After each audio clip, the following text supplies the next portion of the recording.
Chapter 1 Thunder. Eli watched as the red horse's rider slapped him with the ends of his reins as the duo charged out of the starting gate, quickly taking the lead in the 7-horse pack that swiftly closed up behind them. The red horse moved over to his left with mere inches to spare between his hindquarters and the charging brown horse right behind him.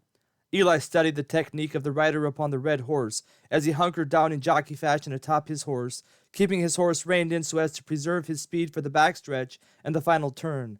The red horse appeared to be a young horse, still a few months shy of his 4th birthday, and not as fast as he would be in 6 months from now. But the red horse was fast, nonetheless, and mighty fast at that. In fact, it appeared he might be the fastest horse on the racetrack. But the brown horse, which was of similar size and build and appeared to be about the same age, looked to be just as fast. Eli felt excitement welling up inside himself as he watched the horses run. The horses were of good stock, and Eli steeled himself against the urge to ride once more in such a race as he was witnessing. The red horse was still in the lead as the pack of horses leaned into the first turn, but only by a half length as the brown horse charged toward the outside, the 2 horses beginning to distance themselves from the rest of the pack. Eli watched with anticipation, expecting the 2 horses to ease up on the pace so as to have speed left for the final stretch of the race. But to his astonishment, both whips came out as the horses turned into the back stretch, the lead between the 2 horses and the rest of the pack growing larger with every crack of the whip. The 2 horses in the lead were about halfway down the backstretch, neck and neck, neither horse obtaining an advantage, when Eli noticed the black horse for the first time. A look of surprise covered his face as a shock vibrated through his body. The rider was making his move as he emerged from the rest of the pack and let his horse have his head. The black horse was magnificent. He was jet black, without any markings whatsoever. He also looked young, about the age of the 2 horses in the lead, with a similar build as well. But what amazed Eli was the speed of the horse. When he emerged from the pack, he was at least 7 to 10 lengths behind the leaders. But as he emerged from the pack, it was obvious this horse had speed that few horses could rival. An audible gasp echoed through the crowd as the black horse began closing the gap with the leaders. It seemed as if no one could make a sound as the black horse charged ahead. By the time the 2 horses in the lead reached the far turn, the black horse had closed half of the gap. But then the rider did a most peculiar thing. Instead of unleashing his whip upon his horse, he reached out and placed his hand softly upon the neck of the young black stallion. The crowd suddenly found its voice as the black horse found another gear, erupting with cheers as the black horse leaned into the far turn, now only 4 lengths behind the leaders. Then he was only 3 lengths behind them, then 2, and as they turned into the final stretch, the black horse was 1 length behind. The crowd roared as the rider of the black horse took the turn wide, gaining ground on the other 2 horses with every lunge forward. Eli finally couldn't contain himself and joined the rest of the crowd as they urged the black horse on. Go! Go! Go! Despite the frenzy in the crowd, and his part in it, Eli was able to calm himself enough to notice the 2 horses in the lead were spent. They had run too hard, too early on, and couldn't finish the race. But the rider of the black horse had ridden his horse perfectly, and the black horse blazed past the 2 leaders as they came out of the turn, expanding his lead with every stride. And the race was over. The black horse had won by 3 lengths. Exhausted from what he had just experienced, Eli sat back down in his seat, unable to believe what he had just seen. He had seen some fast horses in his time, but this black horse, wow, this black horse was fast. And this rider, whoever it was, well, he knew how to ride. He knew horses. Whoever he was, he had gotten some good training. But who was he? As the thought entered Eli's mind, he decided he needed to know. He needed to shake his hand and congratulate him. Having decided upon his next course of action, Eli swiftly arose from his seat and began to push his way through the crowd to get to the winner's circle. Keeping his hat pulled low, so as to avoid being recognized if at all possible, Eli was finally able to push his way through the crowd, finally spotting the owner of the black horse. Billy? Billy Casola? Eli's voice spoke without command as his eyes fell upon Billy Casola. Billy looked equally surprised when he saw Eli. Eli, Billy said with an even tone as he started walking the black horse away from the winner's circle, having received his winnings. The rider of the black horse was nowhere to be seen, and Eli's curiosity rose even higher regarding this mystery rider.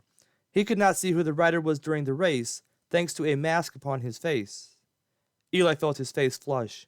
He wanted to ask Billy what he was doing here, considering the church forbade professional horse racing, but what was his own excuse? He shouldn't be here even to watch. But soon Eli's curiosity overcame his shock about Billy being at the racetrack. Billy, he asked, his voice betraying his excitement about the black horse, where did you get a horse like that? Billy turned around with a slight smile on his face, albeit with a surprised look mingled in the smile. You aren't going to raise a fuss in the church about me being here with a racehorse? Eli shrugged his shoulders. I don't know, Billy. I guess not. I mean, I shouldn't be here either, so that would be pretty hypocritical of me. After all, Romans 2 verse 3 asks, Do you suppose, O man, you who judge those who practice such things and yet do them yourself, that you will escape the judgment of God? How could I condemn you for doing something I am guilty of too, although to a lesser degree, I guess? I don't know, Billy. It's probably more that I'm not convinced it's actually sin to get involved in horse racing, although there could be temptations that come with it that could lead a man into sin. But as for horse racing itself, I just don't have the conviction it's wrong. Otherwise, I probably wouldn't be here. Well, maybe I would anyway. That last horse race I was in was pretty exhilarating and seemed to really revive my love for horse racing. But I can see how professional horse racing could go down a bad road, especially with the gambling associated with it, not to mention the hard men that often compete in these races. You can never tell what will transpire. Eli paused for a second, suddenly realizing he was just jabbering away while Billy walked along silently. They were nearly to the horse barn on the west side of the track by this time, and Eli finally got around to ask again about the black horse. So, Billy, he asked curiously, where did you get this horse? It's one of the fastest horses I've ever seen. Billy smiled. Lightning, he said. Lightning? Eli asked with a surprised look on his face. Are you serious? Yes, sir, Billy answered. And he is pretty fast, isn't he? Eli shook his head affirmatively. Sure is, Billy. After a short pause, he couldn't help but ask, But why didn't I see him when I was over at your place? I had him over at the Fremont place, Billy stated.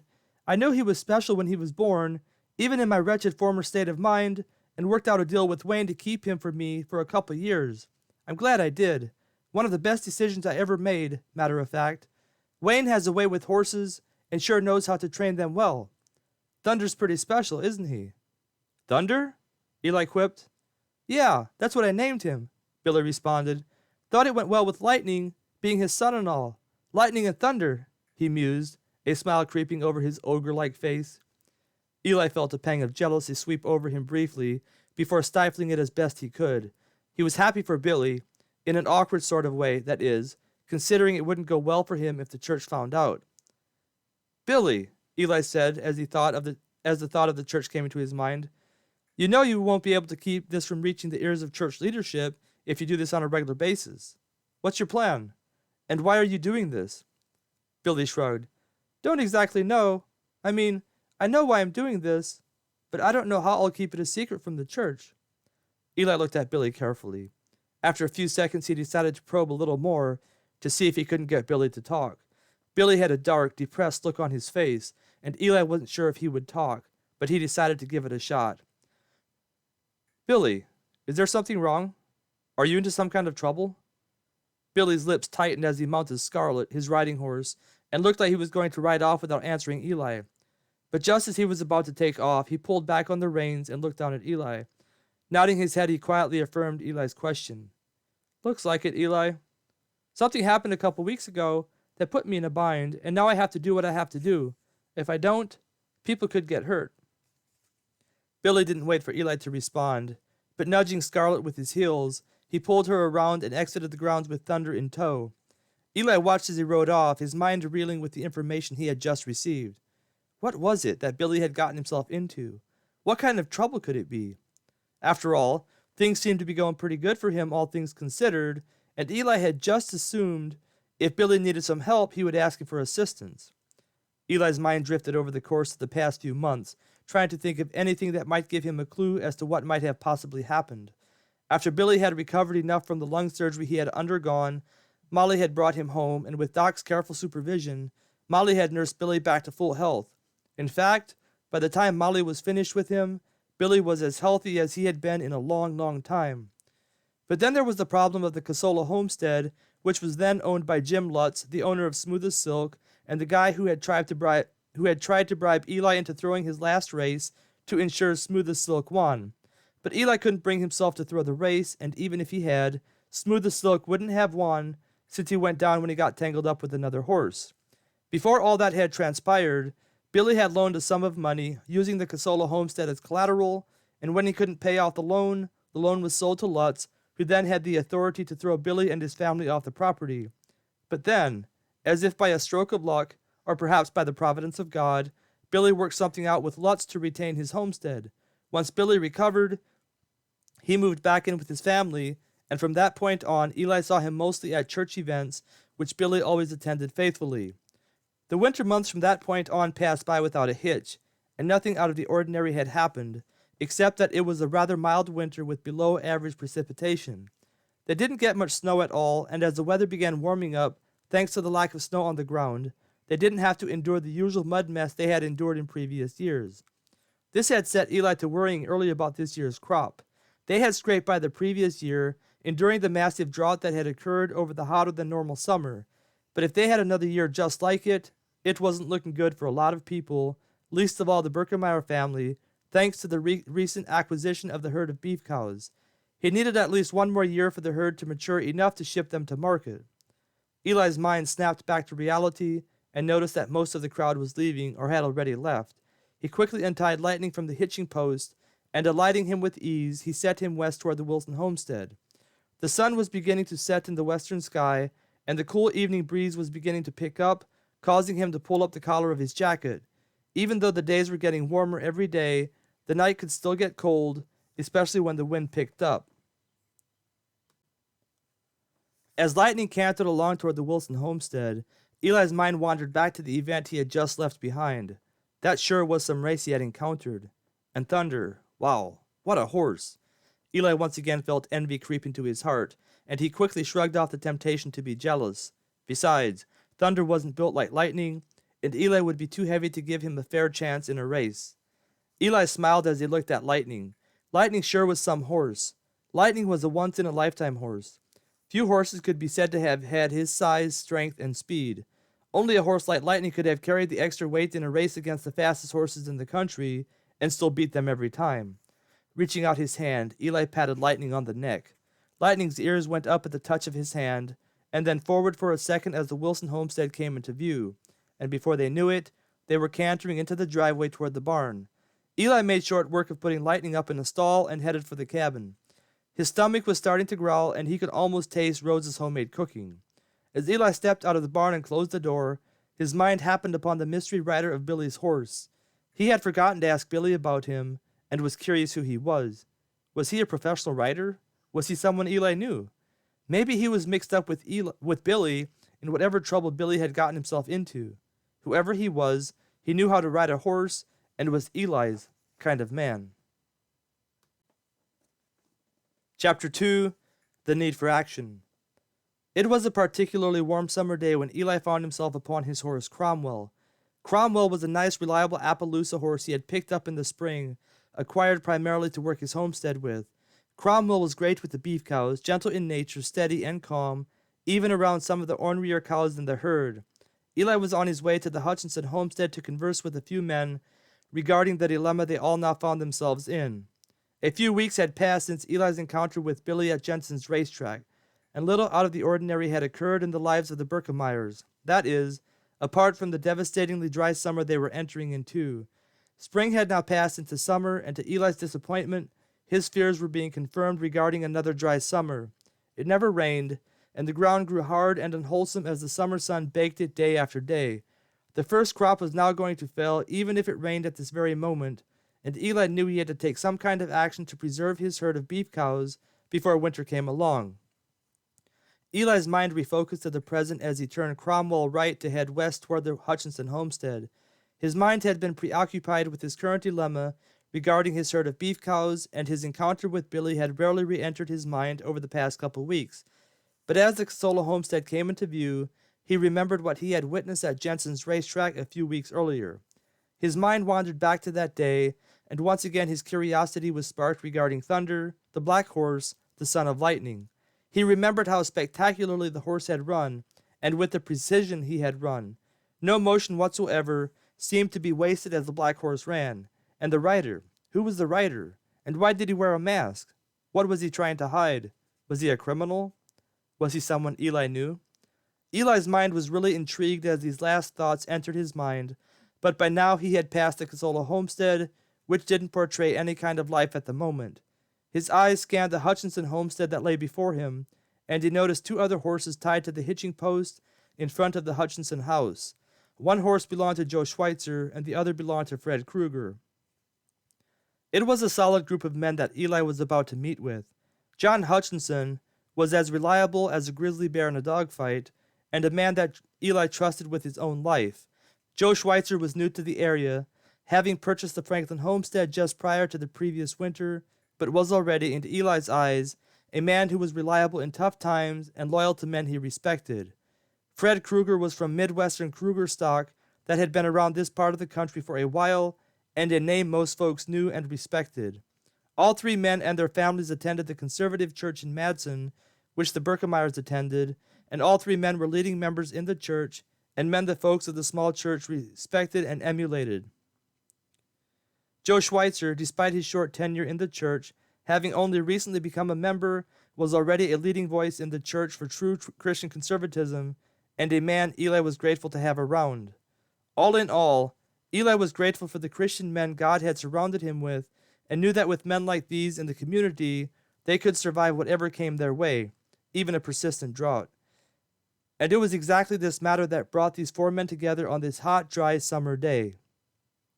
"Good morning, Eli," Betty greeted him cheerfully as she opened the door upon hearing his knock. Betty was John's wife, and a better Christian wife and mother could hardly be found in this part of the country. Despite the somber atmosphere of the current circumstances in their lives, Betty was unshakable in her trust in God, and was always seen as a bedrock of faith in the sovereignty of God and all the affairs of mankind. "Good morning, Betty," Eli replied with enthusiasm, heartened by Betty's robust cheerfulness. "John's in the living room with the other men," Betty said as she pointed Eli that way, a bright smile radiating over her delicate face, her green eyes sparkling with the pleasure of assisting in whatever way she could. Although you wouldn't be able to tell by her expression, she was concerned about the future of the Hutchinson homestead and was ready to assist in whatever way she could. "Here, take a cup of coffee with you," she said as Eli started walking toward the living room, where he could hear the voices of the other men. Betty quickly poured him a cup of coffee, and Eli accepted it gratefully as he continued making his way toward the conversation that was taking place without him. As Eli stepped through the entrance that separated the kitchen from the living room, the other men turned toward him and greeted him heartily. They were all men of the land, and despite their current concern for the future of their livelihood, they were ready to do what needed to be done. None of the men were quitters, and would forge ahead until they were victorious in their efforts and free from the threat that promised them future hardship. "Eli," John said after the men all said their greetings, and Eli had found a seat, "we were just discussing the idea of taking a herd of beef cows east to market. Fred says he has a contact about 400 miles east of here who would take what we have and give us a fair price." 400 miles? Eli said with astonishment filling his voice. He was a hardy man and all, but 400 miles was a long way to drive a herd of cows. "And who would do it? I mean, none of us have any experience driving cattle, and what route would we take? I doubt people would take kindly to our cattle grazing on their land, especially with the scarcity of grass in this part of the country." Eli's voice was filled with doubt as he began asking questions, and the men all nodded their heads in agreement. "That's what we all said," Fred answered as silence filled the room, the men rethinking the task at hand. "But we have to do something.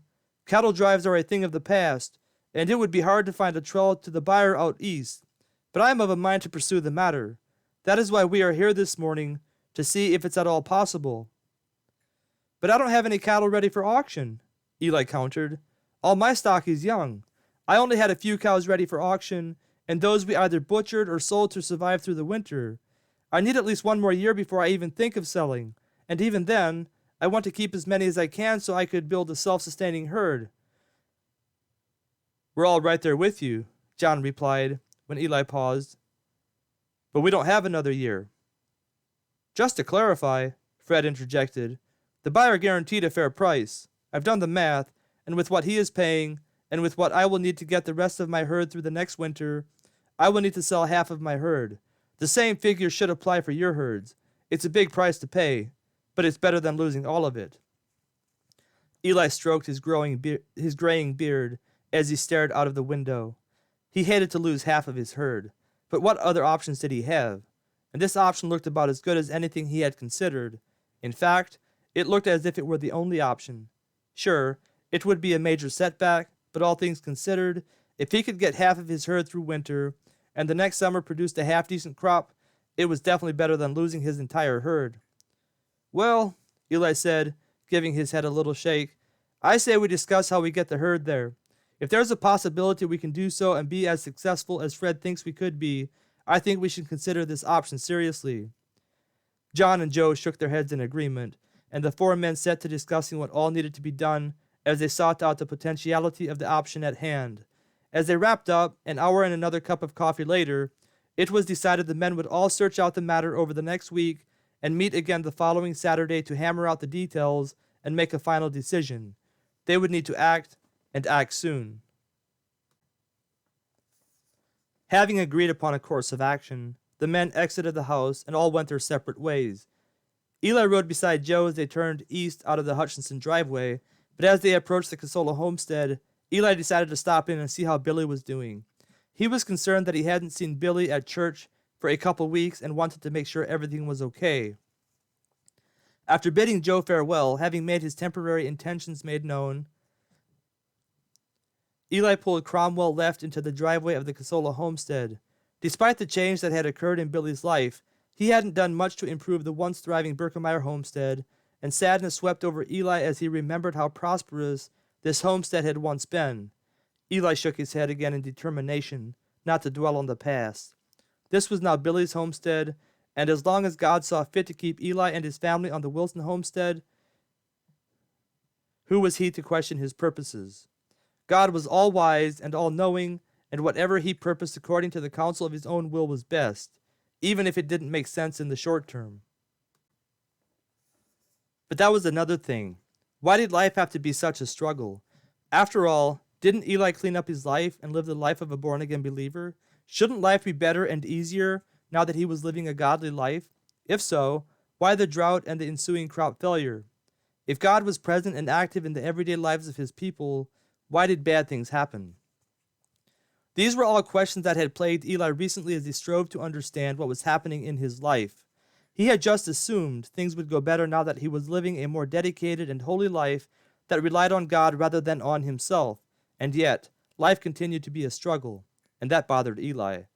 But Eli was not about to give up on life and on God and his trust in God, and thus, as he approached the front door to Billy's house, he felt himself feeling better about the whole situation, thanks to the camaraderie between himself and the three men he had talked to earlier that morning.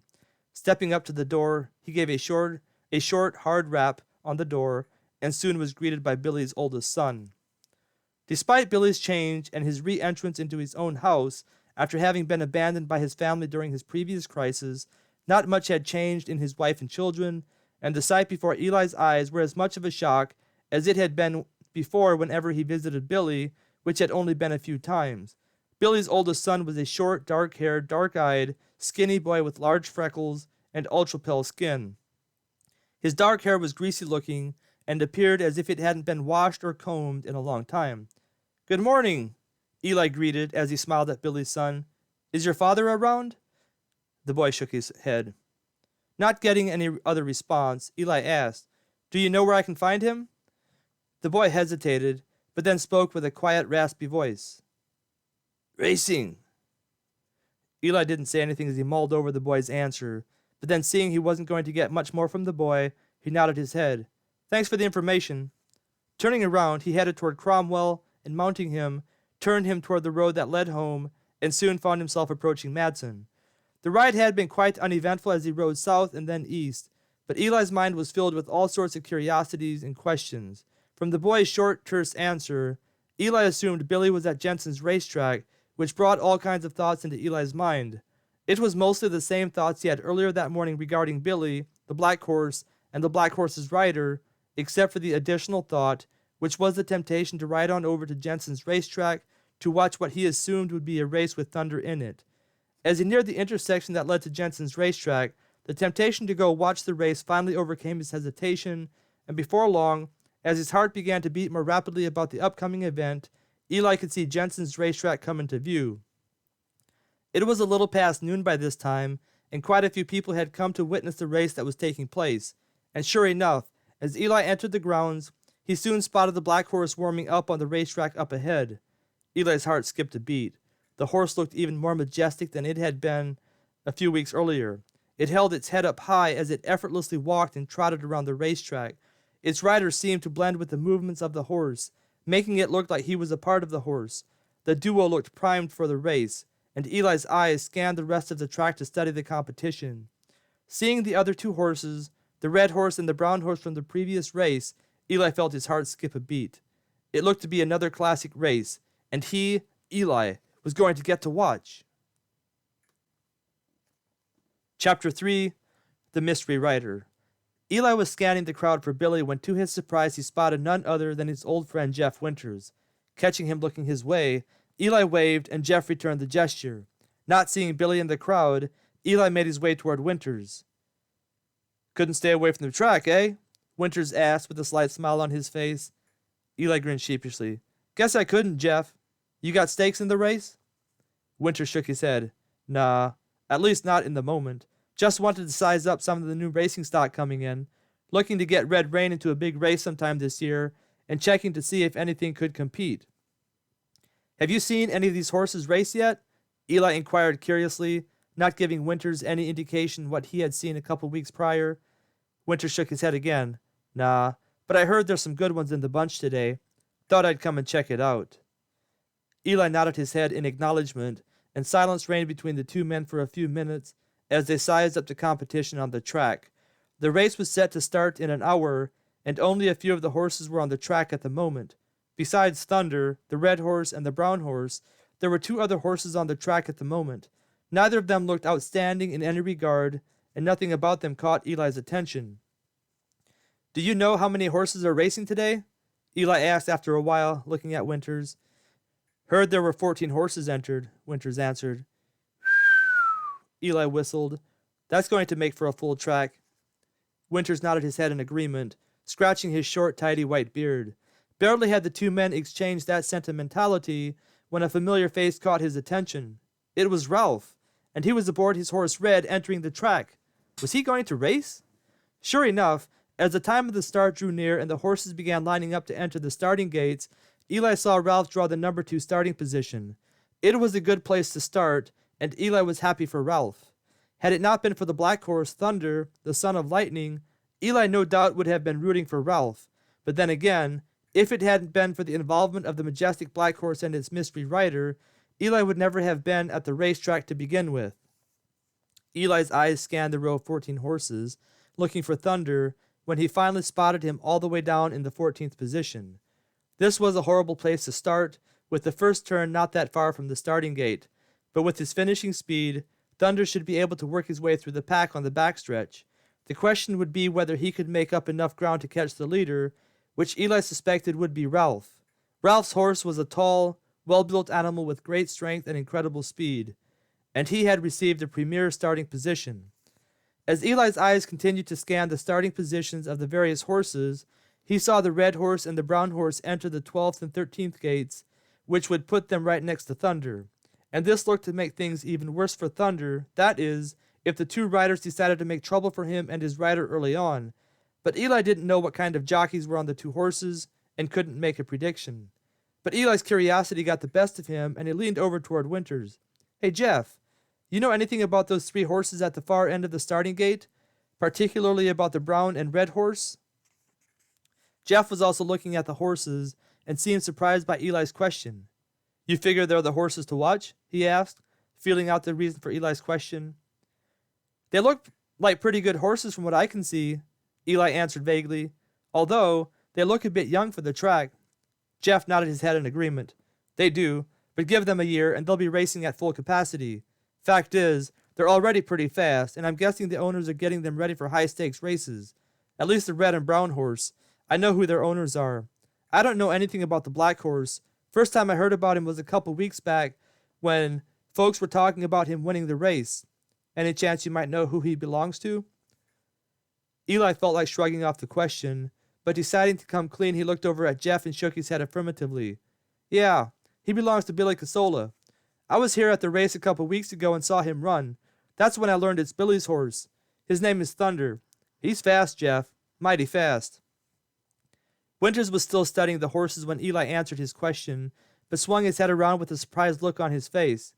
You watched those 3 horses race? Eli nodded his head. What did you think? Jeff asked. Which one looks the most promising? Winters was suddenly all excited now that he knew Eli had watched the race. He knew Eli knew horses and could adequately fill him in with the details. Thunder is fast, Jeff.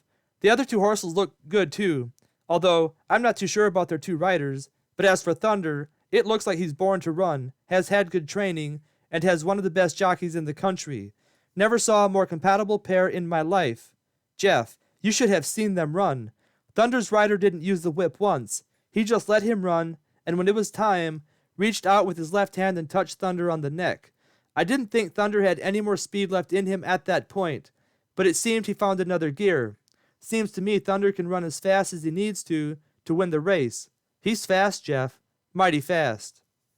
Jeff could tell he was impressed, and with the race about to begin, he quickly filled in Eli regarding the other 2 horses. You know the owners of the other 2 horses, he said. Jim Lutz owns the red horse, which is called Iscariot, and the brown horse, Brutus, belongs to Robert Farkas. Eli couldn't suppress his surprise, and shock was written all over his face as he looked over at the other 2 horses again. What are the odds? He mused to himself. Jim Lutz was the owner of Smooth as Silk, and Robert Farkas was the owner of Boxy Baby. Barely had the words come out of Eli's mouth when the pistol shot echoed across the crowd of spectators. The crowd roared as the horses lunged out of the starting gate, and the race was on. Eli strained to see from the far side of the track, watching Thunder disappear into the cloud of dust that the horses quickly kicked up into the air. Thanks to the dry weather, the track was especially dry and dusty, and it was nigh impossible to see anything from where he was sitting. But as the horses came around the first turn, Eli could see Ralph in the lead with the rest of the pack hard on his tail. The crowd was anxious to learn the whereabouts of Thunder, Iscariot, and Brutus, and hushed a little as the commentator's voice came over the loudspeaker. Ralph's horse had broken out to an early lead, easily separating himself from the rest of the pack. One horse had thrown its rider, another horse had gone down, tripped up in the pushing and shoving that ensued, but the crowd didn't care about any of that. They wanted to know the whereabouts of the other 3 horses. The commentator finally gave the crowd what they wanted. Thunder's rider had timed the start perfectly, but the 2 riders of Iscariot and Brutus had teamed up on him, using their horses to shove him toward the outside, nearly tripping him up and unseating his rider. But Thunder's rider escaped the trap, pulling Thunder up behind them and taking Thunder all the way into the rail. By this time the pack was halfway around the first turn, and Ralph had a 4-length lead on the rest of the pack. It looked like he was making the same mistake the 2 lead horses had made in the previous race, but Eli knew Ralph knew what he was doing. Red, Ralph's horse, was mighty fast, and looked like he could go the distance. As Thunder came around the first turn dead last, the crowd groaned, knowing no horse could make up the distance between him and Ralph's horse. But then Thunder began to move, and the crowd roared with delight as he passed horse after horse. Eli was now on his feet, watching Thunder's every move, speechless as he watched his rider navigate him through the pack. But then it happened, as if out of nowhere, Iscariot and Brutus moving in on him from the outside. All 3 horses were now close to the front of the pack, that was at least 5 lengths behind Ralph's horse, and as Thunder cleared the rest of the pack, so did Iscariot and Brutus. Eli heard himself shout with anger as the 2 riders moved their horses in on Thunder and his rider, using their whips to exact every bit of speed out of their horses that they could. They were now halfway down the backstretch, running full speed. Ralph's lead had decreased to 4 lengths, and then to 3 lengths. Seeing the horses moving up on him, Ralph gave red rein, and the horse responded, extending his lead back to 4 lengths. The crowd was nearly beside itself as the 4 contenders barreled down the backstretch. Thunder was now boxed in on the rail, and as the 2 horses beside him pushed him to the left, it looked like Thunder was going to collide with them or with the rail, but Thunder's rider deftly pulled up his horse, swiftly pulling him to the outside. And then came his hand, and as it brushed the sleek neck of the majestic black horse, the crowd roared, shouting with glee as Thunder stretched out, his legs a blur, his rider a burr, the duo becoming as one on the track. Eli imagined himself in the race on Lightning, the sounds around him tuned out, just him and Lightning running wild and free across the hard, dusty track beneath them. And then they were entering the final turn, right in front of Eli. Eli raised his fist with excitement, yelling at the top of his lungs, unable to control himself, urging Thunder and his rider forward. Thunder was now in second place, running far to the outside, his body heaving with every thrust of his powerful legs, his jockey moving up and down with every motion of the beautiful creature whereupon he sat. And then they were halfway around the final turn, and Ralph's lead was cut down to 3 lengths, and then 2 lengths, and then 1 length. Now they were in the final stretch, all 4 horses still in the race. Red was in first place, Thunder in second, Iscariot and Brutus neck and neck for 3rd and 4th place. With the finish line now mere seconds ahead of them, Thunder pulled even with Red. Then Red drifted to the outside just a little, opening the door for Iscariot and Brutus, and now the race was a 4-way race, with Brutus and Iscariot making a late charge. But Thunder would not be denied. The crowd roared as Thunder's rider once again touched the sleek neck of his majestic horse. The crowd gasped as Thunder charged forward, listening to the pleading of his rider. Now he was a half length ahead. Now he was a full length ahead. And now he was past the finish line. The race was over. Thunder had won by a full length. The crowd roared as the rest of the horses crossed the finish line. Eli could feel excitement sweep across the track as the crowd began pushing toward the winner's circle. They had to know more about this majestic black horse. They had to know more about this mystery rider. Eli was of the same sentiment, and brushing the sweat and dust off his face and out of his eyes, he began pushing his way through the crowd with Winters right behind him. Winters was just as excited about what had happened, and just as curious to know more about the duo that had won the race. But for Eli, it was the mystery rider he wanted to know more about. There was something about him that drew Eli to him. Was it just because of the mask upon his face? Something no other rider did? Or was there something more? Was it the promise of greatness in the rider? Was it the promise of more to come?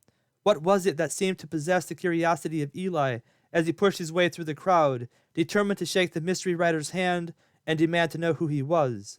But alas, as Eli found himself finally in sight of Billy and Thunder, he saw the mystery rider slip away to the side and disappear from sight. Rushing through the crowd in the direction the mystery rider had disappeared to, Eli finally found himself on the edge of the crowd. Scanning the woods to the east of the track, he didn't see anything. Unable to feed his curiosity, Eli felt his emotions begin to plummet when he saw a slight movement in the woods. It disappeared as quickly as it had appeared, but from what he could see, it was a rider on a horse. Probably the mystery rider making his getaway. Eli wanted to chase after him, but getting a hold of his emotions, he decided it was probably better not to know.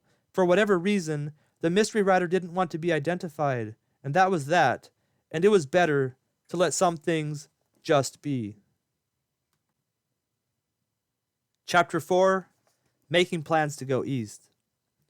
Several days had gone by since the passing of the race Eli had witnessed at Jensen's racetrack, and it was now midweek, Thursday to be exact. Not much had happened since the past Saturday when the race took place, except for the incredible amount of thinking he had done. Eli had much to think about these days. Besides his curiosity regarding Thunder and the mystery rider, he had to make a final decision regarding whether he would participate in the cattle drive east. He wasn't too sure about everything, thinking it would be a tall task even for a Birkemeyer, but his encounter with Ralph the previous Saturday had given him the inclination to say yes. After watching the mystery rider disappear into the woods on the east side of Jensen's racetrack, Eli had made his way over to the winner's circle to congratulate Billy. Billy was all smiles for once, something Eli hadn't seen much of on his face in the past, and he was happy for him. Billy had had a rough life, no doubt about it, and it was nice to see him succeed at something for a change, at least something that was halfway decent. Eli still wasn't sure about his involvement in horse racing in any way whatsoever.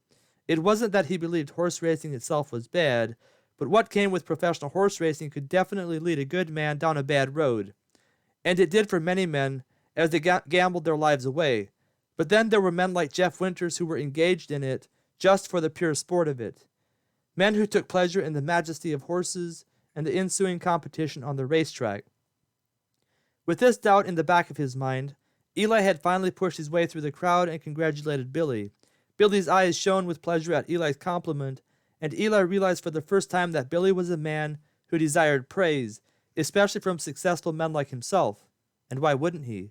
After all, Billy was a man who had been knocked around and beaten down his whole life, and now here he was getting real respect for the first time in his life. It did Eli good to see his self-esteem being built up, and made a pledge to himself to get more involved with Billy and encourage him in his Christian walk as best he could. After congratulating Billy, Eli had made his way over to the horse barn where he located Ralph. "That was some pretty good racing out there, Ralph," Eli said as he racked his brain trying to think of how to best console his friend and ally. Ralph shook his head. "There's always that one man, that one horse, that one something that keeps me from winning. Sure thought I had the race won, but that black horse, he's fast, and he beat me running away.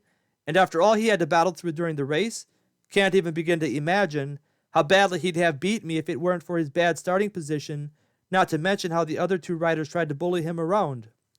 Ralph paused for a second and took that time to lift his hat and scratch his head. After a few seconds, he looked back at Eli and asked, "What do you know about that black horse and his rider? I didn't even know they existed until I saw them passing me on the track." "Thunder is the son of lightning," Eli answered, with a smile coming across his face. He tried to suppress his smile lest Ralph should think he took pleasure in his loss, but to his relief Ralph didn't take it that way, slapping his leg with his hand. "I should have known," he burst out. "Sure is a fine horse, isn't he?" Eli returned as Ralph stared at him incredulously, his mind spinning from the information he had just received. Ralph shook his head again. "Should have known. Guess my racing days are over. At least if Thunder's in the mix. I don't see how any horse could beat him, with that top-end speed he has." Ralph paused for a second before a curious look came over his face. "By the way, who's his rider? I saw he had a mask on. Mighty strange for a rider to wear a mask. Who is he? And why is he wearing a mask?" Eli went on to tell Ralph about the mystery rider and what he knew about him, which was nothing except for his desire to remain anonymous. Ralph was really intrigued when Eli told him how he had slipped away into the woods immediately following the race. But then the conversation turned to other things, primarily the problem the community was facing thanks to the hot and dry summer they were in. Ralph had decided to stick around and was now working on a ranch that was located about a 2-hour ride east of the Wilson homestead. The rancher was in the same predicament, and Ralph was all ears as Eli told him about the plan that was being considered to move a herd of cattle out east. To Eli's great delight, Ralph was keen on the idea that was being hatched and knew of a route they could take. According to Ralph, it would be a difficult trek across the country because of the scarcity of grass, but if they traveled through the wild part of the country where few people dared to travel and few animals were able to survive the wild meat eaters that roamed the countryside, they would be able to supply the herd with enough access to grass to get them through. However, it would be a struggle, thanks to the wild nature of the terrain and the wild critters lurking therein. But the two men were game for the adventure and keen on surviving the following winter, and agreed they would work together to make this venture happen. And thus, as this hot, dry Thursday rolled around, Eli could be seen aboard Lightning as he rode him toward the Casola homestead. Billy had once again failed to show up at church, and Eli was beginning to be concerned regarding his spiritual state. Billy had not been a Christian for that long, and was in danger of having his spiritual zeal flame out before it barely got started. Seeing Billy walking toward the barn as he pulled Lightning into the driveway of the Casola homestead, Eli lifted his hat and shouted, "Billy!" Billy looked startled as he turned around, but seeing it was Eli, he waved his hat and motioned him to come on into the barn. Eli watched him as he disappeared into the barn, and quickly dismounting Lightning in front of the hitching post, looped the reins around the metal bar and made his way toward the barn. When Eli entered the barn, he saw Billy standing in front of Thunder's stall about halfway down. There were 5 stalls in all, and Thunder was in the 3rd one. The rest of the stalls were empty, and except for a little hay and some oats, the rest of the barn was mostly empty, except for a few farm tools spread throughout the barn. "Howdy, Billy!" Eli greeted Billy cheerfully as he walked over toward him. Billy was in the process of pouring some oats into the bin inside Thunder's stall, and nodded his head toward Eli. "Howdy! What brings you here today?" Billy's tone was easygoing enough, but sensing he hadn't selected the right words and sounded rather unfriendly-like, he quickly added, "How is everything over at the homestead?" Eli appreciated Billy's friendly gesture. "Not too bad, Billy, all things considered, but with the dry weather we are having and the massive crop failures for the 2nd year in a row, folks are starting to get mighty worried." Billy nodded his head in agreement. Folks I've been talking to are of the same mind. No one is exactly sure what to do. Most folks are running out of options, and with everyone in the same boat, no one has money to buy anything that folks are selling to survive. Times are tough, Billy, Eli said, which is why I'm over here. Me and a couple men have been considering pushing a herd of cattle out east to a buyer who is willing to buy what we can get there, and the thought crossed my mind you might be able and willing to help. We could really use your help. Might not be able to pay you right away, but I would be willing to pledge a few of my remaining cattle if we survive the ordeal. Chances are some of the other men would as well. Billy looked surprised at Eli's proposal and hesitated, mulling over what he had just heard. Finally he shook his head.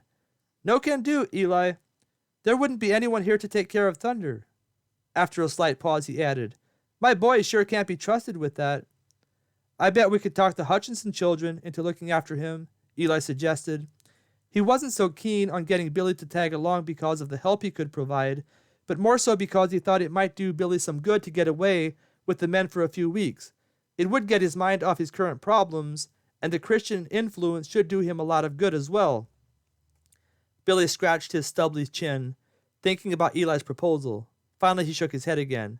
Nah, I don't want just anybody looking after him. He's all I got, Eli. Can't afford to lose him, especially right now. Eli remembered his previous conversation when Billy revealed he was in some kind of predicament and wanted to probe, but deciding it was none of his business, he decided to try one more time. Well, what about my children, Billy? Billy's face lit up as his head bobbed forward. Well, that's an idea I can get keen about. You think that wouldn't be too much trouble?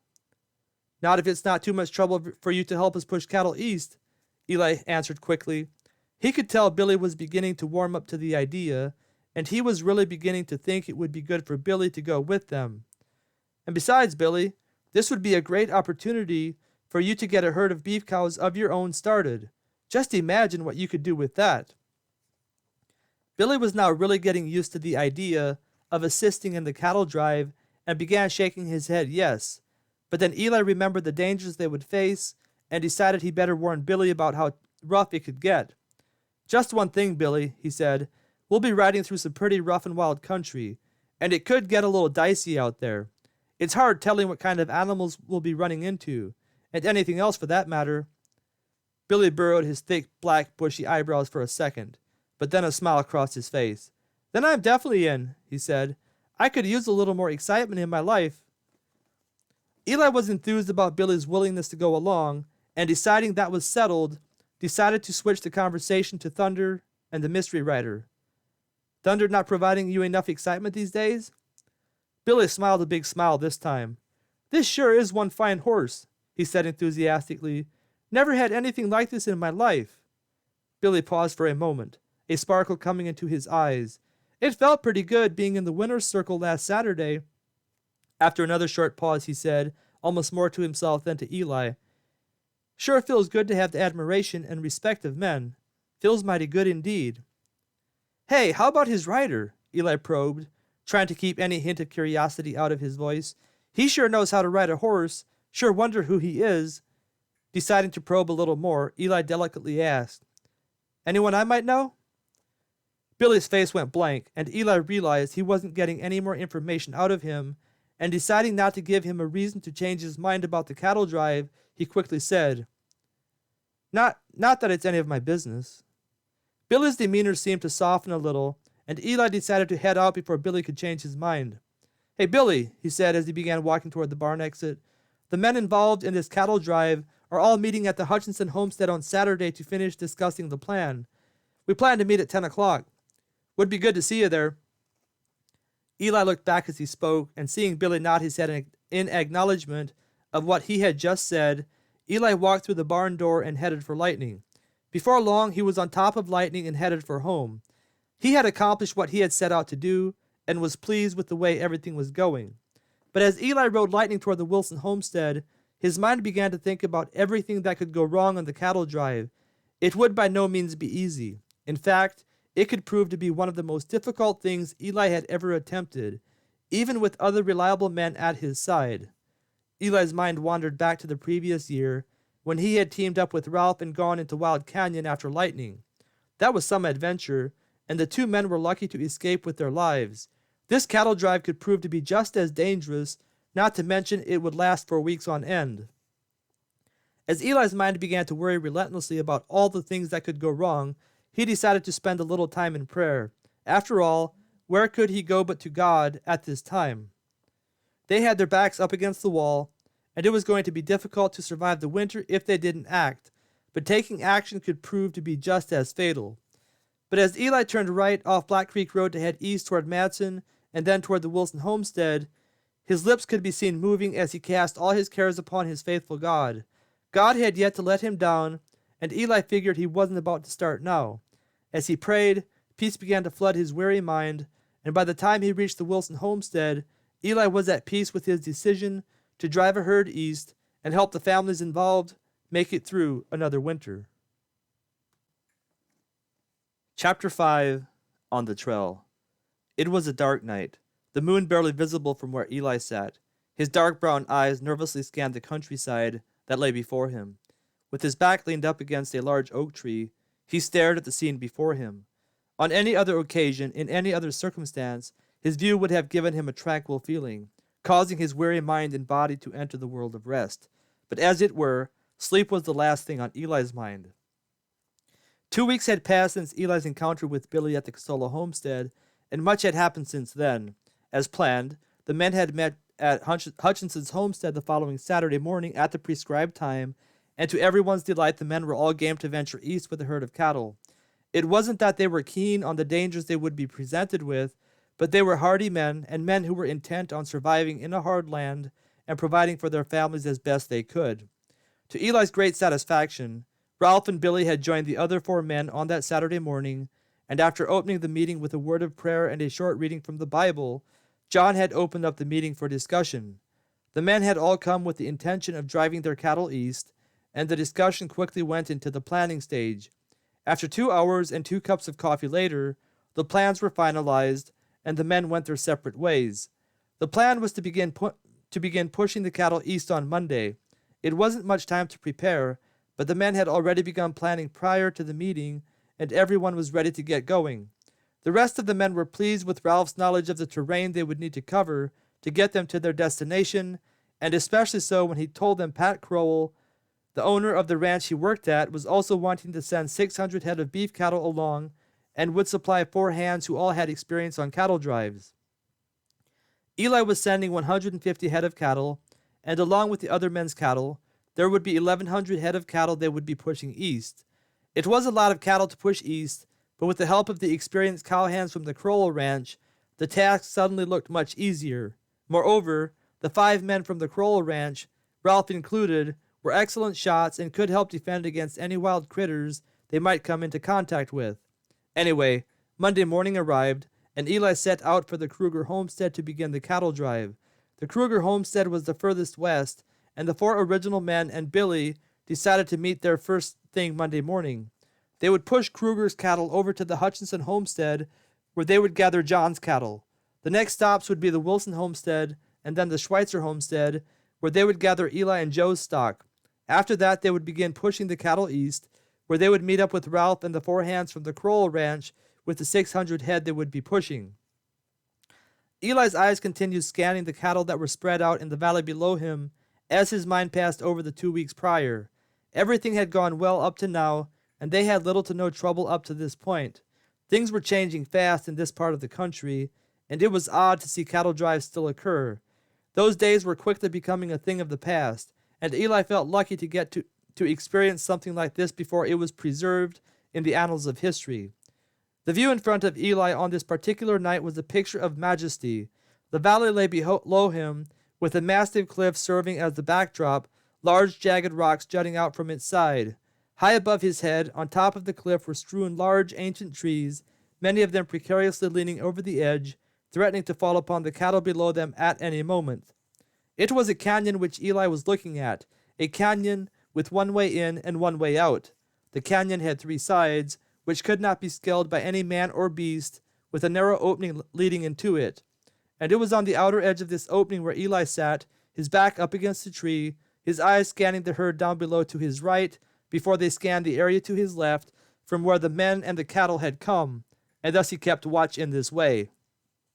It was a perfect place to rest the cattle for the night, and with enough grass to last the herd for a few days, the men had decided to camp here for 2 full days to let the herd fatten up a little before continuing their trek east. After a week and a half on the trail, the cattle had grown slimmer, thanks to the scarcity of grass, and the last thing the men wanted to do was arrive with a herd of lean cattle the buyer might reject.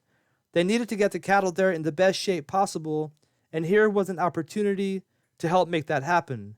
But it could also prove to be a dangerous couple of days. The men weren't too worried about losing any of the cattle, at least not one by one as they had been over the past couple of days. They had lost an animal here and there along the trail, whether it strayed or was attacked by an animal. Then there were the few cows that broke legs stepping into holes or injured themselves one way or another and had to be put down. But it was not an entire loss, the meat becoming the main course for the men as they traveled east. They had brought 2 wagons filled with food and whatever else they thought they needed to survive, but the fresh meat was always a welcome relief to what they usually ate. Eli turned his head back to his left to scan the area leading out of the canyon, before slowly taking another sip of the hot black coffee in his hand. Despite the hot summer nights, Eli still liked his coffee. It kept him alert and gave him something to do while he sat and waited for his watch to end. His watch usually lasted from midnight to 3 o'clock, and some nights it was extremely difficult to stay awake after a hard day on the trail. Eli stared out into the darkness, wondering what was out there staring at him. Not liking that thought, he turned his head back to the right, glancing over the herd of cows casually. He couldn't see them very well, his position being toward the furthest end of the entrance that led into the canyon. The entrance wasn't that wide, maybe about 40 feet, but its length was about 100 yards. The tree Eli was leaning against was located just outside the entrance, next to the edge of the mountain that towered around the canyon. From this position, Eli could see into the canyon, while at the same time keeping an eye on the herd. Opposite of him sat John Hutchinson, and one of the cowhands from the Crowell Ranch positioned himself close to the herd inside the canyon itself. The wagons were parked inside the entrance itself, serving as a barrier to any stray cows that might decide to try to wander outside of the canyon. The men all took turns keeping watch, with the first watch lasting from 9 o'clock to midnight, the second watch lasting from midnight to 3 o'clock, and the third watch lasting from 3 o'clock to 6 o'clock. There were 3 men to each watch. One man was able to sleep the whole night. They all took turns. It had been a couple days now since Eli had slept a full night, and he was exhausted. His eyes having scanned the herd and seeing there was nothing to see, Eli swung his head back to his left. His eyes scanned over John briefly as his head swung left, and he almost didn't see the movement behind John. But he did, and his eyes stopped abruptly, and keeping a steady gaze on the area behind and around John, he whistled softly. John swiveled his head around at the sound of Eli's soft whistle, and looked at Eli. Eli lifted his head slightly, nodding toward the back of John. John had his back against the rock side of the entrance, and was not in the best position to see what Eli was seeing. Eli slowly raised his rifle, ready to shoot if necessary, but he had caught only a slight glimpse of movement, and that was it. As Eli stared into the darkness of the night, ready to fire at a moment's notice, John slowly inched his way into the entrance of the canyon, and finally was far enough in to scramble to his feet. He quickly crossed to the other side before making his way over to Eli. Eli sat completely still, his eyes never wavering from the spot where he had seen movement. "Eli," John said quietly, his voice husky with slight fear, not the fear of a coward, but the angst that comes in moments of close encounters with danger. "What is it?" Eli shook his head. "I don't know," he whispered back. "I saw movement as I was swinging my head around, but only for a split second. I haven't seen it again." "Sure is dark out tonight," John said. "Mighty dark indeed. Makes it nearly impossible to see anything that might be out there." Eli nodded his head in agreement. "Probably some wild critter. We best keep our eyes peeled. Whatever is out there could be upon us before we even knew what was happening." After a few minutes of silence, John was contented that whatever was out there was now gone, and after grabbing himself another cup of coffee from the nearby fire that lay between them and the wagons, he made his way back to his spot and scanned the area behind and around Eli. Neither man could see what the other man could, and both of them knew their lives were in each other's hands.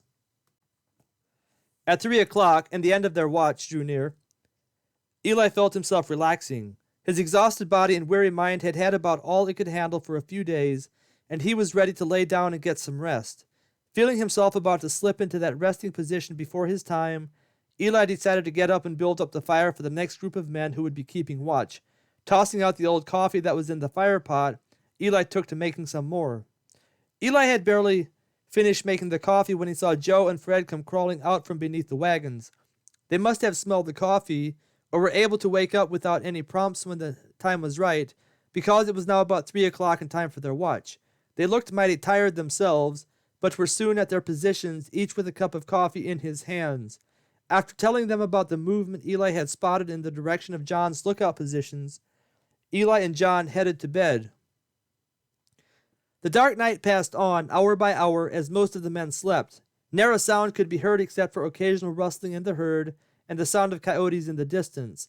Every now and then a wolf howled, and even an occasional mountain lion scream could be heard. The two men on watch downed several cups of coffee as they meticulously scanned the area around them, each man trusting in the other to keep him alive. Morning came much too soon for Eli, and apparently for the rest of the men as well, because all of them were rubbing their eyes and downing numerous cups of coffee over breakfast. Even Ralph, the veteran cowhand, looked exhausted, and Eli couldn't help grinning as he looked over at Ralph. "Ranch life making you soft, Ralph?" he asked. Ralph grinned back, his broad face portraying the gentleness of his character. "Guess so, Eli. It's amazing how quickly a man gets used to a soft, warm bed every night. Fact is, as I get older, this life gets more and more unappealing by the day." A sad look crossed his face. "Sure would be nice to have a place to call my own one day." His last remark was said more to himself than Eli, and Eli felt empathy rise up in himself for Ralph. But then again, Eli himself wanted the same thing Ralph wanted, a place to call his own. The Wilson homestead was nice and all, and Eli was grateful for all that Doc had done for him and his family, but Eli could never get the desire out of his heart to own his own homestead again, a homestead he built with his own two hands, like he used to have. Eli's eyes darted over to Billy, who looked about as good as any of them, notwithstanding Ralph and the Crowell cowhands. Billy was sitting up close to the fire, coffee cup in his hand, chatting vigorously with one of the Crowell cowhands, Jim Braun. Jim was an honest-looking fellow, with a straight-shooter mentality and a man who loved to debate. And right now he was debating Billy about a horse he owned, convinced his horse could beat Thunder. He guffawed loudly as Billy bragged on about Thunder, and when he looked at Eli to verify what Billy was saying, Eli looked at him and nodded. "Billy's got the fastest horse in the country, Jim. Fact is, I never seen a horse that fast. Old Lightning might have been able to beat him in his prime, but I'm not sure about that. Lightning was the fastest horse I ever had, and beat some of the best horses in the country. Twice. But when I saw Thunder run, I saw a horse that couldn't be beat. Doesn't matter what the circumstances are, he can't be beat." Jim looked over at Ralph, who was listening to the conversation, his eyes lazily staring into the fire. The sun was beginning to rise in the east, and the warm breeze was beginning to pick up, scattering the flames of the fire back and forth as if dancing to a serenade. "Ralph, these hombres shooting straight with me?" Ralph smiled, albeit painfully, remembering the loss he suffered against Thunder and his rider. "They sure are, Jim. Fact is, I had Red in the position to win, with every advantage, and that Thunder horse came barreling up behind me out of nowhere and beat me, despite having every disadvantage from the beginning. I thought Red was fast, but he's nothing compared to Thunder. That horse can run like nobody's business." Chapter 6. The Stampede. The men were busy bantering back and forth as they finished up breakfast, and barely had they finished scraping their pots clean when Rock Miley came dashing into camp, all out of breath. Rock Miley was one of the Crowell cowhands, and it looked like he had something on his mind. The men all jumped to their feet, sensing something out of the ordinary, something that concerned them all. "Rock, what is it?" Ralph asked quickly, ready to take action as was necessitated. "Indian tracks," Rock gasped, "all the way up close to the entrance, and fresh. Looks like they were here last night." "Indian tracks? Are you sure?" Ralph's face betrayed his surprise as he questioned Rock. "Sure am," Rock replied. "There's no mistaking it." Eli looked at Rock as he confirmed what he had seen. Rock was an average-sized man with a cold, hard face. He was a good cowhand and a man who Eli figured was as good in a fight as any man. But Eli didn't like him. From the moment he had set eyes on him, he didn't like him. His cold, hard demeanor didn't set well with Eli. Moreover, his language was filthy. There never was a moment when he didn't have a wad of tobacco under his lip, and the subjects he cared to discuss were unappealing and lewd. "How many were there?" Joe Schweitzer asked, his steady eyes studying Rock. Eli could tell he didn't trust Rock either, and for that he was glad. "Just one set of tracks," Rock replied. "But that doesn't mean anything. There could be 100 of them a mile away, getting ready to attack us. Indians don't travel alone, and if they are out this way after dark, chances are they are getting ready to attack us. Might be good if one of us rides out to see if we can see anything." "Hey, hang on," Eli said, suddenly getting a little nervous about the whole situation. "There's no need for us to go off like that. We don't mean anybody any harm, and there's no reason Indians would attack us. Besides, there hasn't been an Indian attack in this part of the country for a while. I suspect he's just a lone rider out and about and happened upon our camp. Matter of fact, it's probably what I saw last night." Rock snorted. "Foolish greenhorn." Looking at Ralph, he nodded at Eli and said, "What are we doing out here with fools like this? If there's Indians out there, we don't have a chance against them in a fight. Not with these fools." Joe was not a man who liked being called a greenhorn, and he took offense to Rock's words. "Who are you calling a fool?" he asked as he glared at Rock with his steady black eyes flashing with anger. "Hey, fellows," Ralph said as he stood up and moved between them. "We definitely don't have a chance against whatever is out there if we don't stick together. And like Eli said, there's no reason to think we're going to be attacked by Indians." "So we're just going to sit here and do nothing?" Rock asked, his angry eyes filled with contempt at such a thought. "Yes, we are," John Hutchinson replied. He had been quietly listening to the conversation around him and decided to take control before things got out of hand. "And who made you the boss?" Rock snapped back. "I thought we all had a voice in this." John wasn't deterred as he looked at Rock. "I can't speak for the rest of the men, but my cattle stay here for 2 days, and I'm staying right here with them. Any man wants to ride out, that's fine with me, but any man who leaves now is not welcome back. We have no beef with Indians, and we need every man we have to work these cows once we move on." "Same goes for me," Eli said. Joe and Fred quickly voiced their agreement, and after studying the men for a few seconds, Ralph looked at Rock. "Same goes for the Crowell brand. We stick together. There will be no scouts. We stay here, keep an eye on the herd, and rest. No exceptions. There's no reason to go out looking for trouble." Billy had stayed silent through the discourse and didn't seem inclined one way or another. He just sat there silently, watching the action unfold.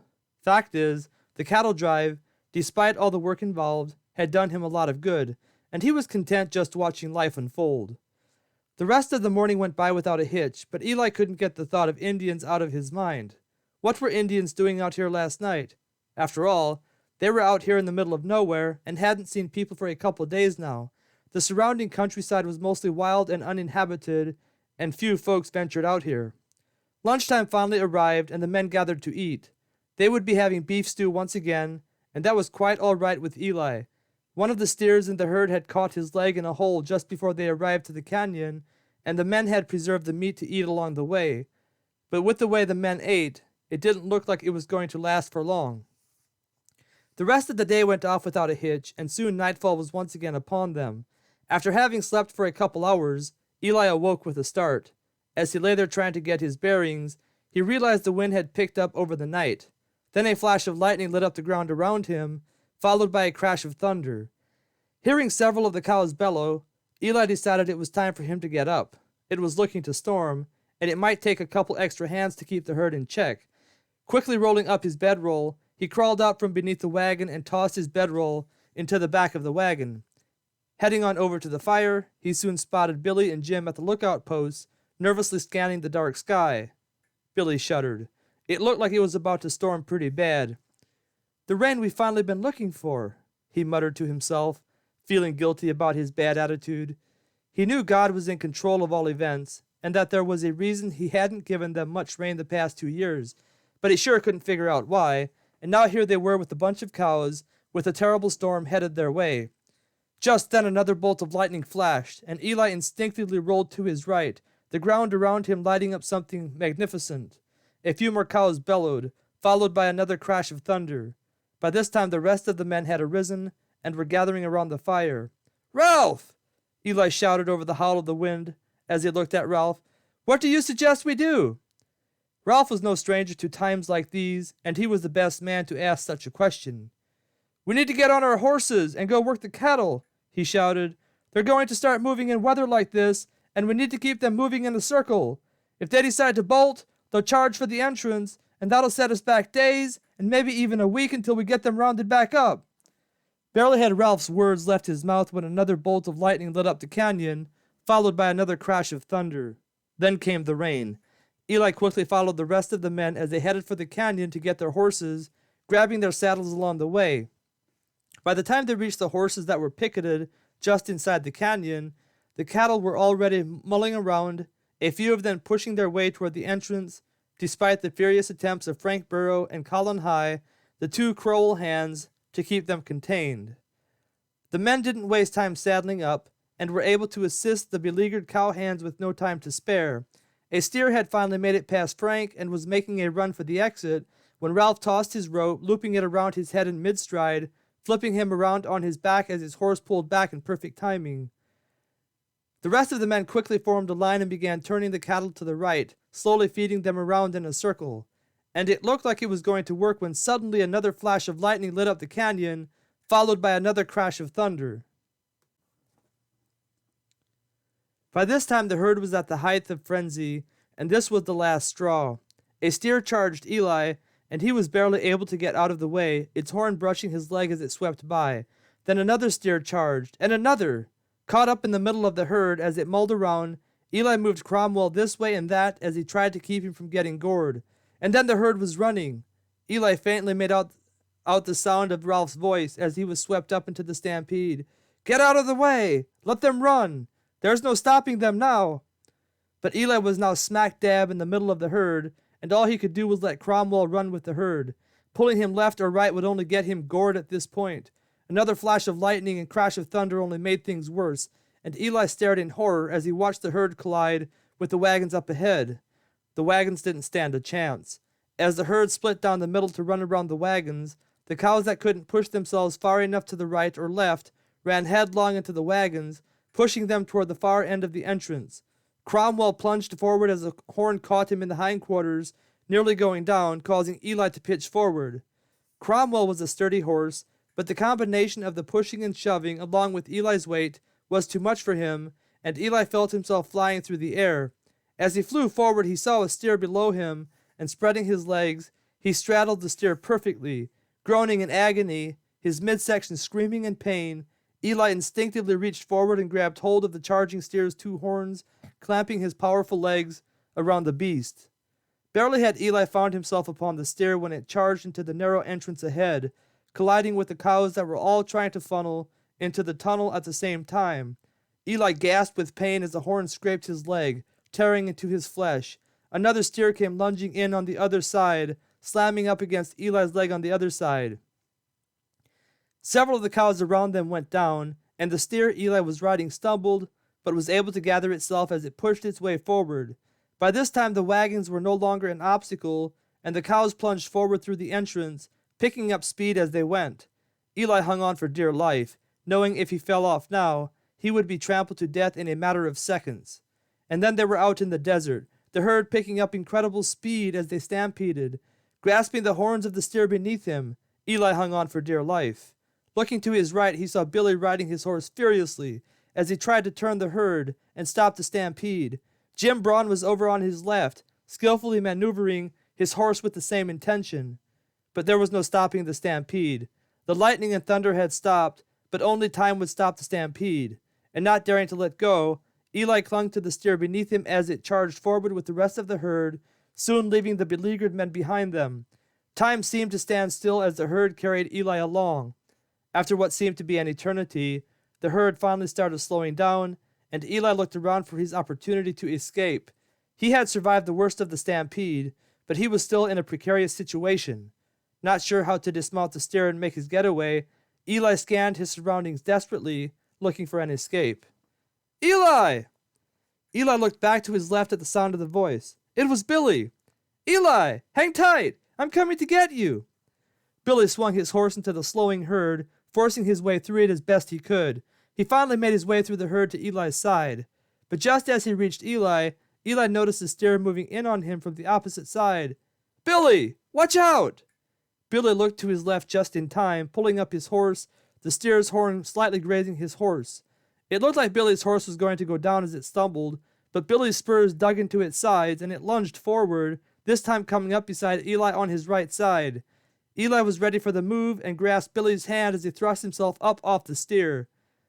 The transition was by no means smooth, and for a second Eli thought he was a goner.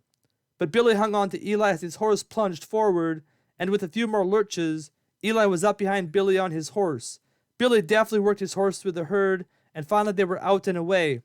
After distancing himself from the herd that was rapidly coming to a halt, Billy pulled up his horse, and Eli slid off, collapsing to the ground, the weight on his injured leg sending searing pain through his body. Billy quickly jumped off his horse and knelt down beside Eli. Seeing him clutching his leg, he gently pulled Eli's hand away from his injured leg, revealing a bloody mess. There was a huge gash on the right side of Eli's right leg just above the knee. He had already lost a lot of blood, and Billy tore off his shirt and ripped it in two, tying one piece around the leg above the wound and covering the wound with the other piece. Eli was in bad shape and needed medical attention in the worst way. Chapter 7. Looking for Bo. Back at the Hutchinson homestead, it was looking to be another bright, hot, sunny day as Molly slowly rolled over in bed, not wanting to get up. Molly was typically an early riser, but she was out late the night before with some of her friends. Having rolled in soon after midnight, she wasn't keen on getting up before 8 o'clock. Not this morning, but as it were, with her father gone for a few weeks, she had to bear more of the responsibilities around the homestead. With the thought in mind she might as well get to it and get her task for the day finished sooner than later, so she could spend the rest of the day in leisure, Molly forced herself up out of bed and quickly dressed for the day. Scurrying out of her room and making her way to the kitchen, she was greeted by her mother. Rose had changed dramatically for the better over the winter and was once again the Rose people had known before the accident. She had steadily improved over the years, but the past winter had revealed the marvelous change in her, especially the time during and after the Berkemeyers' fight to help save Billy's life. Molly greeted her mother cheerfully, feeling thankful to God for having such a good mother. They had been through a rough stretch, but the real Rose, the one before the accident and now in the present, was a godly mother that any child could have hoped for. Breathing a quick prayer of thanks, Molly turned her attention to her chores and the boys who were supposed to be helping her. "Where's Bo and Ben, Ma?" she asked, wanting to retrieve them so they could get the morning chores done sooner than later. Rose smiled at her blossoming daughter. "They should be out in the barn, dear," she replied. Molly was quickly becoming a woman, and Rose grew both excited and sad at the thought that Molly would soon be leaving their home and going off to start a family of her own. "Sure hope she finds a good man to marry," Rose thought to herself as Molly made her way out of the door on her way to the barn. She said a quick prayer to that effect and peered out of the window as Molly broke into a run, soon disappearing into the barn. It wasn't long before Molly located Ben, who had already begun on his part of the chores. There wasn't that much to do when all three of the Berkemeyer children did their share, and it looked like Ben was almost finished with his part. "Good morning, little brother," Molly said as she looked at Ben fondly, tussling his hair with her delicate hand. Unlike Molly's thin, pale frame, Ben was built thick like his father, a dark tan covering his muscular body. He was especially muscular for his age, having spent his summer days out in the forest and plains hunting, fishing, and trapping. He was looking to be a wild man like his father, and Molly hoped she could get his wild side worked out of him before he was old enough to leave home and go out on his own. "Where's Bo?" Molly inquired as she grabbed a brush and began brushing down one of the horses in a nearby stall. Her father had taken on the responsibility of training a few horses for the folks around Madison and Jackson, and while he was gone, Molly took over. At least in the grooming process, she worked with some of the horses that were already trained and well behaved, but the other horses would have to wait until her father got back home. Her father didn't want her attempting to train some of the wilder horses. "I don't know," Ben answered. "He was finishing up his chores when I got out here, and as soon as he was finished he saddled up Crockett and rode out." "He didn't say where he was going?" Molly asked. "Nah, Ben replied. As an afterthought, he added, Bo's been pretty quiet lately. Can't seem to figure him out anymore. He used to go hunting and fishing with me, but lately he's just been going off on his own. Molly continued working as she contemplated what Ben had said. He was right. Bo had been strangely quiet the past couple months and didn't seem enthused about much. He did his chores well enough and showed up for meal times when he needed to, but he often went off on Crockett for hours at a time. Sometimes he would leave in the morning and not get back until night. But then again, Ben would often leave for hours at a time too. But unlike Bo, Ben was more engaging and talkative. Bo had grown quiet and distant. A thought came into Molly's mind. Maybe he went over to look at Thunder, she said, looking at Ben. Ben shrugged. Your guess is as good as mine, he said. Deciding this was in fact what Bo had done, and deciding she wouldn't mind seeing Thunder again herself, Molly put her back into her work and quickly finished up her chores. After saddling up Miss Lightning, she walked her over to the kitchen window of the cabin. Ma! Ma! What is it, Molly? Rose asked as she came to the window to see what Molly wanted. I'm going over to the Casola homestead to make sure Thunder is provided for. I think Bo might have gone over there, but I'm going to go check just in case. Okay, Molly, Rose replied. A thought crossed Rose's mind and her face grew somber. Molly, she called out as Molly began walking away. Yes, Ma? Please do be careful. I'm not too sure about the Casola family, especially without Billy around. Molly sensed the concern in Rose's voice and knew how she felt. Billy's wife hadn't improved, even with Billy's conversion, still dabbling with her witchcraft despite Billy's prayers to God and protests for his wife to stop. Her children seemed to have taken after their mother and were equally scary. Okay, Ma, she replied. I will, and try not to worry. Nothing can happen to me outside of God's control. With that said, Molly gave Miss Lightning rein and urged her out of the driveway toward the Casola homestead. Rose smiled to herself. Molly was an inspiration to her. She always seemed confident in the sovereign will of God, believing that God brings all things to pass according to the counsel of his will. Grabbing her Bible, Rose quickly found the book of Ephesians. Sure enough, there it was.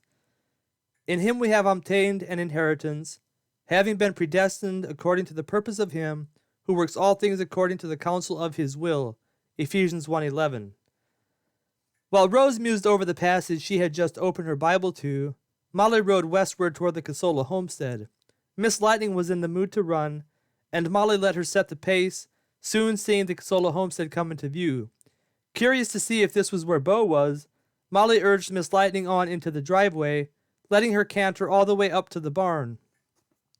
Pulling Miss Lightning to a stop and then hopping off, Molly quickly tied her to the hitching post and ventured inside the barn. Scanning the barn quickly, she saw that Bo was not here. Walking over to Thunder's stall, Molly stopped in her tracks when the horse came into view. It wasn't Thunder at all. It was Crockett, Bo's riding horse. Molly mused to herself. Wonder where Bo took him. Realizing she was talking out loud to herself, Molly giggled slightly, feeling her face blush. But then her face grew serious. Her father had told them specifically to leave Thunder alone. Under no circumstances were they supposed to take Thunder out of his stall, let alone out of the barn.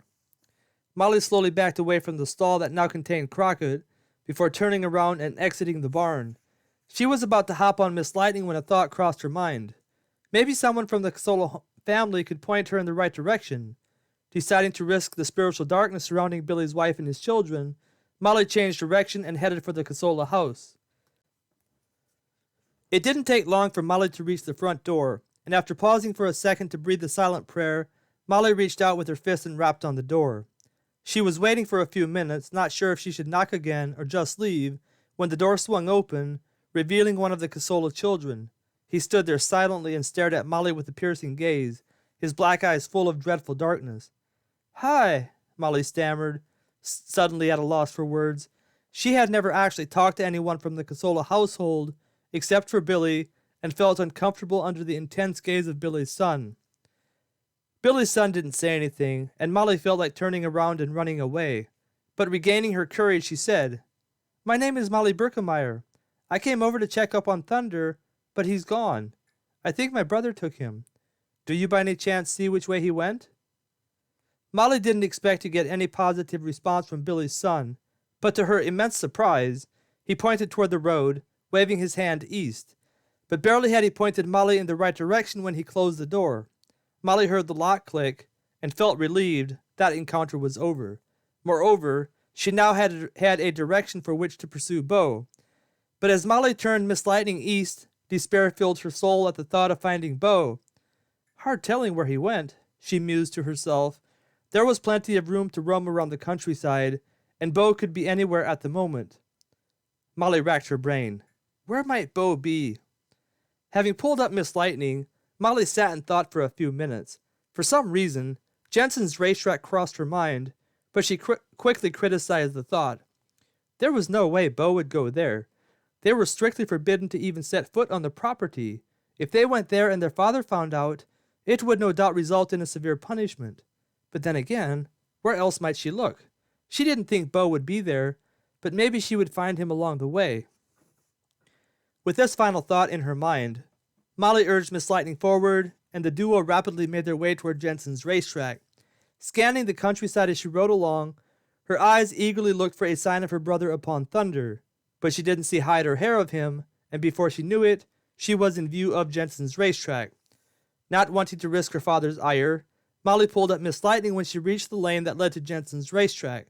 It looked like there was a race today, and a good one at that, since a sizable crowd was beginning to form. It was about 2 o'clock in the afternoon by this time, as far as Molly could tell by the position of the sun overhead, and it looked like the horses that would be racing were on the track getting loosened up. Molly's eyes scanned the crowd nonchalantly, of the mind that Bo was not to be found here. If he was here, she most likely wouldn't be able to spot him in the crowd. While her eyes scanned the crowd, her brain tried to think of another place to look for Bo, or maybe she should just go home. Bo would come home eventually, and then she could ask him where he was. Although, given the quiet and aloof disposition of Bo in recent months, she probably wouldn't be able to get much out of him. Deciding her search for Bo was pointless, Molly was about to turn Miss Lightning around and head for home when a jet-black horse caught her attention. Pausing for a second, she looked at the horse. It sure looked a lot like Thunder. In fact, it was Thunder. Molly lost control of her senses and urged Miss Lightning toward the racetrack, keeping her eyes fixed on the jet-black horse. It really was Thunder. Her eyes once again scanned the crowd for Bo, assuming he must be here somewhere if his horse was back at the Casola homestead. He must have ridden Thunder over here for someone. Forgetting where she was, Molly rode Miss Lightning up on the track, and guffaws began echoing through the crowd. Molly didn't pay them any mind, making a beeline for Thunder and his rider. To her surprise, the rider had a mask on his face, and when he saw her, he urged Thunder toward the other side of the track away from her. "Hey, Missy!" someone yelled. "Racehorses only on the track!" Barely had the person yelled when an official came stalking her way with his hand raised. "Off the track, young lady!" he yelled. He was puffing on a cigar, and Molly cringed at the tone of his voice. Deciding she better listen, Molly turned Miss Lightning around and rode her off the track. Not sure what to do, she made her way to the horse barn, mulling over her dilemma. The horses were now beginning to circle around to enter the starting gates, and Molly pulled Miss Lightning around to watch. Thunder came strolling through in front of her, his rider keeping his head down and away from her, his mask concealing his identity. Molly wanted to rush over and demand to know why he was riding Thunder and where Bo was, but she knew she would be apprehended and forced to leave the track. Molly finally made up her mind. Swiftly hopping off her beloved horse, she tied her to the hitching post nearby next to a black and white Mustang before making her way toward the crowd in front of her. This wasn't the kind of place for a decent young lady like herself to be, and Molly felt her face blush as she uncomfortably pushed her way through the crowd toward the front. Given the fact she was a lady, the crowd parted, and Molly soon found herself in a pristine position to watch the race. It was time to get the race underway, and Molly found herself torn between watching the race and looking for Bo. But as the horses lined up in the starting gate, she felt herself suddenly grow excited. She loved horses, and loved racing, and here she was watching a professional horse race for the first time. Giddy with excitement, she turned her attention to the race, her heart beating rapidly as the countdown began. Chapter 8. Not an Accident. The pistol shot echoed over the quiet crowd, and the horses charged out of the opening gates, the crowd coming to life as it found its voice. Molly strained to see the horses from her position, trying to see where Thunder was at. There were 10 horses, and Thunder had started in the 5th position. The horses bolted out of the gate, most of them bunched together, with only 2 of them able to break loose early and get out in front. One was a red horse, and one was a brown horse. They both looked fast, and Molly squealed a little as the horses charged toward the first turn. Her eyes desperately scanned the pack of horses, trying to find Thunder. To her surprise, she finally located him all the way at the back. Disappointment filled Molly's eyes as she watched Thunder run in last place as they made their way into the first turn. She wanted to scream at the rider as he swung Thunder wide to the outside, making him run further than was necessary. But barely had this anger come into her mind when she saw Thunder begin to pick up speed. The crowd roared as Thunder passed one horse and then another. Molly looked around with surprise, wondering what the crowd was cheering at, when to her delight they began chanting, "Thunder! Thunder! Thunder!" Eager to see what was happening, Molly quickly looked back at the racetrack. Thunder was now in 5th place as the horses turned into the long backstretch. Molly gasped as she watched Thunder pick up speed, running all the way out on the far side. Now he was in 3rd place, his legs a mere blur as he stretched out his majestic youthful body. He only had 2 more horses to beat, the red horse and the brown horse, which were both running with blazing speed. It looked like they were unbeatable as they ran neck and neck with each other, maintaining a 3-length lead on Thunder. But then Thunder's rider did a strange thing, and Molly watched as he put his hand out and touched Thunder's neck. The crowd roared with applause, their hats in the air, chanting Thunder's name. Molly gasped. Thunder picked up even more speed at his rider's beckon, and he quickly gained length on the leaders, and then another length. By this time, the horses were now near the part of the track where Molly was standing, and a man grabbed her arm and pulled her back. Thunder was still running all the way outside close to the rail, putting plenty of room between himself and the other 2 horses. Molly shrieked with delight as Thunder pounded his way toward her, now pulling even with the other 2 horses. The crowd roared as the horses entered the final turn, and then gasped as the red horse and the brown horse moved outside rapidly, quickly closing in on Thunder and his rider. Thunder's rider saw them coming, and suspecting they were up to no good, he pulled back on Thunder's reins. But there was no stopping Thunder. He shook his head furiously, blowing and snorting as his rider tried to pull him back. The crowd grew quiet, and time seemed to stand still as the next scene unfolded before Molly's eyes. The riders of the other 2 horses kept moving up on Thunder, and as Thunder charged ahead, the 2 horses boxed him in against the rail, pushing him over until there was nowhere to go. Molly screamed as Thunder slammed into the rail beside him, his front right leg folding up as he crashed downward over the rail, sending his rider flying. The crowd roared in anger as horse and rider tumbled to the ground, the rest of the horses and their riders stampeding past the accident. Molly's mind screamed with terror, her face as white as a ghost, her body unable to move. She felt as if she was going to faint, when she felt an arm steady her, keeping her from falling. She looked to see who it was. She had never seen him before, but he looked like a kind man. As the crowd surrounded the fallen horse and rider, she pulled herself free from his kindly grasp and blurrily made her way toward the wreck on the side of the track. The crowd parted as Molly pushed her way through, her feeble attempts aided by the kind gentleman at her side. She was finally able to push her way through to Thunder and felt tears flood her eyes. Thunder was on his stomach, desperately trying to stand as several men took hold of him and tried to restrain him. A scream erupted from his throat, and the crowd backed up. And then, there he was, the mystery rider of the majestic jet-black horse, the rider everyone had wanted to see, to know, to congratulate for his past wins. But now they had one thought in mind. Who was he, and was he okay? But he was not moving. Molly watched as the doctor quickly examined his body, shaking his head as he inspected his patient. The news was obviously bad. The doctor finally felt his way up to the rider's head, making quick work of his assessment. As his hand slid up to his face, his fingers tugged on the mask gently. It was bloody from the head wound he had suffered. It also looked like he had a broken leg and a broken arm, perhaps some fractured ribs, or broken. Molly strained to see as the doctor pulled off the mask. The crowd was silent, also straining to see the identity of the mystery rider. As the mask came off, the crowd gasped. He was a mere boy. Molly looked at the rider, her legs growing weak as fear gripped her tender heart. No, no, no, it couldn't be. No. But it was. It was Bo. Molly finally found her voice. Bo! Her scream reverberated over the crowd, and silence once more ensued as they gazed at the terror-struck girl, many an eye filling with tears as they looked on, even from the men hardened from the rough life they knew, the only life they knew. Molly finally found her strength to walk, and she lunged forward, pulling herself free from the kind gentleman's grasp, and then she was beside Bo's lifeless body, sobs racking her frail frame as tears flooded the ground around her.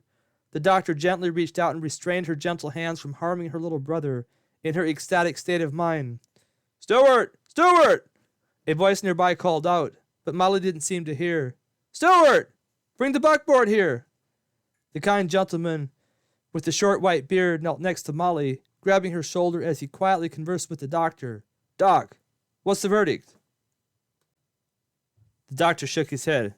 Don't know, mister. It's outside of my expertise. All right, the gentleman said. I know his family. They don't live too far from here, and there's a good doctor there who can help him as well as anyone close by. The buckboard was now pulling up, and the gentleman turned to Molly. Miss, I'm Jeff Winters, a friend of your father. We're going to take the boy home where Doc Wilson can look at him. We have to move fast. Is he your brother?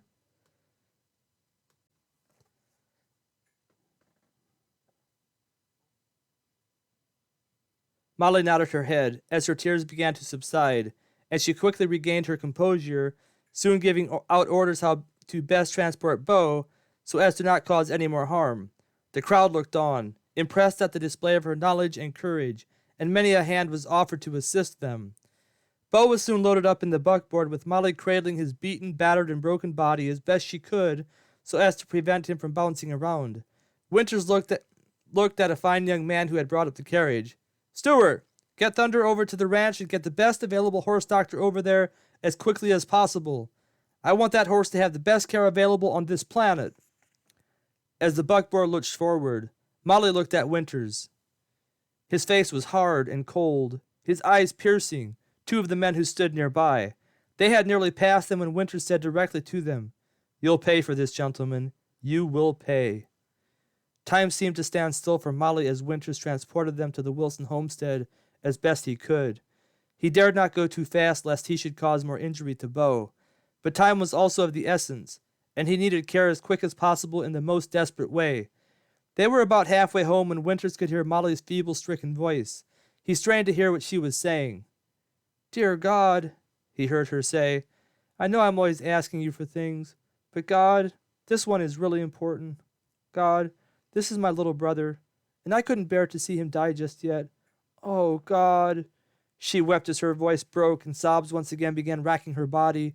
Winters stilled himself against his own emotions, trying to keep the tears back, but his efforts were to little avail, and soon a trail of tears could be seen traveling down his bearded cheeks. They finally arrived at the Wilson homestead, and it didn't take Doc long to understand the severity of the situation. Before long, they had Bo laid up in bed, and Doc carefully ran his hands over his body. His face grew darker and more worried with every passing second. Molly! Doc interrupted Molly's thoughts as he shook her. Molly, we have to move fast. Bo is in bad condition. We need to set his right leg and right arm, which are both broken. Then we need to clean the wound on his head and lay him in the best position for his ribs to heal. Feels like two of them are broken. Molly felt another sob come up her throat when Doc leaned down and grabbed her by her shoulders. Molly, you're a doctor. This is a moment when you need to show me you can take over for me when I'm gone. Doctors see many bad things. This is one of the worst. But we can't let fear and emotion stunt our effectiveness. Do you understand me? Molly nodded her head. Good, Doc said. Let's get to it.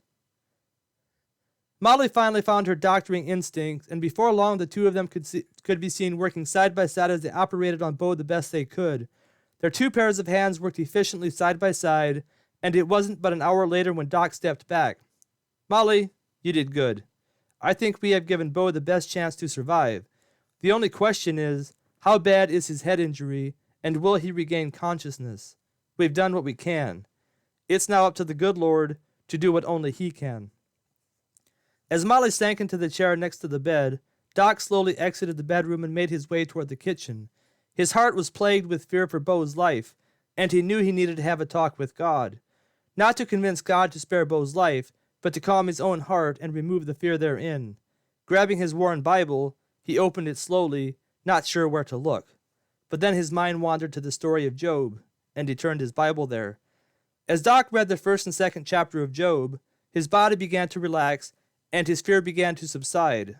If there was one place in the Bible that made it pretty clear that nothing could happen outside of God's control, it was in the book of Job.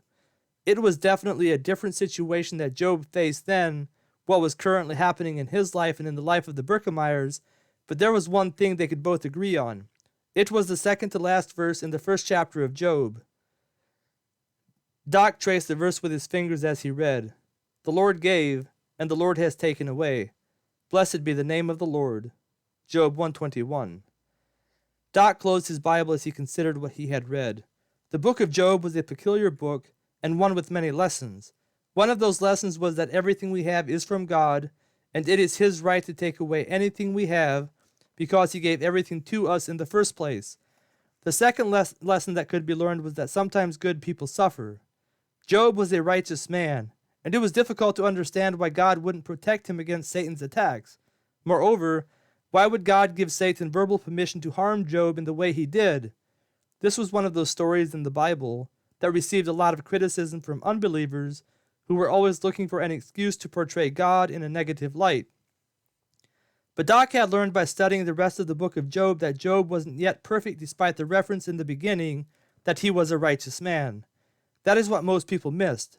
Job thought he had everything figured out and thought that gave him the right to question God. But even though he lived a righteous life, he didn't always think righteously, and God had to correct him on this. And in the end, Job said, "I know that you can do all things, and that no purpose of yours can be thwarted. Who is this that hides counsel without knowledge? Therefore I have uttered what I did not understand, things too wonderful for me which I did not know. Hear, and I will speak. I will question you, and you make it known to me. I have heard of you by the hearing of the ear, but now my eye sees you.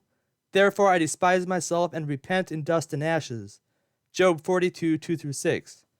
Come to find out, Job had some repenting to do. Even though he didn't curse God like Satan said he would, Job didn't think rightly in the midst of terrible circumstances in his life, and he recognized this and repented. Doc's mind paused from the story of Job. But what did this have to do with the current situation of the Berkemeyer family? Was God trying to tell them something?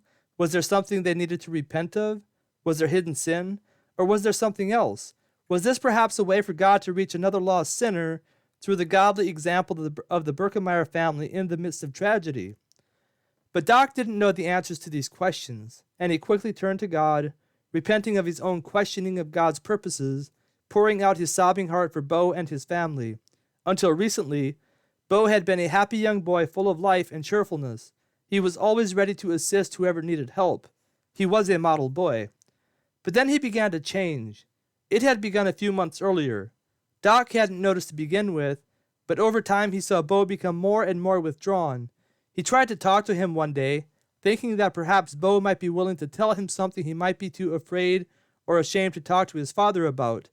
But Bo refused to talk, and that's where Doc had left it. It was getting late as Doc pondered these things, and he decided it was best to turn in for the night. He was exhausted. Life was hard, especially now with everything that was going on in his life and the lives of the Berkemeyer family. Deciding to check up on Molly and Bo before he turned in for the night, he made his way toward the bedroom. Molly had fallen asleep in the chair next to Bo, and it looked like Bo was resting peacefully, albeit unconsciously. Seeing there was nothing he could do, Doc turned around and walked to his bedroom. As his head hit the pillow after he said his evening prayers, Doc felt relief wash over his body, and before he knew it, he was fast asleep. Chapter 9. War on the Horizon. Doc! Doc! Doc stirred as he felt a hand shake him. He slowly opened his eyes. Molly was standing over him, shaking him vigorously. Doc! Bo's awake! Doc felt his heart leap with joy. How's he feeling? He asked, looking at Molly, searching her face for good news. He's hurting badly, Molly answered. I gave him some ether to help with the pain. It seems to have helped a little. That's good, Molly, Doc replied. winking at her with a brave smile on his face. "Were you able to talk to him?" Molly nodded her head. "Yes, Doc, and it seems everything is okay with his memory." Her eyes flickered, indicating she recalled the amnesia her mother had suffered 6 years earlier. Except for the accident, Bo doesn't remember what happened on the track, but it seems he remembers everything else. But he wouldn't talk about why he was there. He's hiding something, Doc. I'm worried and scared. Doc shook his head in agreement, but seeing the need to put the young girl at ease, he swung up out of the bed and put his hand on her shoulder. "Don't worry, Molly. It's nothing we can't get through. Bo will eventually open up, and when he does, we'll be right there to help him. The Lord is good, and he will give us wisdom. All right?" Molly nodded her head as her eyes filled with hope at the thought everything was going to be okay. But barely had the interaction ended when they heard someone enter the cabin. "Doc! Molly! In here, Ma!" Molly called out as she exited the room where she was conversing with Doc, making her way toward the sound of her mother's voice. Her mother had come down the previous night while they operated on Bo, but seeing there was nothing she could assist with, she had gone back to the Birkemeyer cabin, her eyes red and cheeks stained from the tears she had wept as she looked upon her little boy who inhabited a broken, beaten, and battered body. But there was something Rose could do, and that was pray for her little boy, and pray she did. In fact, she may never have prayed like she did that night. As Molly looked upon her in Doc's kitchen, she could tell her mother hadn't slept a wink that night, but there was a cheerful smile on her face as she looked at Molly with clear, trusting eyes. "Bo's awake and doing well, I reckon?" she asked, her inquiry more of a statement than a question. Molly nodded her head. "Sure is, Ma, and it looks like he's going to be okay. He's hurt pretty bad and will be in bed for a few months, but we think there won't be any long-term damage." Molly paused for a second when a thought crossed her mind. "By the way, how did you know?" Rose smiled again. "That's what I felt this morning. God is good, dear, and he answered our prayers." Not able to wait any longer, she slid past Molly and made her way to the bedroom where her precious young son was lying. Before long, she was in conversation with him, and Molly smiled as mother and son chatted. While mother and son chatted, Doc whipped up a fine breakfast, and the trio gathered around Bo in the bedroom as they ate their meal. After leading devotions and finishing up with a prayer, Doc decided that Bo needed to get some rest. The others agreed, and everyone exited the room after telling and patting Bo goodbye. Rose and Molly headed up to the Birkemeyer cabin, and Doc set to cleaning up the kitchen. Barely had he finished up when he noticed a horse turning into the driveway. It was Jeff Winters. After tying his horse to the hitching post outside, Winters made his way toward the front door. Doc was waiting for him and opened the door before he had a chance to knock. "Good morning, Mr. Winters," Doc said heartily as he invited him into the cabin. He knew Jeff Winters only by having heard of him, and the previous night was the first time he had actually met the man. But he liked him from what he could see on the surface. Jeff looked like a kind man who would make any decent folks a good neighbor. "Call me Jeff," Winters insisted. Doc nodded his head obediently. "All right, Jeff." After a pause, he asked, "Care to have a seat?" He motioned Winters toward a chair at the kitchen table, and Jeff accepted gratefully. After pouring himself and Jeff 2 hot cups of coffee, he sat down opposite of Winters. "How's the boy doing?" Winters inquired as soon as Doc sat down. Doc suspected Jeff had come to inquire about the boy, and was pleased with the friendliness of the man. "Looks like he's going to be just fine," Doc replied. "He'll be laid up in bed for a couple months, and we'll need to take good care of him. But he was awake this morning, and everything seems fine with his memory and ability to think, talk, etc. That is what I was most worried about, but the good Lord saw fit to bring him on through." Winters' eyes narrowed when Doc spoke of the good Lord, but he quickly covered up the skepticism in his eyes. Doc noticed, but didn't say anything. But Winters had other things on his mind, and he didn't waste any time getting to the urgency of the matter at hand. "I took the liberty of doing a little detective work," he said. Doc felt his curiosity piqued. "Detective work?" "That's right, Doc. Fact is, I saw the race yesterday, and there was a reason Bo was in the accident. I don't know if Molly told you, but 2 of the riders yesterday intentionally ran Thunder off the track. It was foul play by anyone's standards, and the 2 men should be charged with attempted murder for what they did." "Attempted murder?" Doc's voice was filled with apprehension as he inquired into the matter. "Jeff, you're getting me a little worried. with talk like that. What's going on? Winter shook his head angrily. I'm being dead serious right now, Doc. Those two men who ran Thunder and Bo off the track yesterday did so intentionally. They may not have been trying to kill Bo per se, but they were intent on taking him and Thunder out of the race. Fact is, they already got beat twice by Thunder and Bo, and it looks like they finally had enough. Thunder is mighty fast, Doc, and can't be beat fairly, and this seems to be a problem for some people. Doc's eyes filled with worry. It was one thing for Bo to get hurt in an accident, but this was different. The last thing Doc wanted to involve himself in was an entanglement with worldly wicked men, but it appeared Bo was already tangled somehow. Did you find anything out? Doc asked, his voice growing quiet with apprehension. I did, Doc, and it's bad. Real bad. What is it, Jeff? Looks like Bo got tangled up in some problems between Billy and Jim Lutz. Jim Lutz is the owner of one of the horses that ran Bo off the track yesterday. He's also the guy who had secured the lien against the Casola homestead. Word is that he worked something out with Billy for Billy to slowly regain sole possession of the homestead, but then problems began developing between the two men, and yesterday happened as a result. But how was Bo involved in all this? Doc asked. Billy needed a rider, and Bo is a Birkemeyer. Bo had ventured over to the Casola homestead early last winter, and for some reason Billy let him ride Thunder. Bo seemed to have a real knack for riding Thunder, and before he knew it, he was racing Thunder for Billy. Everything was okay to begin with, but when Thunder went up against Lutz's horse and beat him twice, it was more than Lutz could bear. Not only did Eli and Lightning ruin the reputation of his prized horse, Smooth as Silk, but now it looked like Thunder and Bo were going to hinder the promising career of his young horse, Iscariot. So he had his rider try to take out Thunder yesterday. Doc shook his head. Hard to believe a man would go that far to win. Bo's just a kid. Winters nodded his head. Folks are pretty stirred up about everything. Fact is, the crowd loved Thunder, and watching the riders and their horses run Thunder and Bo off the track has folks talking about taking matters into their own hands. What do you mean, folks are talking about taking matters into their own hands? Doc asked, his eyes filling with angst. What are they talking about doing? And who is the other man who's involved? Things look pretty bad, Winters replied. I've heard the word lynching tossed around. Not sure folks would actually go that far, but to be honest, I'm a little worried. After a pause, he added, Robert Farkas is the owner of the other horse, Brutus. What about the law? Doc asked. Where do they stand in all this? Law's on Lutz's and Farkas' side.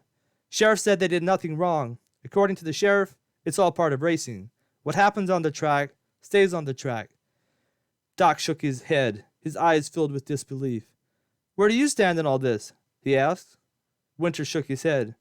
Don't rightly know. I mean, I'm not up for lynching, but something needs to be done to bring Lutz and Farkas to justice. I just don't know what that looks like.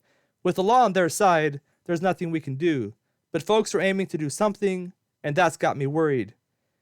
Winter scratched his beard, a distant look in his eyes. Sure wish Eli was here.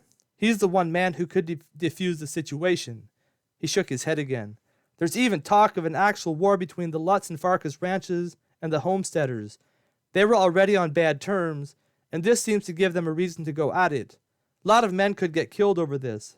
Fact is, trouble was already brewing, and this incident brought it to a boiling point. Doc cupped his chin in his hand, thinking about everything Winters had just said. He finally spoke. Then I reckon we better fetch Eli. If he can prevent a war from breaking out between the two ranches and the homesteaders, a lot of deaths will be prevented. I'll go. The two men in the cabin jumped as Molly's voice echoed through the cabin. The door opened, and Molly burst through, a sheepish look on her face. Unbeknownst to the two men, she had been listening through the crack in the cabin door and heard everything that had just been said. But there was a determined look on her face, her eyes blazing with intensity. Absolutely not, Doc exclaimed, an equally intense look on his face. Eli would have my hide if I allowed you to take that risk. I'll send Stuart, Winters interrupted the two of them. He'll be able to track down Eli and the herd as fast as anyone. Molly set her jaw determinedly. I'm going, and that's that. If you want to send Stuart with me, that's fine. That's even better. That way, if something happens to one of us, the other one will be able to get through. If something happens to one of you? Doc exploded. Molly, the last thing we need right now is for you to risk your life. What about the folks around here who are about to go to war? Molly questioned Doc, looking into his eyes defiantly. Every minute counts, and we both know Miss Lightning can run further, faster than any horse in the country. She may not have won any races on the racetrack, but she can get to paw as fast as any horse, and that's a fact. Winters rubbed his beard as he watched the outburst by Molly. Looking at Doc, he said, "You know what, Doc? Molly's got a point. 2 are better than 1, and I'm guessing Miss Lightning can run with the best of them." A smile came over his face. "And with the Birkemeyer on the trail of your father, he'll be back here in no time." Seeing she had Winters on her side, Molly stood up. "That settles it. I'm going to go saddle up Miss Lightning." She turned around and exited the cabin, leaving Doc and Winters staring after her with their mouths hanging open. "All right then," Doc said, seizing the time to help prepare to send her off. He could see she was unstoppable at this point, and that he might as well assist. Better get them some dried food to send along. Before long, Molly was astride Miss Lightning, her saddlebags filled with the provisions that would be needed to tide them over until they reached their destination. She waved to Doc as she nudged Miss Lightning forward, and it wasn't long until they had disappeared from Doc's sight. After watching the pair disappear into the horizon, Doc turned and began walking toward the Birkemeyer cabin to talk to Rose. Rose was anxiously awaiting his arrival, having gleaned little information from Molly when she had burst into the cabin to grab a few things before she left. Doc soon had her filled in, and Rose's beautiful brown eyes were soon filled with tears once again. But Rose was a strong countrywoman, and after a little time spent in prayer with Doc Wilson, she steeled herself against the fear that had crept into her heart. Everything was in God's hands, and whatever happened was for the best. But she believed God would keep her daughter safe, and that her husband would be back in time to prevent a war between the ranchers and the homesteaders. Chapter 10. Pressing On. The sun was well on its way overhead as the men worked feverishly beneath its hot and intense gaze, occasionally wiping their faces with their sleeves, trying to keep enough sweat out of their eyes to see what they were doing. It was by far the hottest day of the summer, and the horses beneath them seemed to drag their feet as they wearily darted to and fro, gathering up the last few cows that had scattered a few days earlier. It was Sunday now, a day and a half after the stampede. Following the stampede, the men had worked almost non-stop on their horses as they sought out the scattered herd and pushed them back into the canyon. Thankfully, most of the men had brought an extra horse, and they were able to switch them out every couple of hours to give their exhausted horses a breather. As Ralph pressed his horse up against an ornery cow, pushing it toward the canyon, he surveyed the scene before him. All things considered, they were in pretty good shape. It didn't seem like they had lost a lot of stock, and if they were able to start back up on the trail in the morning, they would have lost only 1 day off their original plan when they first stopped at the canyon. As Ralph sat back feeling good about the feat he and the other men had just accomplished, his face stiffened as he thought about Eli. Eli was still in pretty bad shape, and he hated to move on with him in his current condition. He had suffered a nasty gash on his right leg, and was at the moment delirious from the infection that had set in. They had seared the wound immediately following the accident, but the wound was really bad, and the infection had set in regardless the efforts. Deciding to check up on his friend, Ralph helped finish pushing the last cow into the canyon, and then made a beeline for the camp. They had moved the camp out of the entrance on the north side of the outer opening. It was here they had positioned the 2 wagons, or at least what remained of them, and the supplies that made it through the stampede. Fact is, there wasn't much left of the wagons and the supplies following the stampede, and the men were going to be in dire straits if they didn't find supplies along the way. But at least they had beef when they needed it. That would get them by. All the other food was mostly destroyed. Most of the beans, the biscuits, the dried fruit, and the coffee was trampled when the herd overturned the wagons. The loss of the coffee would be the worst. That was their one friend on long nights while they kept watch over the herd, but most of the coffee was destroyed. Ralph's attention turned to Eli as he approached the camp. Eli was lying beneath one of the battered wagons, shielded from the hot sun. He had tossed and turned for the last 36 hours as the infection in his leg got worse. But to Ralph's surprise, Eli was lying quietly when he rode up. Dismounting his horse, Ralph ambled over to Eli, getting on his hands and knees, crawling beneath the wagon beside him. Eli was now resting peacefully, the sweat no longer rolling off of him in torrents. It looked like the crisis had passed. After checking up on Eli, Ralph crawled from beneath the wagon and walked over to where the rest of the men had gathered, celebrating their most recent feat and making plans to move on. "I say we all get some rest today and tonight and head out first light," John said as Ralph joined the men. Everyone nodded their heads in agreement, and after deciding who would watch the herd at what times, the men went their separate directions, each man finding a shaded area where he could rest. The rest of the day went by without a hitch, and to the men's delight, Eli had come to by nightfall. He wouldn't be able to walk for a couple days, but it looked like he was going to be fine. He smiled feebly as the men congratulated him regarding his heroic escape, cheering as Billy retold the tale of Eli riding the steer in the midst of the stampeding beasts. Eli was glad to be alive and realized he had a narrow escape with death, but he was saddened by the death of his horse. Cromwell was a good horse. He still had his other horse, Tanner, with him, but he was nothing like Cromwell. But he would have to do. That is, when Eli got back on his feet. And who knows when that would be. Looking down at his leg, Eli flinched at the sight of the wound oozing blood through the bandage. Fred, the closest thing they had to a doctor out here, had done a good job with the wound, but it was bound to be healing for a while. In fact, Eli might not be much good to the men before they reached their destination.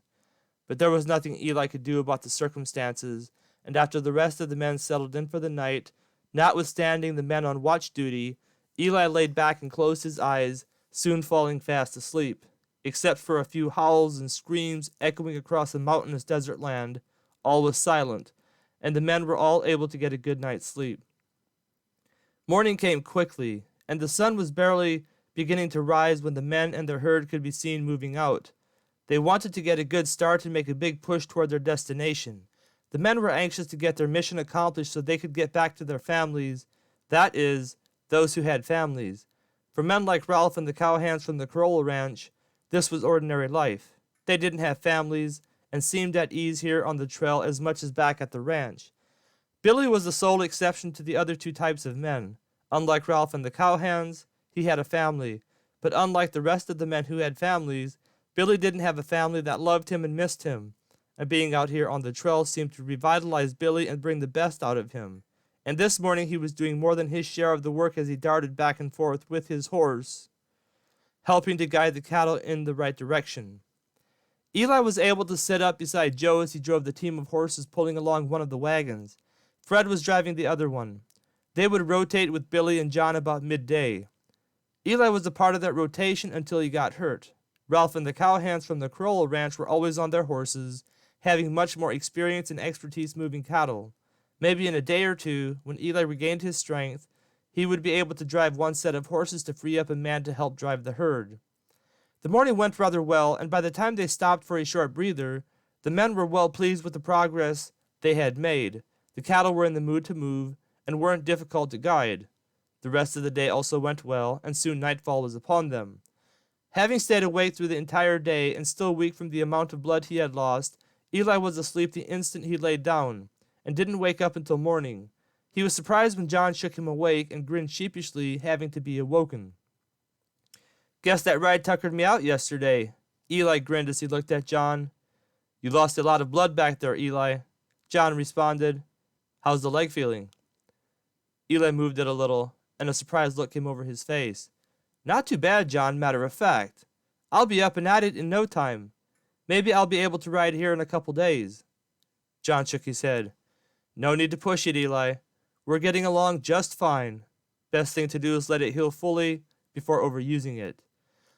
But Eli wasn't in the mood to wait, and by the time they were ready to get moving, he had convinced the other men he could drive one of the teams pulling a wagon so as to free up one man to help push the cattle.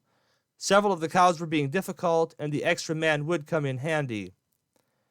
With the edge of the sun peeping over the eastern horizon in front of them, the men were about to set out when Rock Miley came riding toward John, Joe, Eli, Fred, and Ralph before they had a chance to take their positions.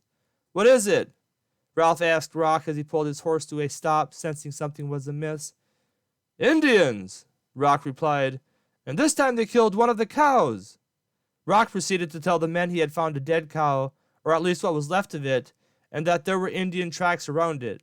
It looked like the Indians had taken what meat they could off the cow and then left the rest behind. "What do you make of this?" Ralph asked as he looked at the others. "I think we need to go investigating," Rock blurted out, itching for an adventure.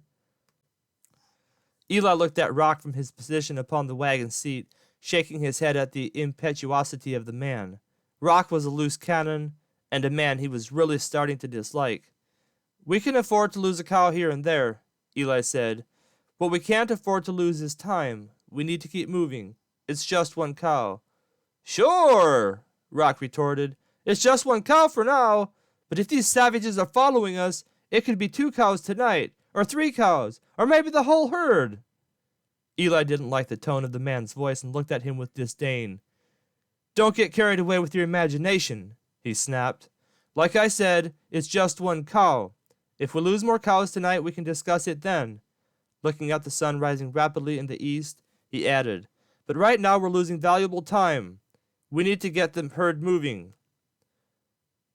The rest of the men agreed, and soon the men and the cattle were on their way east again.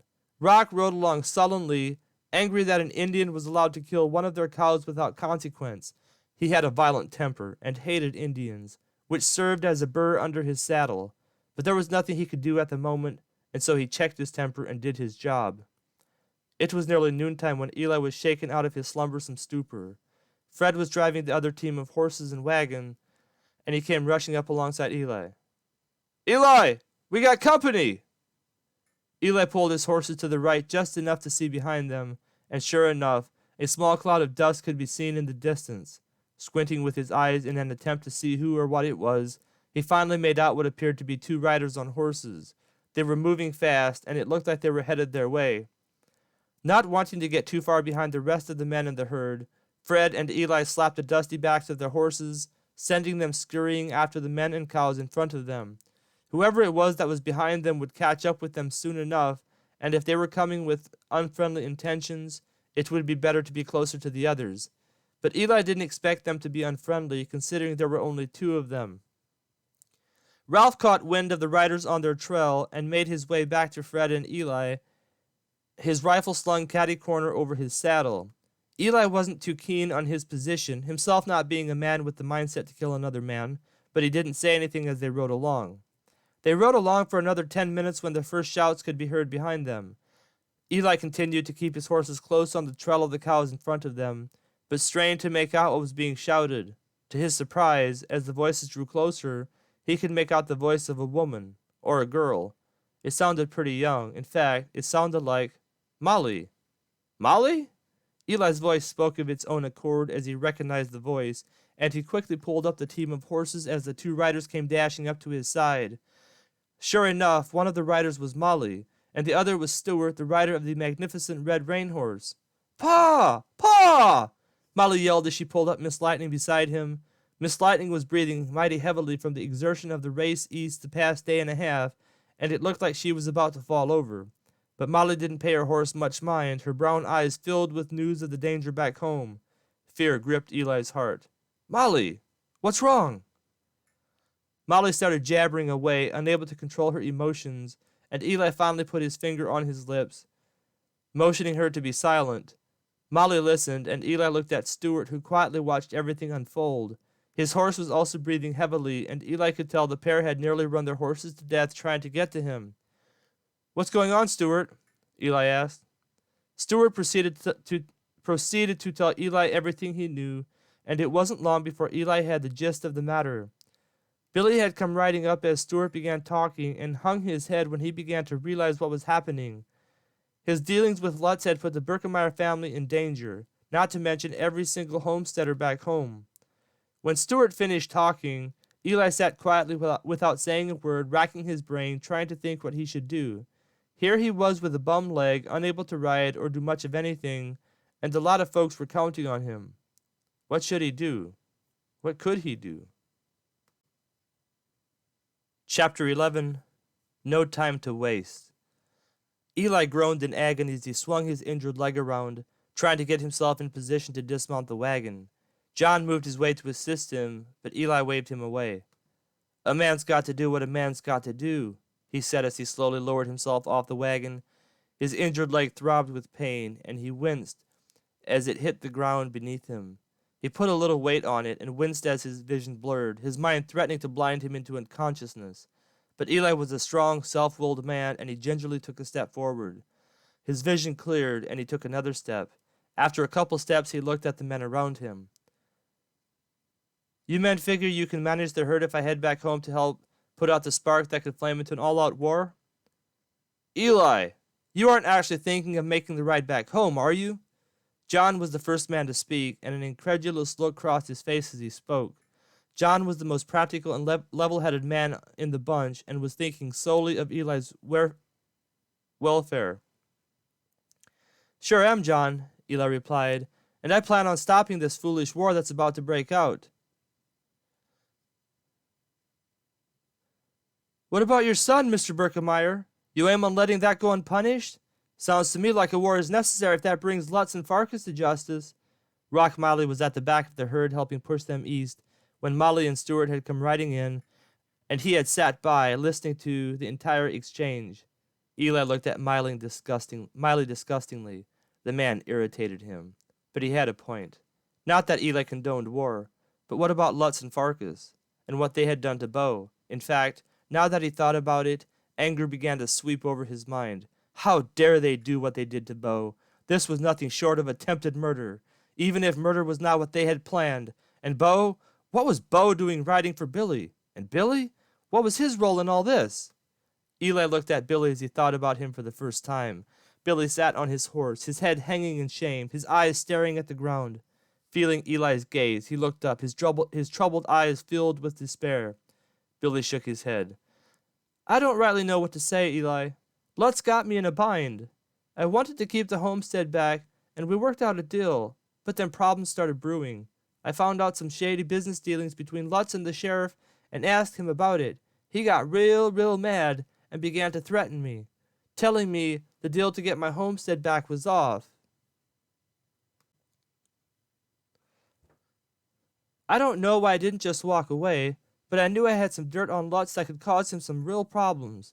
Told him as much. He ran me off his ranch at the end of a rifle barrel and told me he would shoot me on sight if I ever came back. The whole homestead situation went into limbo, and I had nothing to do, so I began to work with Thunder. I had put up Thunder at the Fremont homestead soon after he was born, with the promise Fremont would get the first foal out of him. He was high on Lightning, having heard about him, and then watched him last year against the best horses in the country.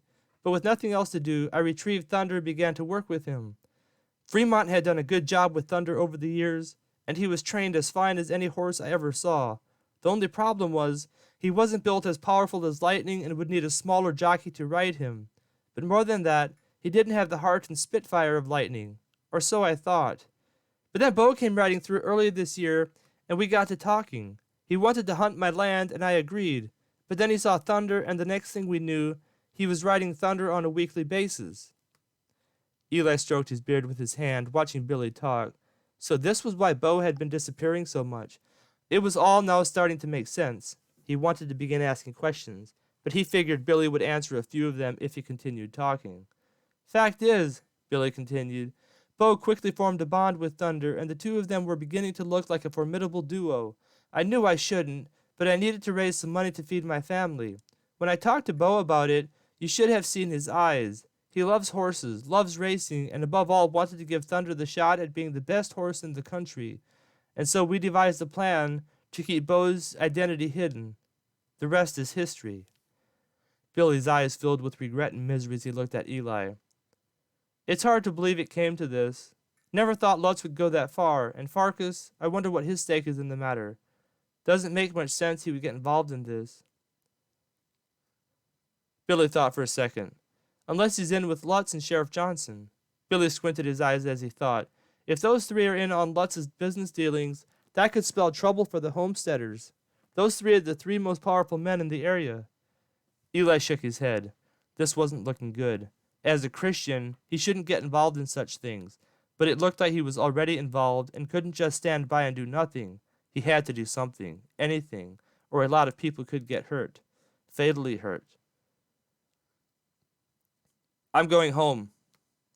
Eli spoke with absolute certainty, and the men around him didn't try to dissuade him. Better take Red then, Ralph said. He's rested up and will get you there as quick as any horse. Once the war breaks out, there will be no stopping it. Eli nodded his head. Much obliged, Ralph. Looking around, he added, I'd best be getting along. I'm going with you. Eli stopped short at the sound of Billy's voice. Looking around, he saw Billy's mind was made up, but that was going to be a problem. With Eli leaving, the men would be even more short-handed as they continued pushing the cattle east. I appreciate the sentiment, Billy, but that would leave the crew here too short-handed. I can stay and help out. Stewart spoke for the first time since laying out the trouble back home. Winters told me to do so if necessary. Looks like it's necessary. And I can say too, Pa. Stewart had barely finished talking when Molly chimed in, but Eli was having none of that. It was one thing for Stewart to stay behind and help, but Molly, absolutely not, Eli erupted. But Pa, Molly insisted, I can help. I'm not a child anymore. Eli shook his head. No, and that's final. John interrupted. Might be best if she did, Eli. She's been in the saddle for a day and a half now, and her horse needs rest. John paused, but then quickly added, and we could use the help. Molly's extra horse would come in handy. Eli hated the idea of leaving Molly behind, but he knew the ride back home would be grueling, especially for Molly, who was looking exhausted from the ride. Nodding his head, he said, All right, John. By this time, Ralph was leading his horse Red over to him. Eli grabbed a hold of the saddle horn, put his left leg in the stirrup, and swung himself up. His right leg screamed with agony, and a groan echoed up through the chambers of his throat. His eyes blurred once again, and he hung onto the saddle horn, trying to clear his head. The pain was almost unbearable, and he wanted to give up. But he couldn't give up. He had men depending on him, and families. These were tough times in a hard land and a rough-and-tumble world. Folks needed to stick together to survive the elements alone.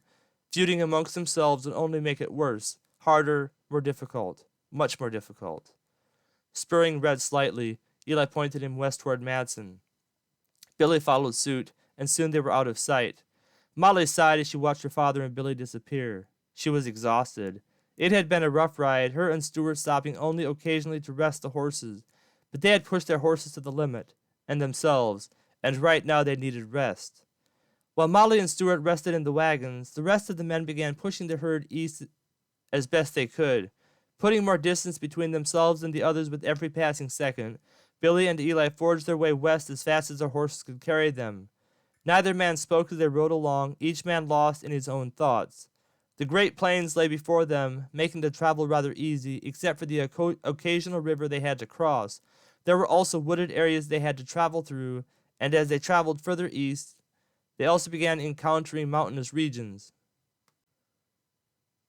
But there was nothing too difficult to impede the progress of the two men, and they were well on their way by nightfall. Deciding the horses needed a breather, Eli pulled up Red, and Billy did the same with his horse.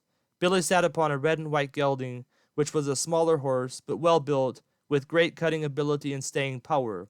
It was proving every bit as valiant as Red, and Eli was relieved to see Billy wouldn't be holding him back. How's the leg? Billy asked as the two men hunkered down to eat a little bit of dried beef they had packed along for the journey home. I'll live, Eli said quietly, not in the mood to talk to Billy. As he had ridden along, he thought more about Billy's role in the matter, and anger began welling up inside of him. It infuriated him that Billy would actually go behind his back and put his son in danger like that, especially after everything he had done for him. But Eli didn't say anything, and the two men sat side by side while they chewed on the tough meat. But Billy finally couldn't stand the silence, and he looked at Eli. Eli, I can't stand this anymore. If there was one thing I could go back in time and change, it would be to not involve your son in my problems. But I can't. Never in the slightest degree did I think something like this would happen. But I was wrong. Eli stared straight ahead for a few minutes, and Billy hung his head, beginning to think Eli wasn't going to respond. But when Eli responded, he almost couldn't believe his ears. Well, Billy, Eli began, fact is, we all make mistakes. And you made a mistake, just like I did 5 years ago when I tried to pave my own highway, putting God on the back burner. calling to him only when I was out of other options. To be honest, I was pretty sore as we rode along. Still am. But I'm trying to work through it, Billy. God will provide in our time of need. Eli paused for a moment, but then continued. The good thing is that Bo is going to be okay. And the fact of the matter is, we can still prevent a war from happening, if we can get back in time. There's no reason for any more people to get hurt over this thing. What's done is done. We need to move on. A puzzled look came into Eli's eyes. By the way, Billy, do you mind explaining to me what Lutz is up to? What you discovered he doesn't want people to know? Billy studied the ground for a few moments before looking at Eli. The man's an ex-rustler. That's how he got his ranch started. I don't think he's doing it anymore, but word is that he used to. Long time ago at least. But it doesn't matter. If folks ever found out that's how he got started, they'd run him out of town. Or at least they'd try. Eli couldn't believe his ears. Lutz was a rustler? No wonder he ran Billy off the way he did. He had a good thing going, but that would all end if word got out. How's Sheriff Johnson mixed up in all this? Eli asked. He helped cover it up, Billy answered. Eli shook his head. This wasn't good, and now that he knew, he was in just as much danger as Billy. It's a wonder they didn't try to dispose of you when they had the chance, Eli surmised. Seems to me you're a man who would cause them a lot of trouble if you had a mind to. Billy shook his head. Nah, I don't think they'd go that far. At least I didn't. But things are now quickly getting out of hand. They might go to lengths they wouldn't have gone before. After a short pause, Billy asked, What are you planning to do? Eli shook his head. I don't know. Probably go talk to Lutz first. See if I can't defuse the situation, and then talk to the homesteaders. I think I can talk the homesteaders out of this, but Lutz, I'm not sure. Eli shook his head again. Never expected to get wrapped up in something like this. I mean, I've had a pretty wild life, but it never involved a potential war, and not in a community like ours. People have had their differences over the years, but nothing like this. What if it goes to war? Billy asked hesitantly. Billy, I don't believe in killing a man, Eli answered emphatically. If I have to, I'll take my family and run. If others want to take it that far, so be it. But not me. I'll pack up my family and we'll go start somewhere else. It would be difficult, but it would be better than to kill a man. By this time it was time to get moving again, and the two men mounted their horses and headed west once again. They didn't know what awaited them when they got there, but they knew that whatever it was going to be difficult. But that was life, and sometimes life was difficult. But you have to take it as it comes and make the best of it, striving to serve God and love neighbor. Chapter 12, The Wild Ride Home. It was about 4 o'clock in the morning when Eli and Billy cleared a small hill, finding themselves at the entrance of a narrow canyon they had come through on their way east with the herd. The canyon had proven difficult for the men and the herd, making it necessary to funnel the cows through the narrow pass, but they had managed. The only other way was to ride through the densely populated forest that surrounded the canyon on either side. The quickest way would be through the canyon, and that way would be the safest as well. It was hard telling what kind of creatures roamed the forest, especially at night. In fact, it was hard telling what creatures roamed this canyon at night. Eli pulled up red as the two horses reached the canyon.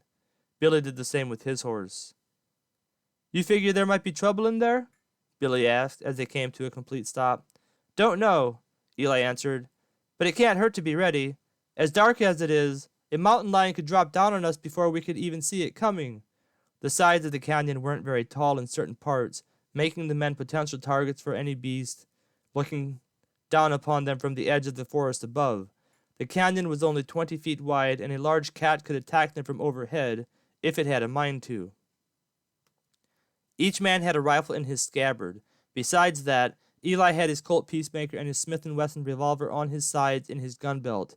His shotgun hadn't survived the stampede, and was rendered useless from the crushing hooves of the cattle, but his rifle had survived, and Ralph had put it in the scabbard before leading his horse to Eli. Billy had a pistol with him as well. The two men quickly checked their guns to make sure they were fully loaded, and then spurred the two horses forward. Eli kept a firm grip on the reins as they entered the canyon. The canyon was only 2 miles long, but it would be a long 2 miles in the dark, especially tonight. The moon was surrounded by dark, ominous clouds, and very little light emanated from it. But barely had they entered the canyon when Eli thought he saw motion overhead to his right. Scanning the area warily with his eyes, without making it apparent he was doing so, he pulled Red close to Billy. "Billy," he whispered, "up to your right. Do you see it?" Billy moved his head ever so slightly to look, but just as he did, a scream broke the silence of the deathly quiet evening. Both horses jumped even as the scream was still echoing through the canyon, snorting and blowing as they leaped forward instinctively. Eli nearly lost his seat as he clung to Red desperately, but he was able to hang on. But Billy wasn't as lucky, his mount flying out from beneath him, sending him plummeting to the ground. As Billy hit the ground, his horse went dashing off into the darkness ahead, Red trying to follow. "Whoa!" Eli shouted as Red fought his heavy hand on the reins. Red finally listened, the bit tearing into his mouth, sending blood flying as he shook his head. "Billy!" Eli shouted as he pulled Red around. Billy was still on the ground, lying on his side. He wasn't moving. "Billy!" Eli shouted again, spurring Red toward him. But then another scream erupted, and Red lunged forward, nearly running over the motionless Billy. But Billy was once again able to get his horse under control, pulling him up beside Billy. And then Eli saw her, the second biggest mountain lion he had ever seen. Her yellow eyes stared at him menacingly, a growl slowly erupting from her throat. He slowly pulled the rifle from the scabbard, pointing it her way, and then she screamed again. Red once again leaped to his side, and this time he caught Eli off guard, and with Eli's one bad leg unable to effectively clamp to his side, Red swiftly unseated Eli and sent him flying. Eli's body hit the ground, shoulder first, and his body crumpled where he landed on the hard rock surface. The top of his forehead slammed into the rock, sending blinding pain through his head.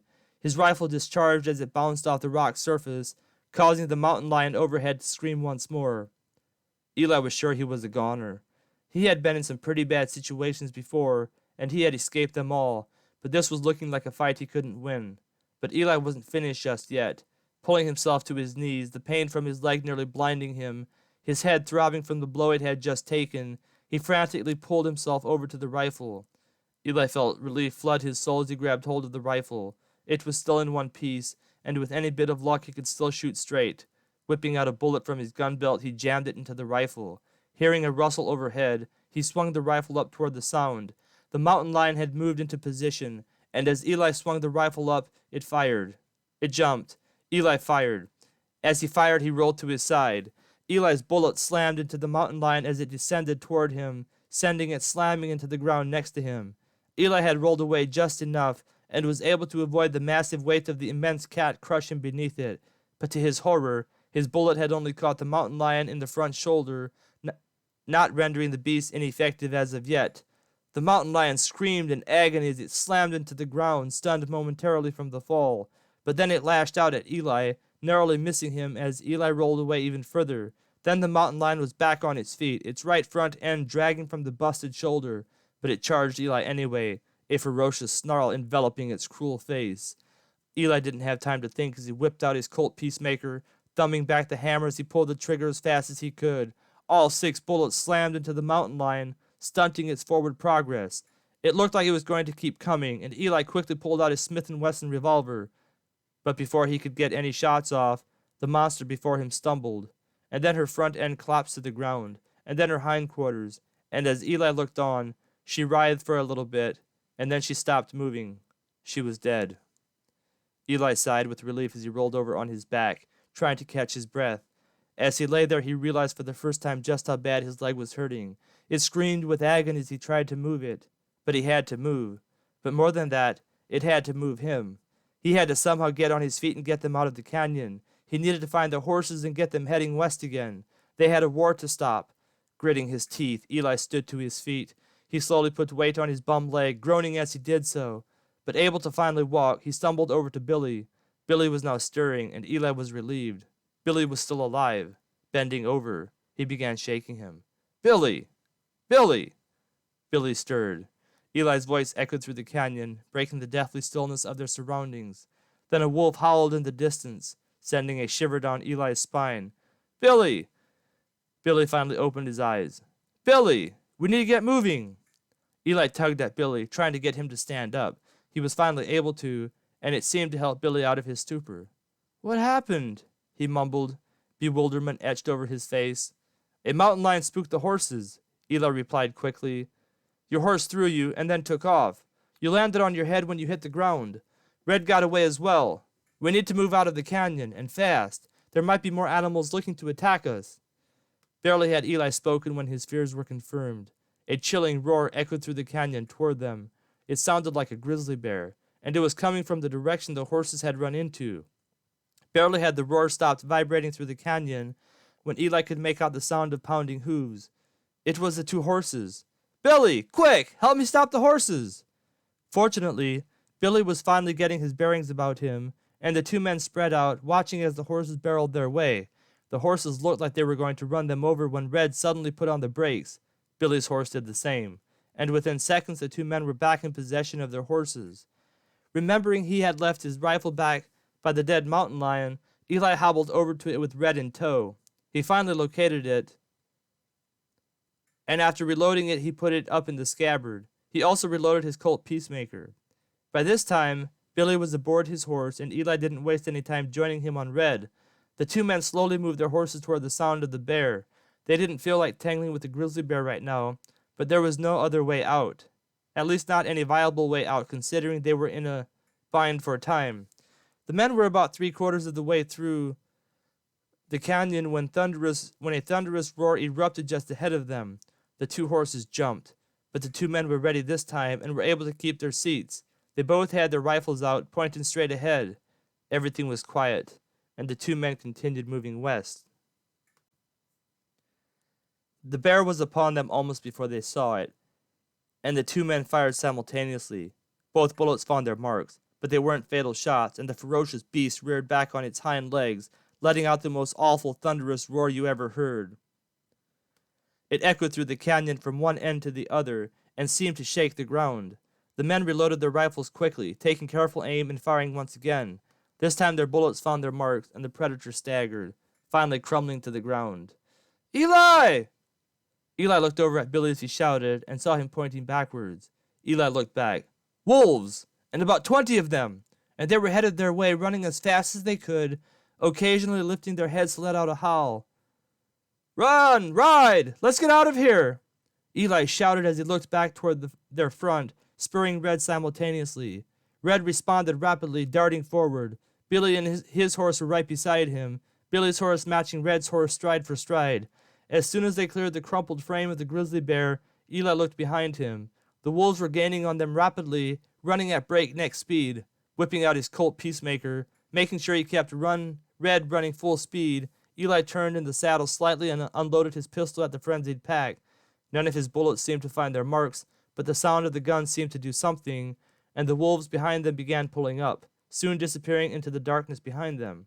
And then the two men and their horses were out of the canyon. Deciding not to survey their situation at the moment, the two men pressed forward, putting the canyon behind them as far as possible. By the time the sun began breaking the crest of the eastern horizon behind them, Eli and Billy were miles away from the canyon, but the horses were also exhausted from the intense pace set by the men, and they pulled them up to let them walk, giving them the breather they needed.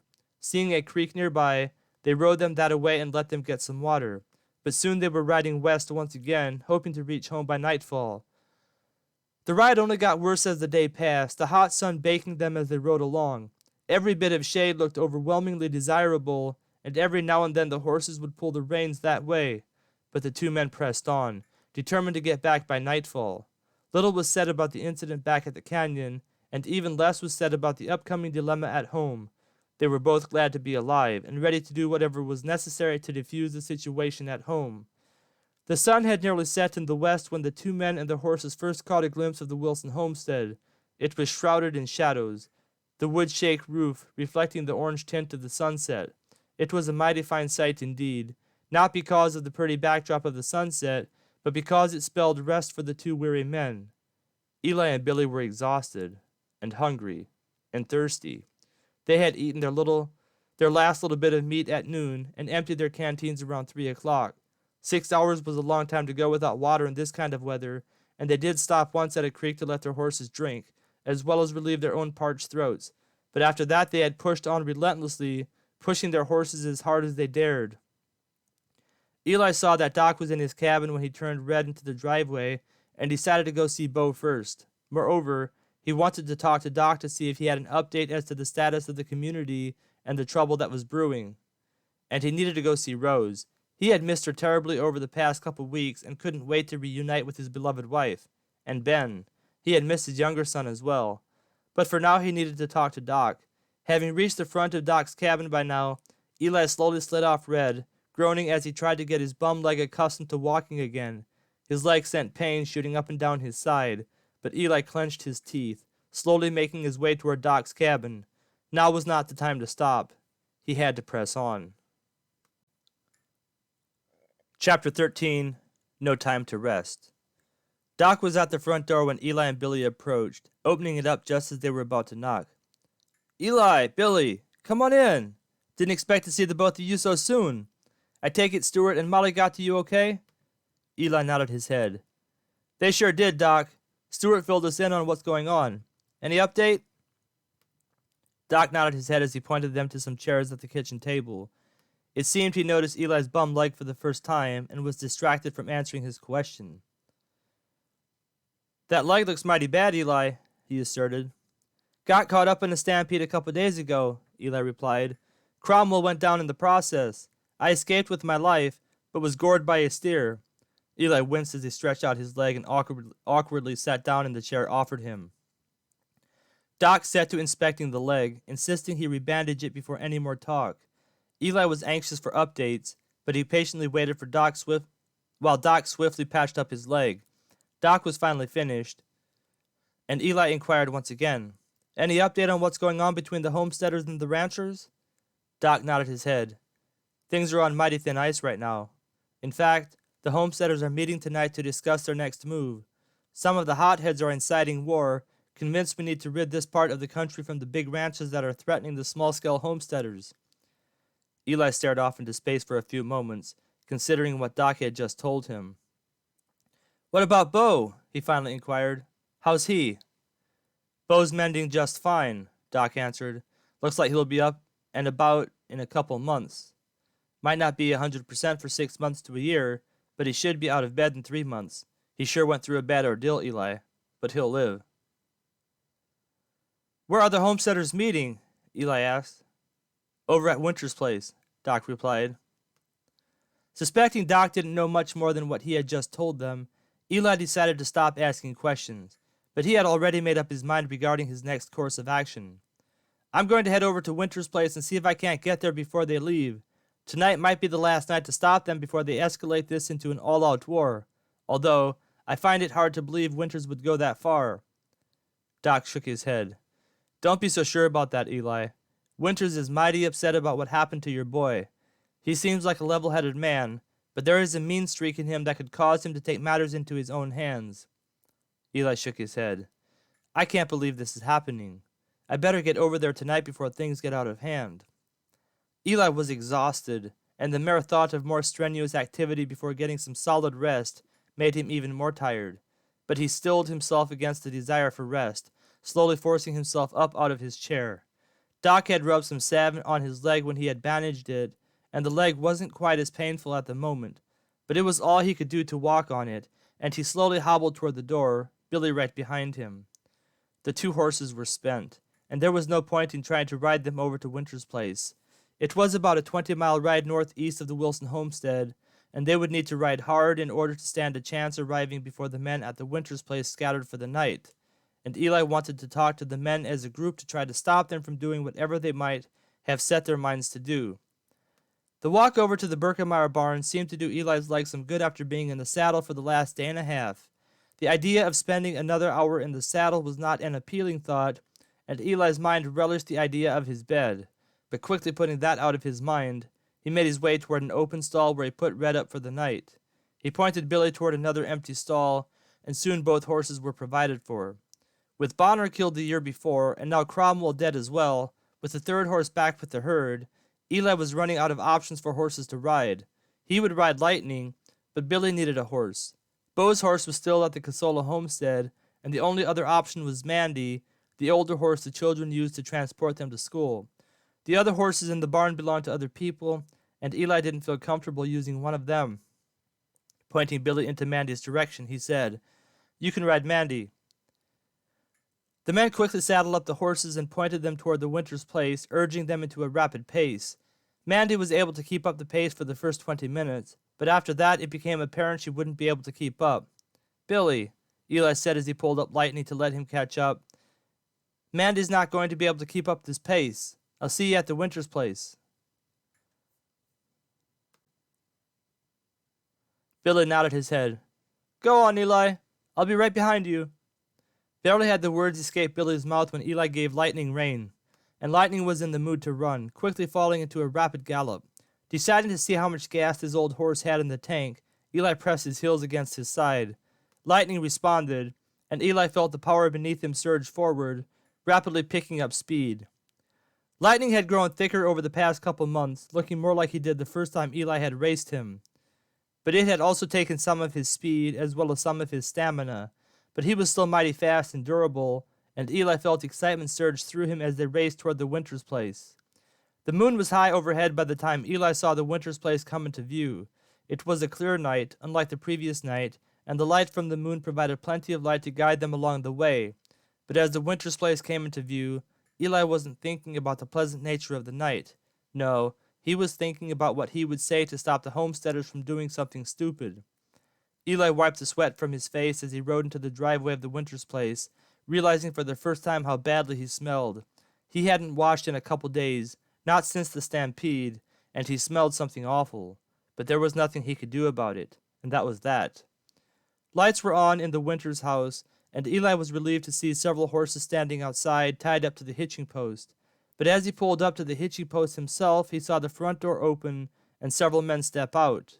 It looked like they were getting ready to leave, and that Eli had arrived in the nick of time. "Eli!" A voice from among the men called out as they walked his way, and Eli was able to make out the voice of Jeff Winters. "Howdy, Jeff," he replied, anxious to know the mind of the men.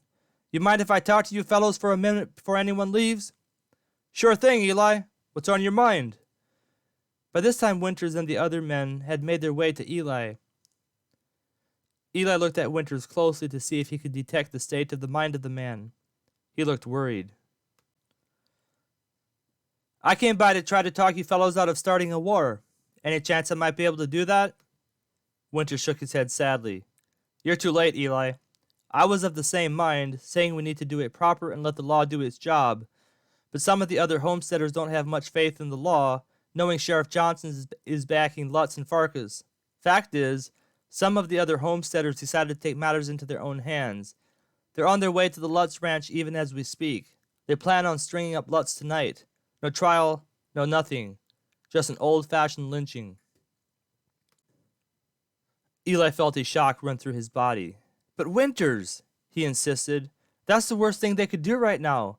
It will set off a series of events that could cost a lot of lives." Winters nodded his head in agreement. "I tried to tell them, but them boys are set on taking matters into their own hands. They're mighty upset about what Lutz did to your boy." Winters paused for a moment. "But it's more than that, Eli. They were already looking for an excuse to take out Lutz. The bigger the Lutz ranch gets, the more of a threat it is to the homesteaders. Some of the men are afraid of what it means, and they see this as an opportunity to even the scales." "I need to stop them," Eli said, quickly assessing the situation. "Do you know how much time I have?" Winters shook his head. "They were here earlier, but they left about an hour ago. Me and the rest of the fellows refused to go, arguing that the law is the best method to bring about justice, but they wouldn't listen." "How many are there?" Eli asked. "There's about 15 of them," Winters replied, "counting fathers and sons. Some of them boys don't look much older than teenagers." Winters shook his head again. Only a fool would take his son into that kind of a situation. Eli didn't wait to hear anything more. He needed to get to the Lutz ranch as soon as possible. Lives depended upon it. As he wheeled Lightning around and spurred him out of the Winters driveway, he racked his brain trying to come up with an idea how to stop what was about to happen. It was about an hour-and-a-half ride northeast of the Lutz ranch. That meant that the other men would be there in 30 minutes, if they left the Winters place an hour earlier. It might take them longer to get there, considering the possibility they might not be so anxious to get into a gun battle, even though they were riled up and ready to take action. Many a man could get riled up, and many a man could point himself toward trouble, but it usually took a bad hombre to walk into what those men would be walking into. Chances were, Lutz would be posting guards, and those guards would shoot on sight. Men like Lutz didn't believe in the sanctity of human life, and a life was as valuable to them only as much as it could offer them what they could take from them. But to men like Eli, even a bad person was worth saving if at all possible. It might come back to haunt him in the end, but he needed to do what he could to give those men more time to get right with God. That was the whole purpose of avoiding gun battles. It snuffed the life out of people who were not right with God, and once those people died, there was no more opportunity to point them to Christ. Eli spurred Lightning as they raced northeast, covering ground swiftly. Lightning hadn't been ridden in a while, and he seemed eager to run. But after 20 minutes, he was pretty much spent. But Eli asked him to continue blitzing his way toward the Lutz ranch, and Lightning responded favorably. The pair made good time, and after what seemed an eternity, Eli could faintly make out the Lutz ranch up ahead. It looked pretty quiet, and the thought entered his mind that perhaps the men had decided not to attack tonight, to perhaps wait until morning. If so, that would give Eli time to talk to both sides to try to establish a truce. Bo was his son, and there was no point in shedding blood over what had happened. Sure, Lutz and Farkas should be brought to justice for attempted murder, but Eli didn't suspect that would happen. But either way, war was out of the question, and that was that. Deciding not to risk getting shot by whatever guards Lutz might have posted around the place, Eli pulled up Lightning and slowly walked him through the darkness, scanning the area around him. It was deathly quiet as Lightning walked along, and Eli felt chills go down his back. About to think all was well, and that he should turn around and wait until morning to talk to Lutz, the sounds of angry shouting reached his ears. Then he was able to make out some shapes off in the distance, and recognized what appeared to be a standoff. Sure enough, the homesteaders had made their way to the main house of the Lutz ranch, and had secured Lutz before his cowhands could stop them. But once the cowhands were alerted to the impending danger threatening their boss, they had snuck up on the homesteaders, and now had the draw on them. Eli's heart shrank at the sight. He wanted to turn around and go home, but he couldn't. He couldn't just let people die. He had to do something. But what? Not knowing what else to do, Eli slid off Lightning and tied him to a tree. Then he began making his way toward the men as quickly as possible, his bum leg making it difficult to walk. But he was able to get to the men just in time to hear one of them threaten to shoot Lutz if the cowhands didn't back away. But the cowhands weren't backing away, realizing that Lutz would be strung up anyway. Eli had snuck up on the men, with Lutz as close to him as anyone. Stepping out into the open, he quickly moved in front of Lutz, putting himself directly into the path of any bullets that might head Lutz's way. "Fellows," he said, "nobody's dying tonight. It's time for everyone to go home." Chapter 14, Another Way Forward. The men stood frozen in shock as Eli stepped out in front of Lutz, ne'er a muscle moving among them. Things had gotten pretty tense, and one shot fired would set off a blazing gun battle that pretty much guaranteed death for some of them. Eli recognized most of the men, and had never suspected any of them of engaging in such a thing as this, and his heart went out to their wives and children who would suffer greatly if this battle took place. His eyes scanned the men quickly, searching out the most likely man he could use to help de-escalate the situation. The moment his eyes fell upon Chet Fisher, he knew he had found his man. Fisher was a reasonable man with a homestead located just a few miles northeast of the Wilson homestead. Molly and his youngest daughter could often be seen chumming together, and the family got together every once in a while to fellowship.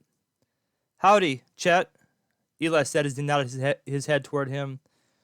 "Eli." Chet responded curtly as he nodded at Eli coldly. The man was in a terrible mood, his gun steady as it pointed toward Eli. His eldest son stood beside him, his gun up and ready as well. The fishermen were hard-nosed men with a bent toward violence. This had always bothered Eli, but he knew they meant it only as a force against evil, and that the family believed in the application of moral behavior. Their only downfall was their violent nature, and right now their tendency toward violence wasn't doing them any good. "Hey, Chet," Eli ventured when he saw the man wasn't inclined to accept his intrusion into their affairs. "How about we put down the guns and think about this for another day? There's always other ways to solve these problems peacefully." Not tonight, Eli, Fisher responded. Lutz done crossed the line. He tried to have your boy killed. Is this what it's really about? Eli asked. He hated to put Fisher on the spot like that, suspecting he really was upset with what Lutz had done to Bo and considered him a friend, but he had to flush out what the war was really about. Fisher's eyes filled with anger. All right, you want to know what this is really about? Fact is, he's been grabbing too much land recently. This is homesteader country. We don't need big ranches taking over our homesteads one by one. A couple more years and we'll all have to move on. But I'm not leaving. I worked too hard to get what I have just to watch big ranchers undercut beef prices and put me out of business. Fisher's voice cut through the peaceful moonlit night, and the men around him assented their agreement when he finished speaking. Eli could tell they were all of the same mindset and racked his brain trying to figure a way out of this. God, he prayed silently, please give me wisdom right now and the right words to speak. Regret swept through Eli's mind as he remembered he hadn't done a lot of praying over the past couple days. He had done some along the way, but more out of habit than out of need. He had grown accustomed to the Christian life and was beginning to lose that fervent fire that he once had when he was born again 6 years earlier. But now with his life on the line, he regretted not being more specific and intentional with his prayers, asking God for direction. But now was not the time to wallow in the past. He acted the way he did, but he had to move forward. And when he did, he needed to do so with the intention of doing it the right way. And the only right way was to do it God's way, with constant communication with God. Just then a thought came into Eli's mind. Chet, you aim on gunning me down to take out Lutz? Is that how you want this to end? Fisher pondered the question, and for a minute Eli thought he was going to say yes, but he finally shook his head. Nobody here is going to shoot you, Eli. Right, fellows? The rest of the men didn't say anything, and Fisher looked around with an angry look on his face, realizing just how far this had gone. Right, fellows? Fisher's voice rang out through the hot, stifling air that surrounded the group of angry men, and they quickly assented to his position. Fisher was a man with influence, and perhaps the only ally Eli could count on to help stop this war. And what about your son, Chet? You want to lose him too when the gunfire starts? Eli paused as he looked at Fisher. Fisher gulped as he thought about Eli's question. His son meant the world to him, and he hadn't considered losing his son in the battle. They had Lutz and his cowhands outnumbered 3-1, and it appeared the other men hadn't counted the cost either, as they began fidgeting, their eyes suddenly losing their lust for battle. Seeing he had Fisher on the ropes, Eli quickly applied salt to the wound. Chet, now's a good time to ask yourself if your homestead is worth more than your son. In fact, I see a rifle barrel pointed directly at him this very moment. What's worth more, Chet, your son or your homestead? Fisher's face turned white as he considered Eli's question, and so did the faces of some of the other men. These folks were homesteaders, not gunfighters. They were men of the land, men who worked with their hands and their backs, men who had families to go home to, and they were going up against cowhands without families, men who made a living on the trail, and men who most likely saw a killing before. They weren't gunfighters by any stretch of the imagination, but they were more equipped in a situation like this. The problem was that times were tough. Most of the homesteaders were on the verge of losing everything they had worked for the past couple years. For some of them, like Old Man Fisher, decades of hard labor were put into their homesteads, always with the intent to give their children a better life than they had had. And it was because of this that not all of the men were ready to back down. Not just yet. The odds are in our favor, men. No need to back down now. The men turned their heads to see who was speaking. It was Thomas Houston. He was a big, burly man with a dangerous snarl on his face. He was also an intelligent man and knew when to speak to his own advantage, and he did just that now. Fact is, he continued, we've got them outnumbered 3-1. That's pretty good odds, especially since these cowhands don't want to die with Lutz. If they fire on us, they may get one or two of us, but we'll get every one of them, and if any of them live, we'll string them up with Lutz. And chances are they won't get any of us. Some of us might get shot, but I've survived a bullet wound before, and I'll survive a few more. The men were quickly swayed by his words, once again looking toward Eli with the intention of taking him out to get to Lutz. Seeing he was losing the men quickly, Eli racked his brain for another idea. Well, gentlemen, he finally said, at a loss for words, if that's what you have to do, then that's what you have to do. But I'm not moving. If that costs me my life, then so be it. I know that if I die, I'm going to a better place. But I'm not moving. The men were muttering beneath their breath, hating the idea of what was about to transpire, when a thought came into Eli's mind. He knew most of the men didn't want to go through with this anymore, despite their hatred for Lutz, and decided to give it one last shot. Strangely enough, he felt calm and collected, his mind made up, his body shielding his enemy behind him. But there might be another way to settle this. You men saw what Lutz Rider did to my boy, right? Eli asked, sweeping his eyes over the hardened men before him. Sure did, several of the men answered, one of them cursing as he was reminded of the awful incident. And you are a coward for refusing to avenge your son's death, a voice cried out. Yellow is what I call it, another voice chimed in. And if it was your son, you would want the best revenge possible, wouldn't you? Eli ventured. Sure would, several of them yelled. And a hanging is the best revenge there is, one of them shouted. Come on, men, let's get this hanging started. The men yelled, and it looked like it was all over for Eli when he slowly raised his hand, once again silencing the men. When they finally quieted down, Eli spoke. I was mighty upset, all right, he said as his face hardened, his eyes glinting in the moonlight. And I wanted revenge the worst way possible. But you men know I'm a Christian, a Bible-thumping Christian. Everything I do, I try to do in accordance with the Word of God. Solomon said there is a time for war and a time for peace. And I believe now is the time for peace. Peace from war, that is. I believe there is a better way to solve this issue. Your way might get you justice, and it might get you rid of Lutz. But what will you do when the federal government comes hunting you down to execute you for hanging a man? You don't think word will get out? You don't think there won't be consequences? Fact is, times are changing. This isn't the frontier anymore. This isn't the Wild West anymore. Lynchings are a thing of the past, and for that I am glad. I get it. Life is still hard, and especially now with the massive crop failures the last 2 years. I've been hit as hard as anyone, and am sacrificing half of my herd just to make it through one more winter. But now is not the time to make rash decisions that will end in bloodshed, not to mention, will get every one of you men put on trial for the hanging of Lutz. There is another way, and that way is on the racetrack. I have a horse called Lightning. I'm sure you've all heard of him. He's getting older, fatter, and slower. But I'm willing to bet he can still beat any horse out there, and especially Lutz's horse. I say we wager our differences on the track. If my horse beats Lutz's horse, Lutz leaves. If Lutz's horse beats Lightning, he gets to stay.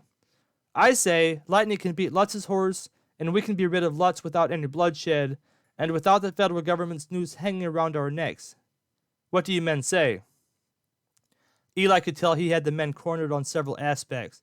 First of all, they hadn't considered the federal government coming after them. In their minds, they would deal with Sheriff Johnson the same way they did with Lutz, and that would be that. But now that they thought about it, things were looking differently, mighty differently. Moreover, the men all liked a good horse race. Many of them had seen Lightning go up against the best horses in this part of the country and beat them all. The only problem was Lightning was getting older, and he would be going up against a young horse coming into his prime years. He would be as fast against Lightning as against any horse in the future. But this looked like a better way to get rid of Lutz than a hanging, and Fisher was of a mind to make that known. Fellows, he said, his voice deep with emotion, Eli is right. If we go through with this, the federal government will be hunting us down before the month is up, and I'm not willing to risk the life of my son just to get revenge or to save my homestead.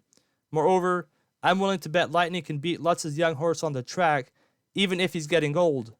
Lightning's got more heart than any other horse I've ever seen run. I say we accept this proposal if Lutz is willing. That is, if he's not a coward. Fisher's voice trailed off strategically, and Eli felt a wave of relief flood his mind, and even more so when Lutz spoke. He had stayed behind Eli the whole time, not speaking a word. Had Eli looked around, he would have seen a face as white as a ghost. The homesteaders had him convinced that tonight was his last night on earth, and that had terrified him. But now that he saw a way out, he took it. Yellow, You think I'm yellow? He bellowed, his voice shaking with anger. I think y'all are a bunch of fools to think Lightning could beat my horse. Lightning's an old, washed-up horse that's been living the retired life for the past year. Iscariot has been racing that whole time, only getting faster with time. I say, let the race decide who stays and who goes. But when I win, this matter is settled. Permanently. Agreed? Lutz's finality of the matter was a hard pill for some of the men to swallow, but too many of them now wanted nothing to do with the lynching, and before long the men had all put their guns down and were heading home on their horses. Eli saddled up to Fisher as they headed out. Thanks for backing me up back there, he said, an immense feeling of gratefulness sweeping through him as he considered just how close he had come to dying. Fisher looked at Eli. Good thing you came along when you did. I was pretty worked up over everything and wasn't thinking things through very clearly. He paused as he considered the upcoming race. You figure Lightning can beat Lutz's horse? Eli shook his head. To be honest, I don't know. He's still mighty fast, considering how old he is, but it seems this past year took a lot out of him. But worse than that, he seems to have lost his love for speed. He likes to run, but he's just not as aggressive as he was in the past. It seems the good life has made him a little lazy. I guess time will tell. I sure hope so, Fisher said as they parted ways. Lutz is sure to only cause more trouble if he stays, especially so if he thinks he's gotten one up on the rest of us. Looks like our livelihoods are in your hands, Eli. I sure hope you can win. Chapter 15, A Special Time with God. Back on the trail, things were getting a little dicey as well. Another night had passed, revealing another dead cow, or at least what was left of it. Rock Miley was once again the man to discover the incident, and he came flying into camp, angry as can be. Another cow is dead! He yelled as he pulled up his horse close to the fire, his horse shaking its mouth, sending foam and saliva flying every which direction. Molly ducked her head as the glob came flying her way, and quickly covered the frying pan with her apron. The sun was barely beginning to rise, and John was still sitting at the fire, finishing up his last bit of steak. The men were taking turns eating breakfast and watching the herd, and his turn at breakfast was about to expire. Looking up at Rock, he calmly said, All right, Rock. I'll go take a look. Why don't you go ahead and get yourself some breakfast? The calmness of his reply must have added fuel to the fire. How can you just sit there and take this so calmly? Rock exploded. I'm so sick of you Christians sitting by and letting someone steal from our herd. And as a representative of the Crowell Ranch, I think it's time to take matters into my own hands and make sure this rustling stops. Rock's face was red with fury, and Molly instinctively moved away from him. From the short time she had been around him, she knew he was a violent man and inclined to rash behavior. It scared her, but it also filled her with thankfulness for the effect Christ had on his sheep, making them calm and reliable and able to walk through life without making mountains out of molehills. But John had had about enough of Rock Miley, and his face set as much as he stood up, looking at Rock, his intense gaze penetrating the man. Rock backed up his horse a little as John stared at him, feeling uncomfortable with the big man's focus on him. John was perhaps a man not inclined to violence, but he was a big man, and would have been a valiant brawler if he were so inclined. But there was a different kind of strength in John that scared Rock. His gaze was steady, his eyes searing, his mind searching. There was a deep intelligence in his eyes, and Rock realized for the first time that John was someone he better not tangle with. Once John decided something, there was no changing his mind, and if John so decided, Rock would be without a job. Lowering his gaze, Rock mumbled, All right, Mr. Hutchinson, have it your way. Just trying to help is all. Wheeling his horse around, he walked him over to one of the wagons where he tied him up before coming over for breakfast. He kept his gaze lowered and mumbled thanks when Molly plopped the steak into his plate, but then ventured off to eat his breakfast in sullen silence. John saddled up his horse and took off, deciding to check up on the dead cow. He suspected it was the same person or people who had done it before, which meant they were being followed. But why would someone be following them? If caught, that person or people would face severe consequences, at least from most folks, but John and company were not most folks. But this thief didn't know that, whoever he was, or did he? John's mind was filled with questions as he rode to the spot where the dead cow was reported, and sure enough, There it was, just like it had been reported. Joe and Fred were there as well, and they looked at John as he rode over to them. "What do you fellows make of this?" John asked, as he stared at what was left of the dead cow. Fred shook his head. "Don't rightly know what to think of it," he replied. "Looks to me like someone is hungry and is killing only to eat. With that being the case, I'm more inclined to let it slide. But I still don't like the fact that it's happening." "We can afford to lose the meat," Joe interjected. "What I don't like is that it means that someone is following us, is keeping pace with us, and is probably watching our every move." John shook his head. "It doesn't make much sense to me," he said. "There's obviously more than one person involved since so much of the meat is missing, unless one man is taking what he can, preserving the meat to eat later. But I doubt it. I figure we got a group of people eating this meat. But who would it be? Especially out here."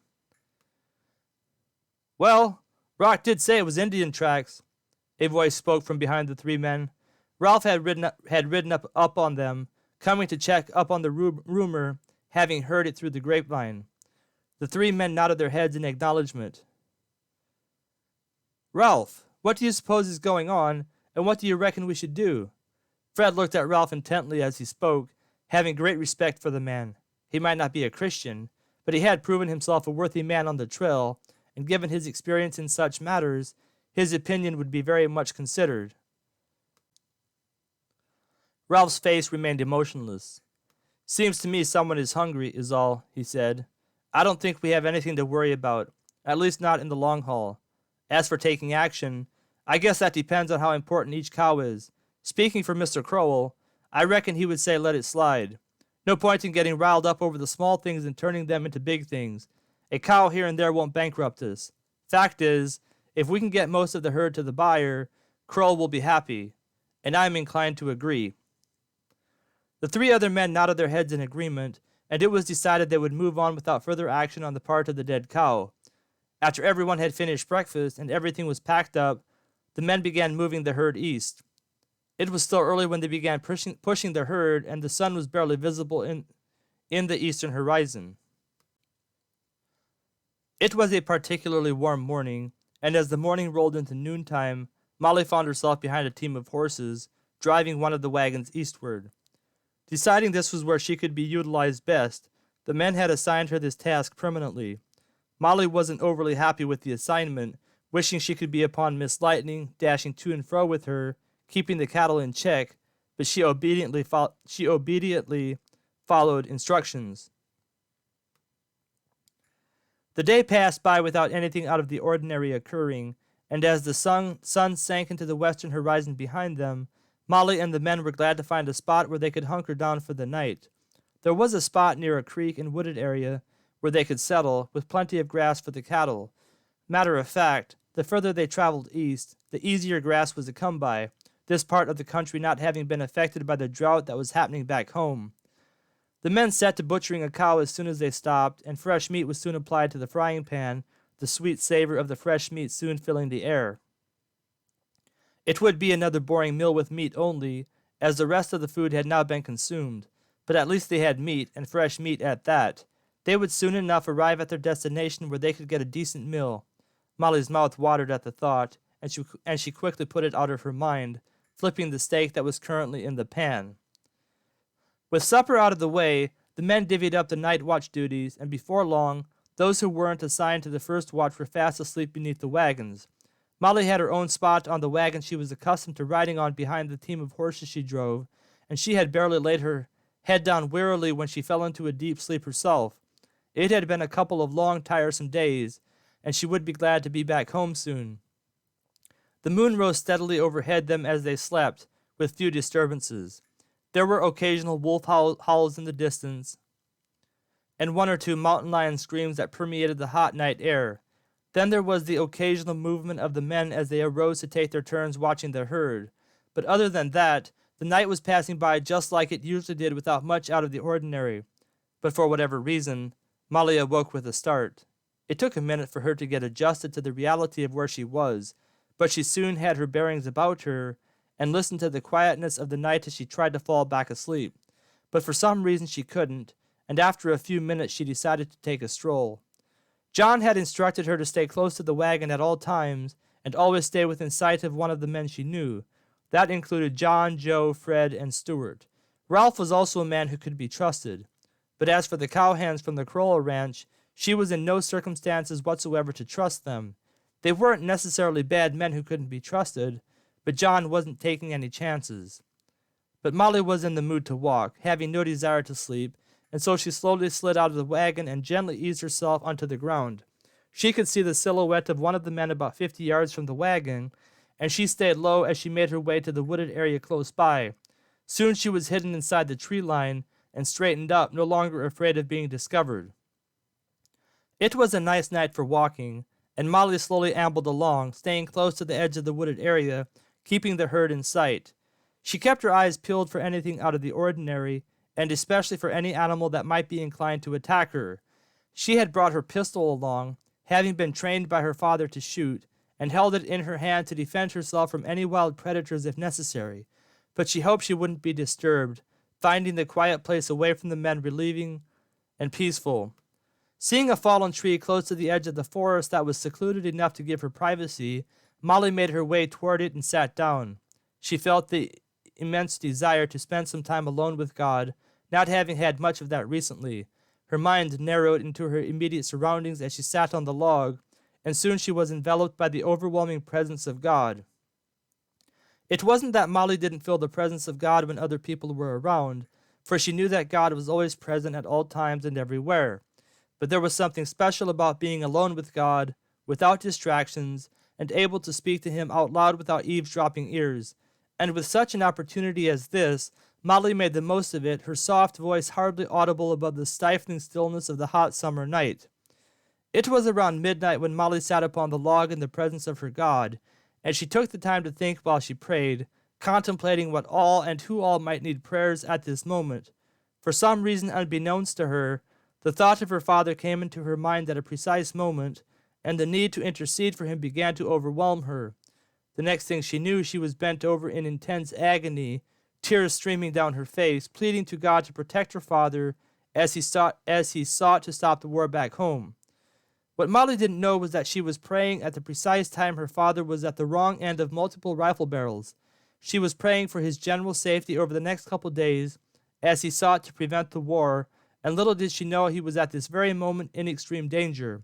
But she was pressed to pray for whatever reason she didn't exactly know, and she prayed as she had never prayed before. It was a new experience for Molly, and her thin body trembled as she interceded to God on behalf of her father, and giant tears plummeted to the ground as her spirit groaned. She didn't know why, but she felt as if her father needed her prayers at this very moment, and she remained praying like this for the better part of 30 minutes. But then the distress began to fade, and the joy of utter peace permeated her soul. Molly remained in her position for a time after that, basking in the radiant presence of her Savior. Her mind wandered to thoughts of Jesus and what it would be like to see him face to face. She wondered what he looked like and what he would say when he saw her. Would he like her? Would he be pleased with her? And what would she say to him? Molly shook her head sadly. What could she say to him? She was only an awful sinner who had committed terrible sins in her life. Not that she had ever murdered someone, or committed adultery, or even stolen anything. But she had told lies. She had said mean things out of anger. She had become jealous at times of other people, and the list could go on and on. The fact is, she knew she wasn't a good person. And yet, Jesus still loved her despite her sinfulness, and this is why she loved him so much. Her mind thought of the Bible verse that said, "We love God because he first loved us." That was so true, and the only thing she could ever say when she saw Jesus face to face for the first time was, "Thank you." Molly smiled at the thought. "Thank you," she breathed quietly, as more peace and joy permeated her mind. "Thank you for everything you have done for me, and for my family, and for Bo. Thank you for giving us more time with him, and thank you, Jesus, for who you are." Barely had Molly breathed this last prayer when she heard voices headed her way. Quickly ducking her head, she slid her body off the log and laid on the ground.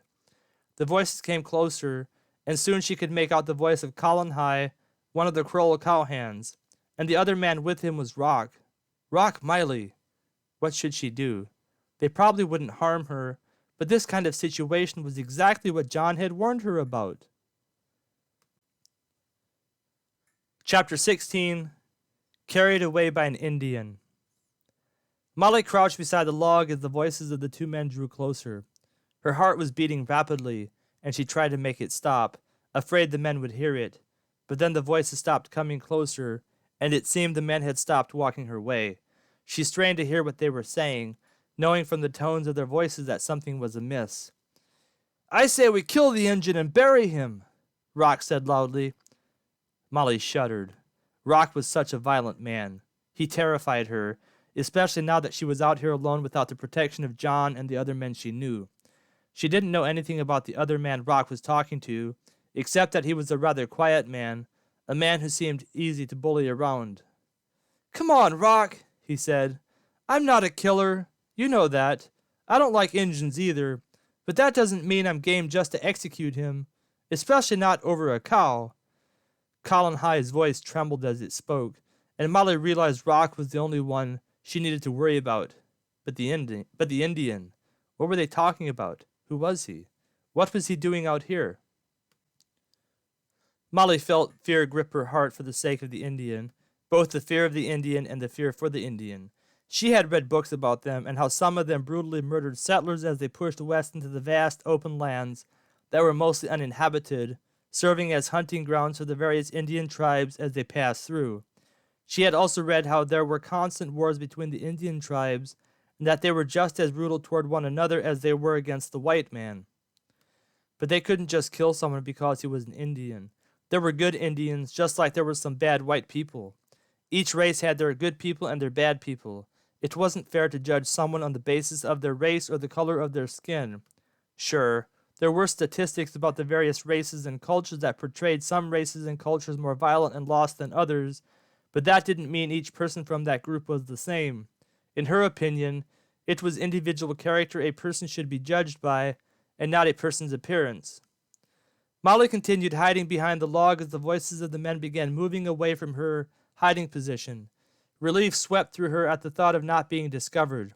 That was a close call, and now that she had the opportunity, now would be a good time to get back to camp, back to safety. But her mind drifted to the plight of the Indian, and she felt compelled to help him. But what could she do? Feeling a streak of boldness grip her spirit, Molly decided to slowly make her way into the direction the men had gone and see if she couldn't see what was happening. Once she assessed the situation, she could run back to camp and alert the other men. If she moved fast enough, maybe she could prevent the murder of the Indian. Having made up her mind, Molly began easing her body into the direction where the men had gone, keeping as low as possible without actually crawling on her hands and knees.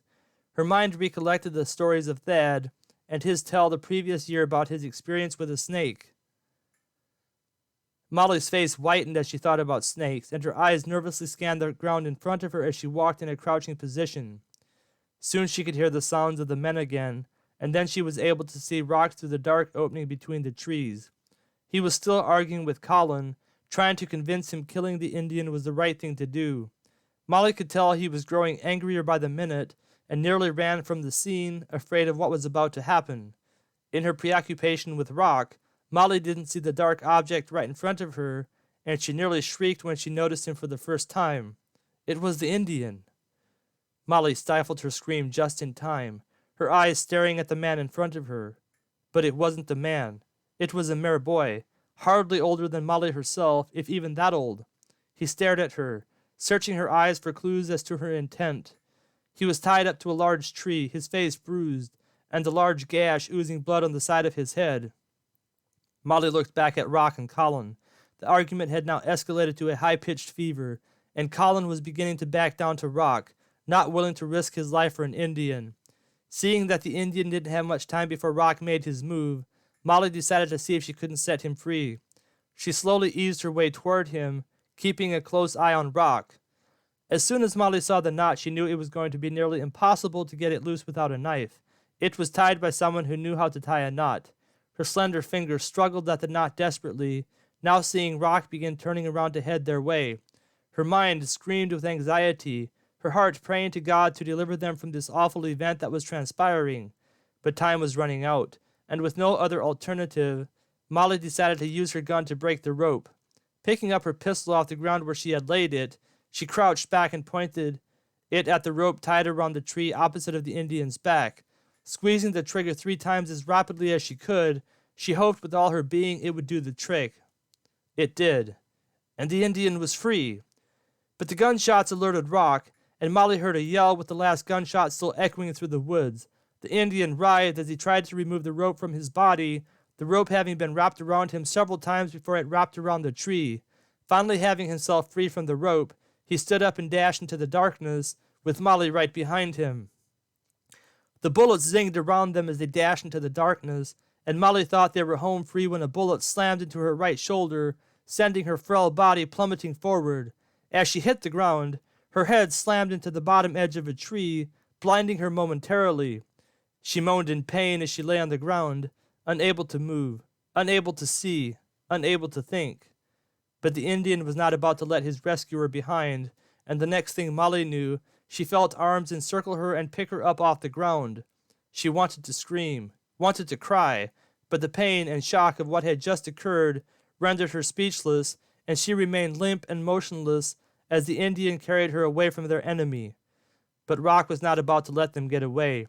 In his rage, he felt to see one of his victims was Molly, and that he had just committed an atrocity that would see him lose everything he had worked for the past few years.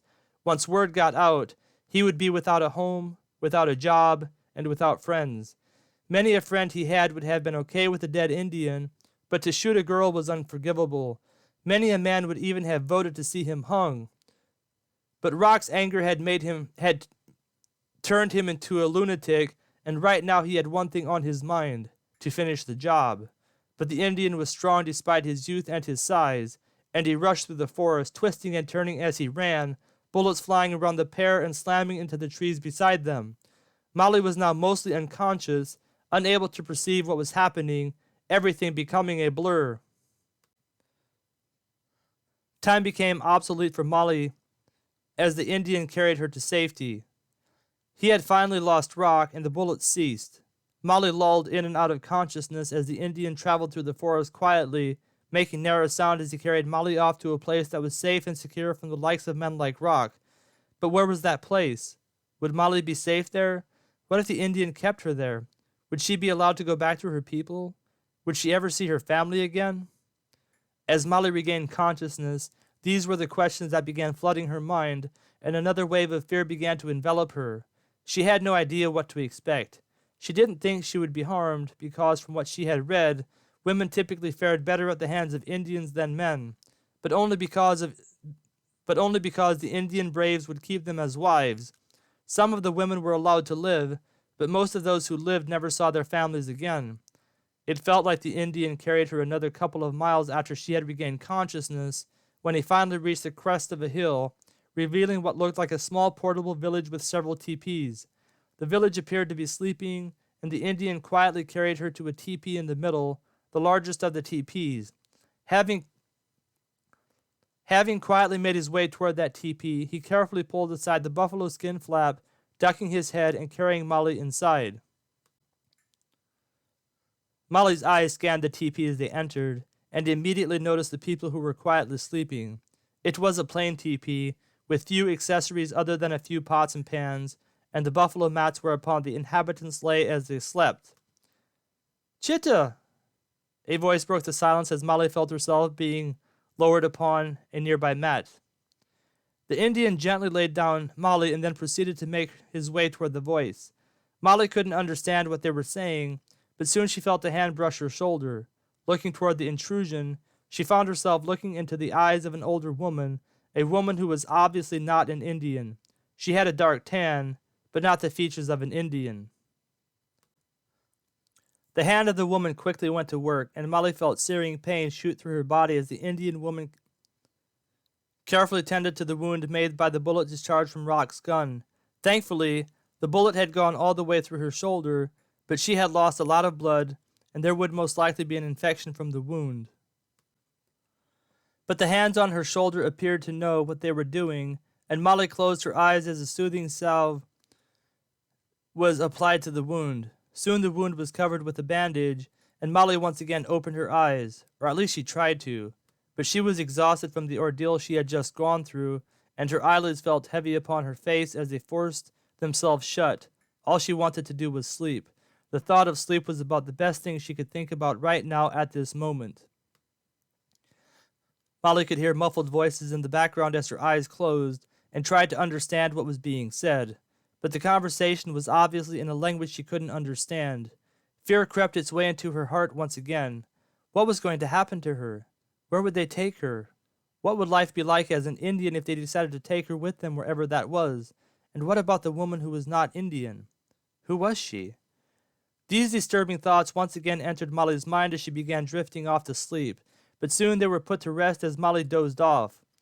The salve had eased the pain in her shoulder, and loss of blood and the wearying ordeal had made her too tired to stay awake.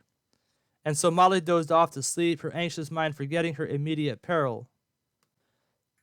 The moon continued to pass over Molly and her captors as they slept beneath its radiant lull.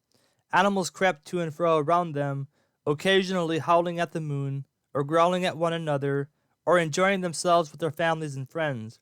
Miles away, another group of men slept, unaware that anything had happened to one of their own, and yet further away, another man was on the run, afraid for what he had done. And then there was the man who didn't want any part in what took place, afraid of the consequences he would face for not having done anything to prevent it.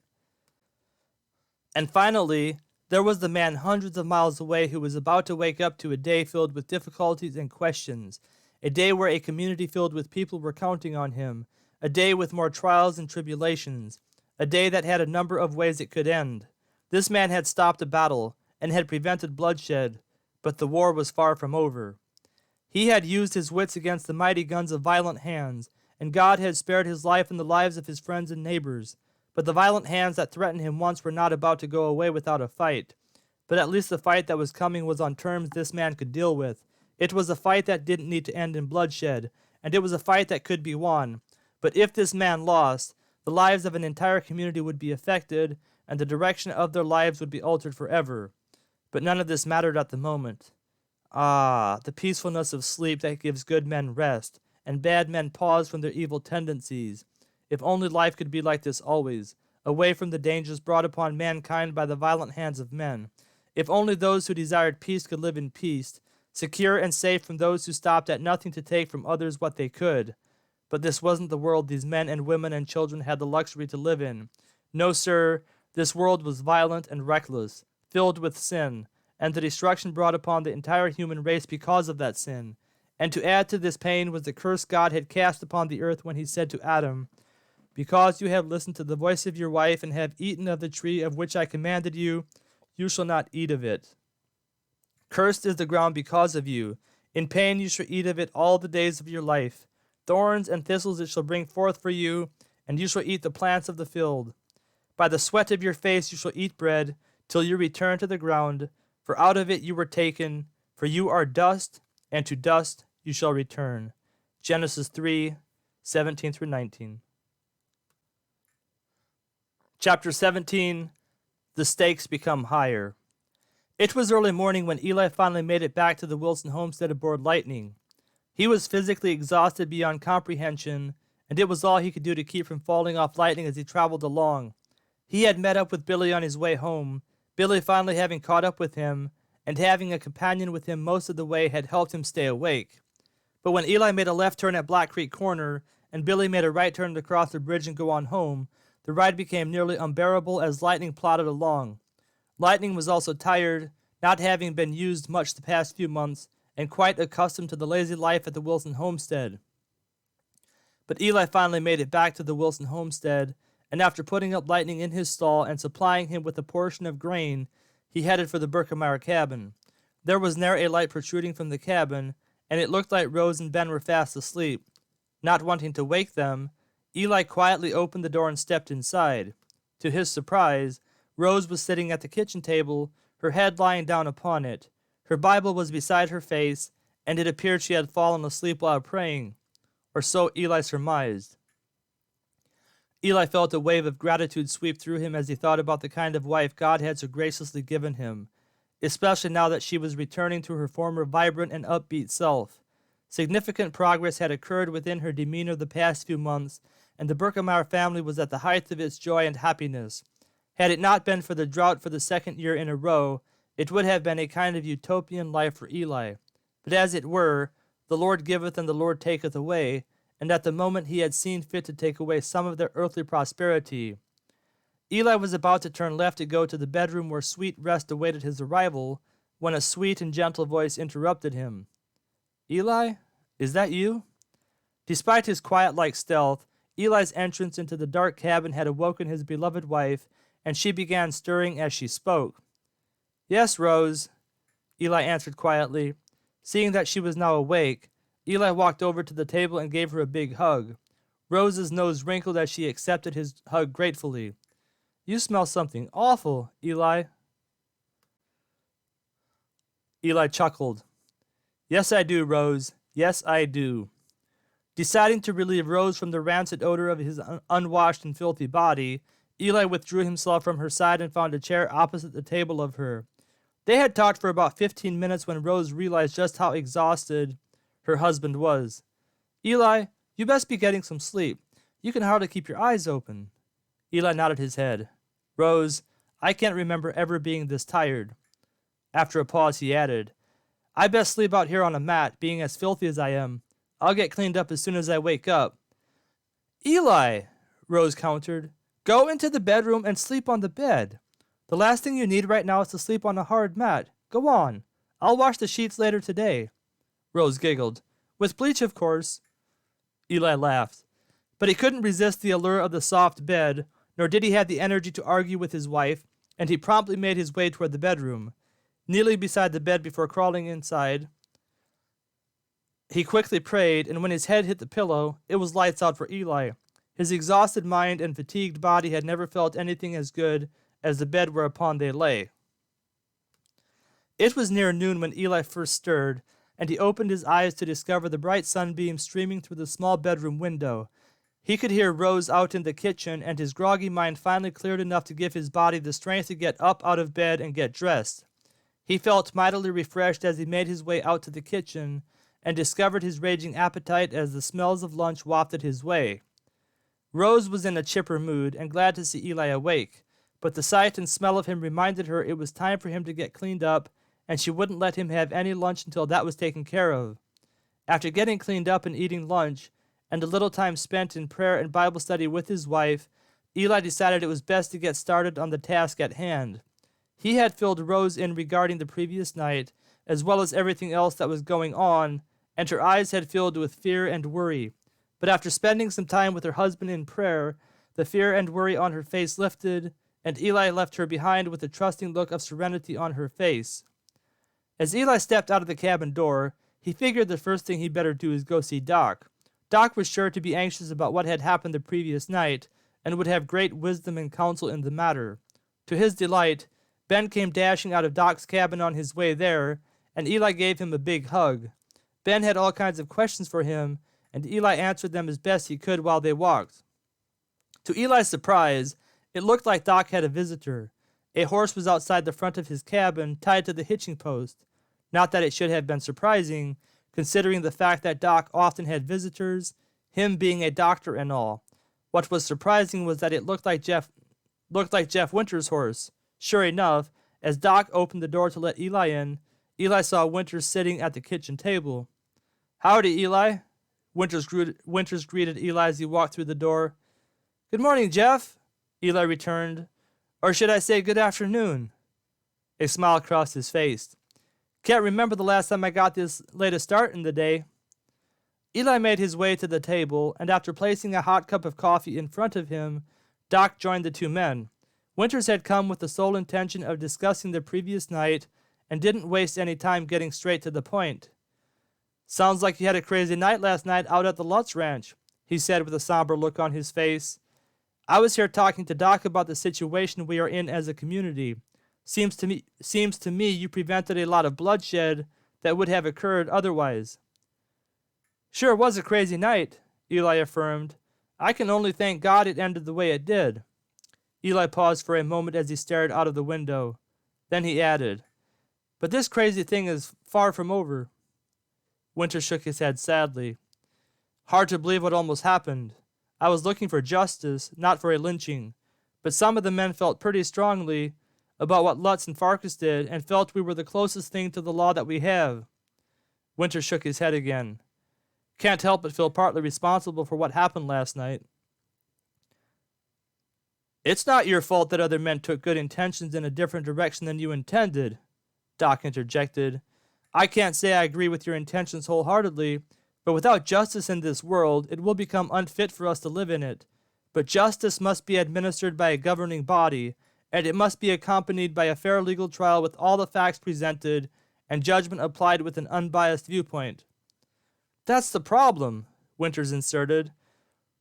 It seems we don't have a governing body that will apply equal and fair justice. That's what got the men all riled up last night.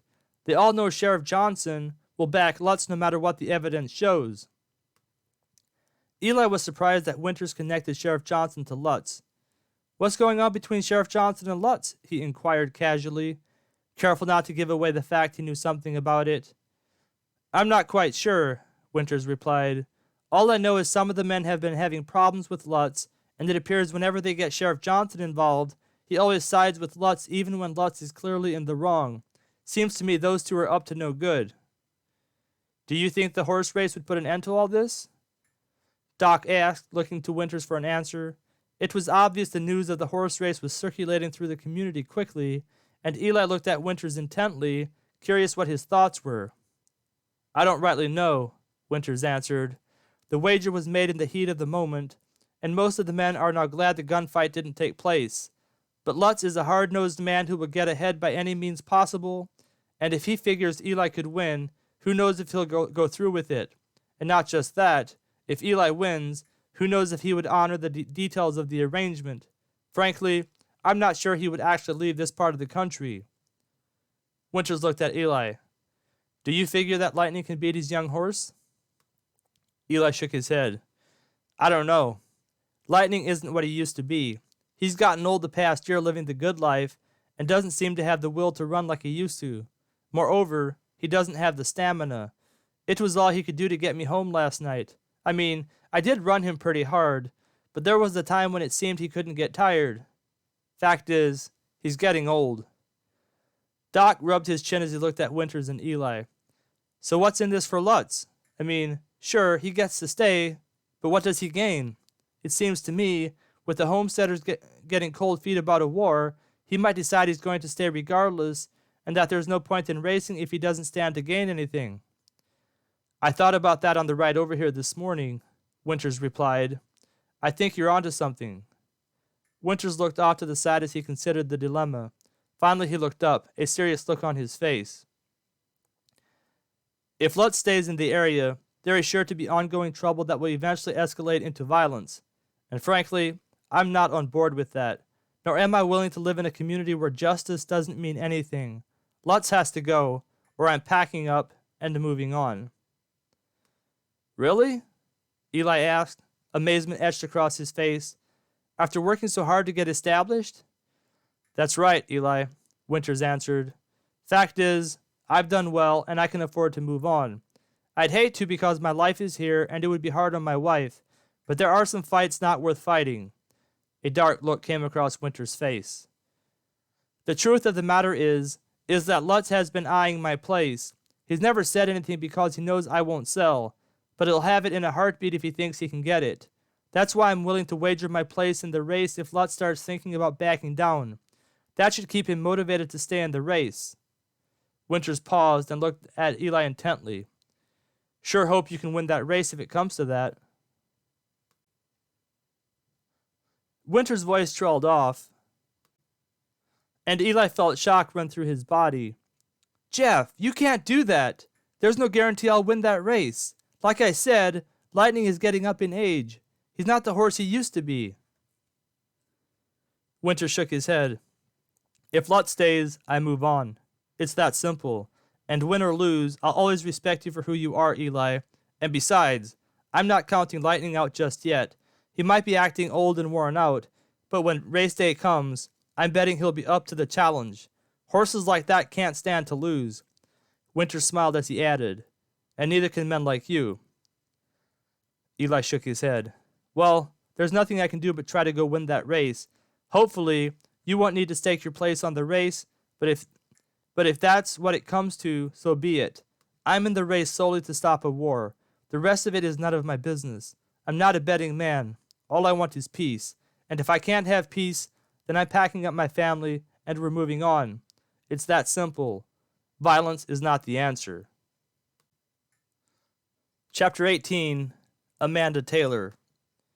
After having talked with Doc and Winters, Eli decided to go take a look at Lightning. It was Wednesday now, and the race would be happening in a couple weeks. One of the last things Winters had told Eli was that Lutz had his horse entered in a race in 2 weeks from the coming Saturday, and this would likely be the race for them to settle what was on their mind. This gave Eli 2.5 weeks to get Lightning in shape. Upon seeing Lightning in his stall, Eli's heart sank. His heart sank even further as he led him out into the pasture. Lightning looked old. His legs looked mighty stiff as he walked along. Barely had he turned him loose into the pasture when Lightning lay down and appeared he was going to nap the rest of the day. Shaking his head, Eli walked back into the barn. This was going to be a mighty long shot for him to win the race with this old horse. Back east, things weren't going much better. After injuring Molly, Rock Miley had run off, whereabout no one really knew. But Colin High had done the right thing, making his escape from Rock and rushing back to camp where the other men lay sleeping. It wasn't long before everyone was up and the men quickly set to finding Molly. But the search proved to be a futile attempt, and the men soon resigned themselves to the fact they had lost Molly. With them being even more short-handed without Rock and Miley there to help them, it was decided they would station the herd where it was for as long as they could, while they scouted the area in their search for Molly. 2 men would go out at a time while the rest stayed behind. In the Indian village, Molly had slept the rest of the night and far into the following day. She had lost a significant amount of blood, and her weak condition had kept her sleeping the day away, but by mid-afternoon she began to stir and opened her eyes to find herself still in the teepee. She strained to identify her surroundings and was finally able to see the elderly lady who had attended to her the night before. Despite her dark tan, Molly could tell the woman wasn't Indian by birth. She was dressed in Indian clothes, but her features were that of a white woman, most likely of German origin.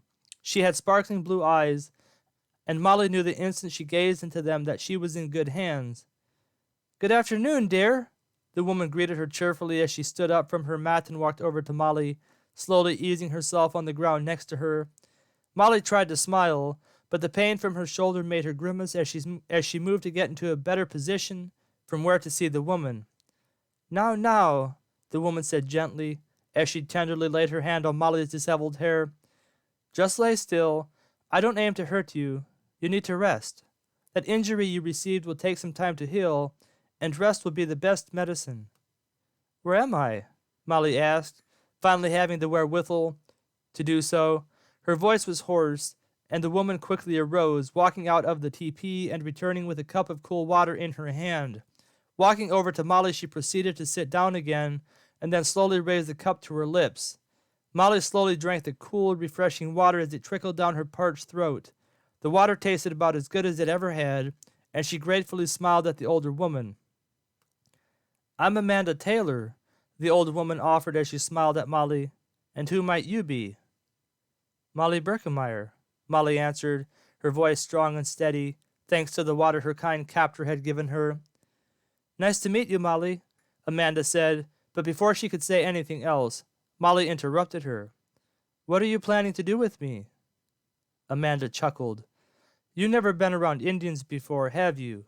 But I suspect you've read books about them, and probably how they capture young girls like you and take them for their brides." Molly smiled faintly, but didn't say anything. "Don't you worry," Amanda quickly said, seeing the fear in Molly's eyes. "Chitta left a little while ago to tell your people where you are. He should be back with them soon, and as soon as you are able to travel, they can take you with them." But then a look of concern crossed her face. "But not until you're better," she added, a determined look coming into her eyes. A feeling of relief flooded Molly's mind, and she smiled gratefully, but then a perplexed look crossed her face. "Who are you?" A blush appeared on her face as she realized how rude her question must have sounded. I mean, where did you come from?" Not knowing how else to ask what was on her mind, Molly decided to stop talking and looked at the woman anxiously. It's okay, Molly, she said reassuringly, lovingly brushing the hair out of Molly's face. And I guess I may as well tell you. Your people will be sure to demand to know. Amanda's eyes grew large as they ventured off into the remembrance of her past. I guess I may as well start in the beginning, she said. It's the only way it will make sense. When I was a child, 12 to be exact, my family lived on a homestead down south in Alabama. This was a long time ago, and we lived many miles from any form of civilization. This was all I knew for most of my life up to that point, when one day a group of Creek Indians came riding through. They massacred my family and took me with them to sell me to a tribe about 100 miles away. Molly gasped. Why did they massacre your family? A tear slipped down Amanda's cheek. This was back when the Creek Indians were being forced to relocate. A small group of Creek Indians had broken off the main band and, coming across my family, decided to exact revenge on us simply because we were white. For some reason they didn't kill me, but sold me to a Creek family. It didn't take long for me to become integrated into my new surroundings, soon learning the Creek language and customs. I worked with them, ate with them, cried with them, laughed with them, and soon became like one of them. The only difference was my light skin, blue eyes, and blonde hair. My skin soon became dark thanks to spending most of my time outdoors, but my blonde hair and blue eyes were a constant source of attraction for the Indians. But they soon became accustomed, and I became like one of them. Why didn't you try to run away? Molly interjected, becoming intrigued with the story. Where would I have gone? Amanda asked. My family was gone. I was out in the middle of who knows where. They never took me anywhere. I never saw anyone else. I didn't have the slightest clue how to escape. Besides, despite the grief that lay over me like a thundercloud for several years following the massacre of my family, the same grief I still feel today when I think about it, life with the Creek family was pretty good. It was very similar to the life I had on the homestead, and soon I became acclimated to my environment. But didn't you hate them for having killed your family? Molly asked as Amanda paused. Amanda nodded her head. I did to start with, but then I realized those who had killed my family were different from the Creek Indians who had bought me from them. In fact, they had bought me from those Indians for the sole purpose of rescuing me from them. Fact is, I could have left any time I wanted to, but once I saw how much they loved me, I didn't want to. Molly listened intently as she watched Amanda talk. This was very much unlike the world she had grown up in. She wondered what it would have been like living Amanda's life. And how did she get here at this precise moment? And why were they stealing their food? Amanda saw the curiosity in Molly's eyes and perceived what she was thinking. You want to know why we're here and why we're stealing your cattle, don't you? Molly nodded. All right, Amanda said. Let me continue where I picked off. Running her hand through her silver hair, Amanda continued talking. Like I said, I was 12 when the Indians captured me. Looking back, it was such a young age, but not too young to learn about Jesus. My parents were devout Christians, and never a day went by when they didn't teach me and my two brothers the Bible. You had two brothers? Molly interjected again, thinking of her own two brothers, Bo and Ben. Sure did, Amanda replied, a sad look once again coming into her eyes. Do you have any brothers or sisters? She quickly asked, trying to mask the pain that was so evident. I have two brothers, Molly answered. She wanted to reach out and hug the older woman as a tear slipped down her face. She couldn't imagine losing Bo and Ben, especially the way Amanda did. Well, anyway, Amanda said, as she continued her story, my parents had taught me the Bible well, and when I learned the language of my new family, I began to tell them about Jesus. No one listened to start with, but then one day my Indian father came to me and asked me to tell him everything. I told him everything I knew, and he became born again immediately afterward. Molly, it was the most amazing thing I have ever witnessed. It was as if a light bulb went off in his head.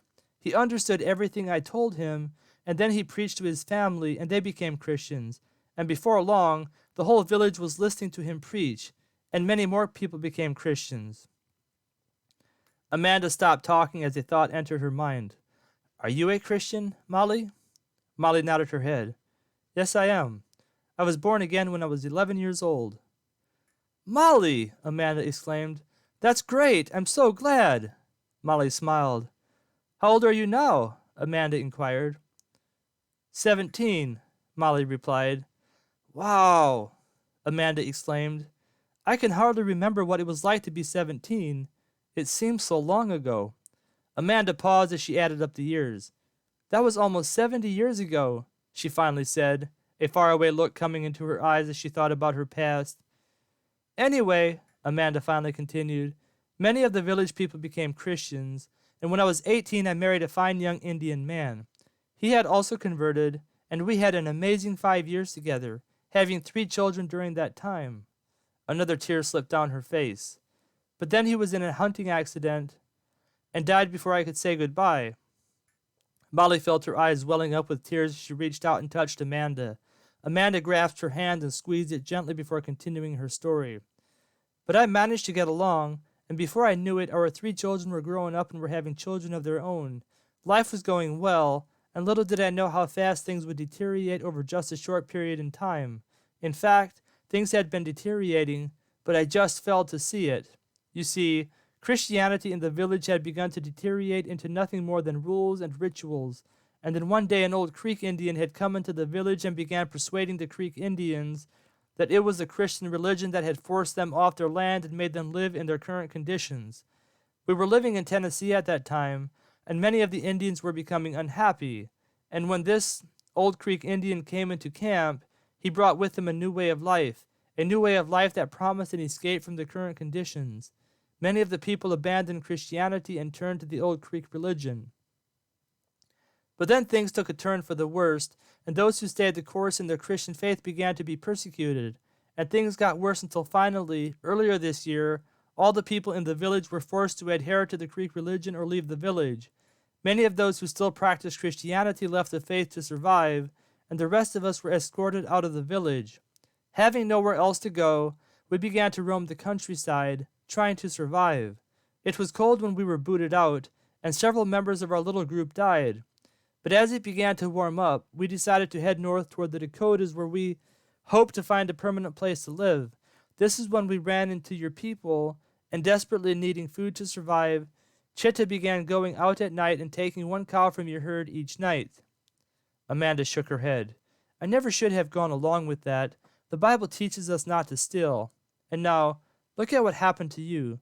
You're injured because of my sin. A tear trickled down Amanda's cheek as she looked at Molly. Molly gripped Amanda's hand tightly. Amanda, you can have all the meat you want. All you would have had to do was ask. My father would never turn away a hungry person. Amanda wiped away the tears from her eyes. Thank you, dear. And looking back, I should have said no.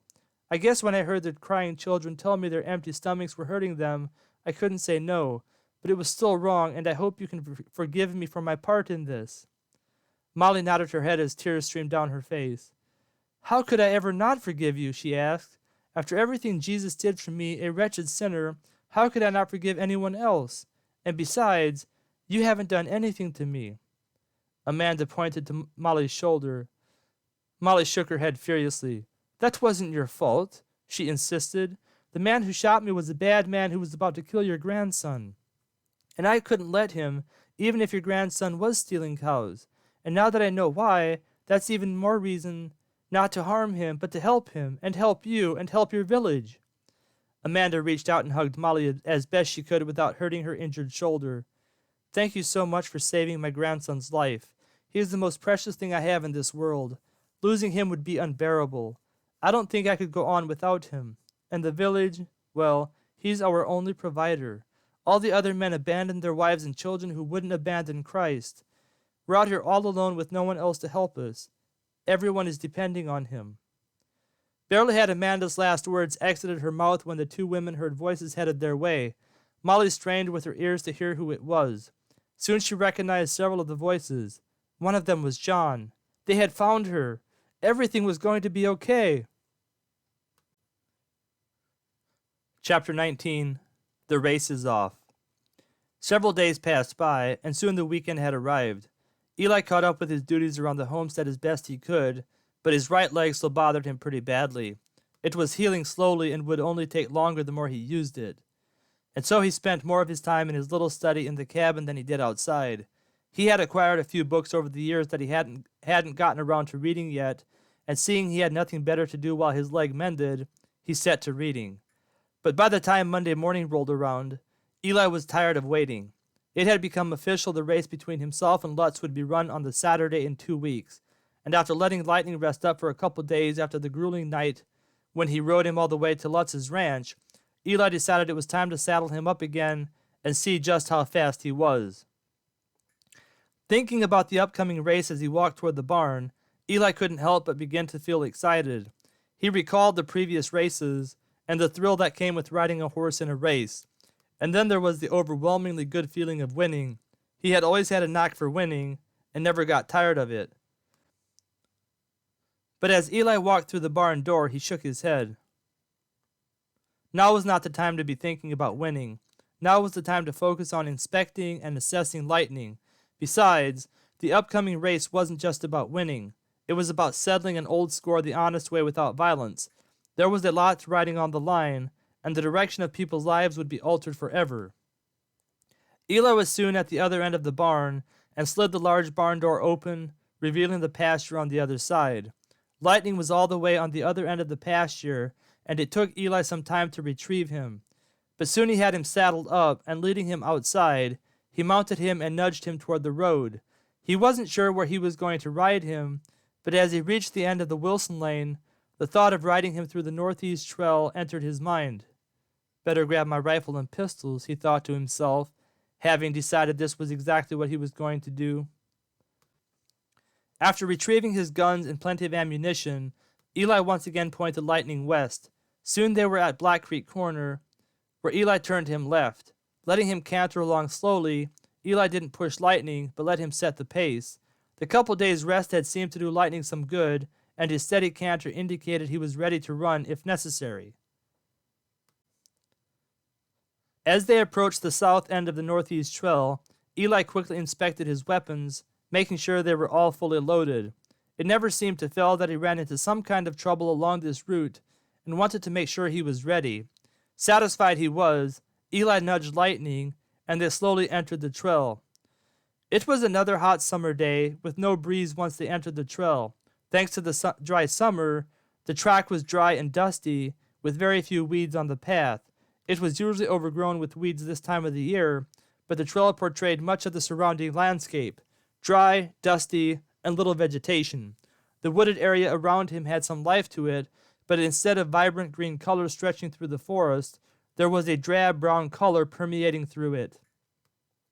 With nothing in sight to disturb them, Eli nudged Lightning into a gallop as he gave him rein. Lightning sensed the urgency in Eli's nudging and complied willingly. It was about a 20-mile ride through the northeast trail, which ended once they got to Jackson, and Eli wanted to give Lightning plenty of time to stretch out. After 2 miles or so, Eli decided now was the time to press Lightning. Nudging him once again, Eli let Lightning know it was time to go. Lightning sped up a little bit, but did not meet Eli's satisfaction. Eli nudged him again. Lightning picked up a little more speed, but then he slowed down a little. Hating to use his spurs on Lightning, Eli nudged him once again with his knees. Lightning once again sped up, but then he slowed right back down. This ordeal lasted until they reached about the halfway point, and that's when Eli noticed Lightning was beginning to breathe heavily. He hadn't come close to running with the same speed, and now he was showing he also lacked the stamina. Although, it was a hot day out today, and that was sure to hinder Lightning a little. They had always raced in cool weather, which seemed to work to Lightning's strength. But there was something else missing from Lightning. He didn't have the heart anymore, not like he used to. He used to run with great determination, enjoying speed for the sake of speed itself. But that was the old Lightning. This horse was not the Lightning Eli remembered. This horse was some washed-up old version of the horse that couldn't be beat. After the halfway point, realizing Lightning didn't have it in himself anymore, Eli let him slow down into a medium-paced canter. It wasn't going to do any good to push him anymore. He had seen all he needed to see. But what was he going to do now? Still run him in the upcoming race? Maybe Lightning would be different on the track. Eli shook his head in frustration. He couldn't count on that. He needed to do something to get the old flame back into Lightning's eyes, like he used to have. Too bad I don't have have to go get him out of Wild Canyon, Eli mused to himself. It always seemed like that was when he was at his best. A thought entered Eli's mind, but he quickly shook it off. That wouldn't work. In fact, it would probably be the last time he would see Lightning and miss out on all the horses he could sire. But then again, what if it worked? Moreover, if he didn't take that risk, all would be lost anyway.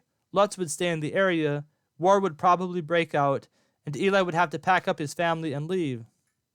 Just like that, Eli made up his mind. He was going to go turn Lightning loose into Wild Canyon, and hopefully that would stir up Lightning's old passions. Hopefully that would give him back his edge. That is, if he survived Wild Canyon. There was no guarantee he could survive the wild animals in Wild Canyon, and even if he did, that meant Eli would have to go in after him in a week to retrieve him. His leg would probably be better by then, but chances were it would still be a little sore. But it had to be done. At least that is what Eli decided, and as he spurred Lightning on through Jackson toward Wild Canyon, he felt a strange sensation vibrate through his body. Here he was again like those times before, taking huge risks to make things happen. It had worked in the past, and he had escaped some pretty close calls, but this time he might not be so lucky. Seeing Wild Canyon come into the view, Eli felt himself begin to contemplate this course of action once again. He sure hated to lose Lightning, but hardening his mind against his doubts, he rode Lightning to the edge of the canyon.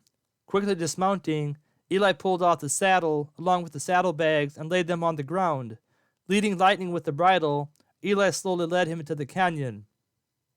Lightning's ears flickered as they entered the canyon, and Eli detected a flash of remembrance in his eyes. He snorted a little and then pulled back on the reins, but Eli continued pulling him into the interior of the canyon.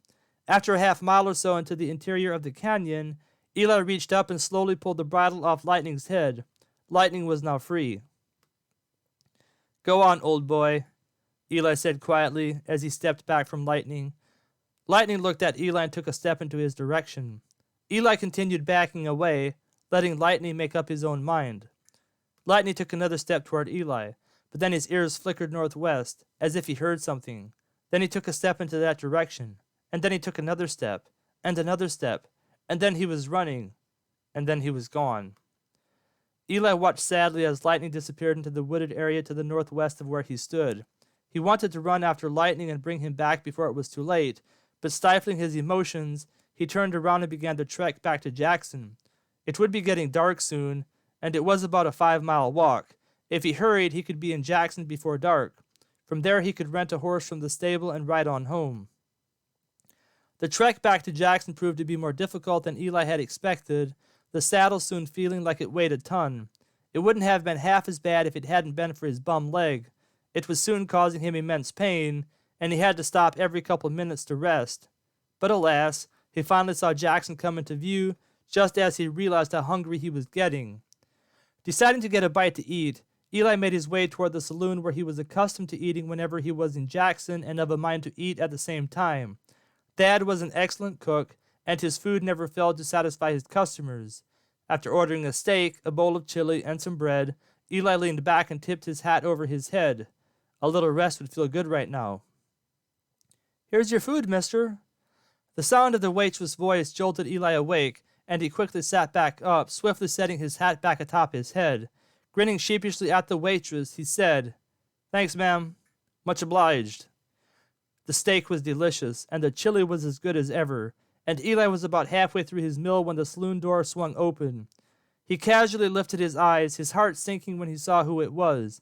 It was Lutz and Sheriff Johnson, and they were headed straight for his table, and it looked like they meant business.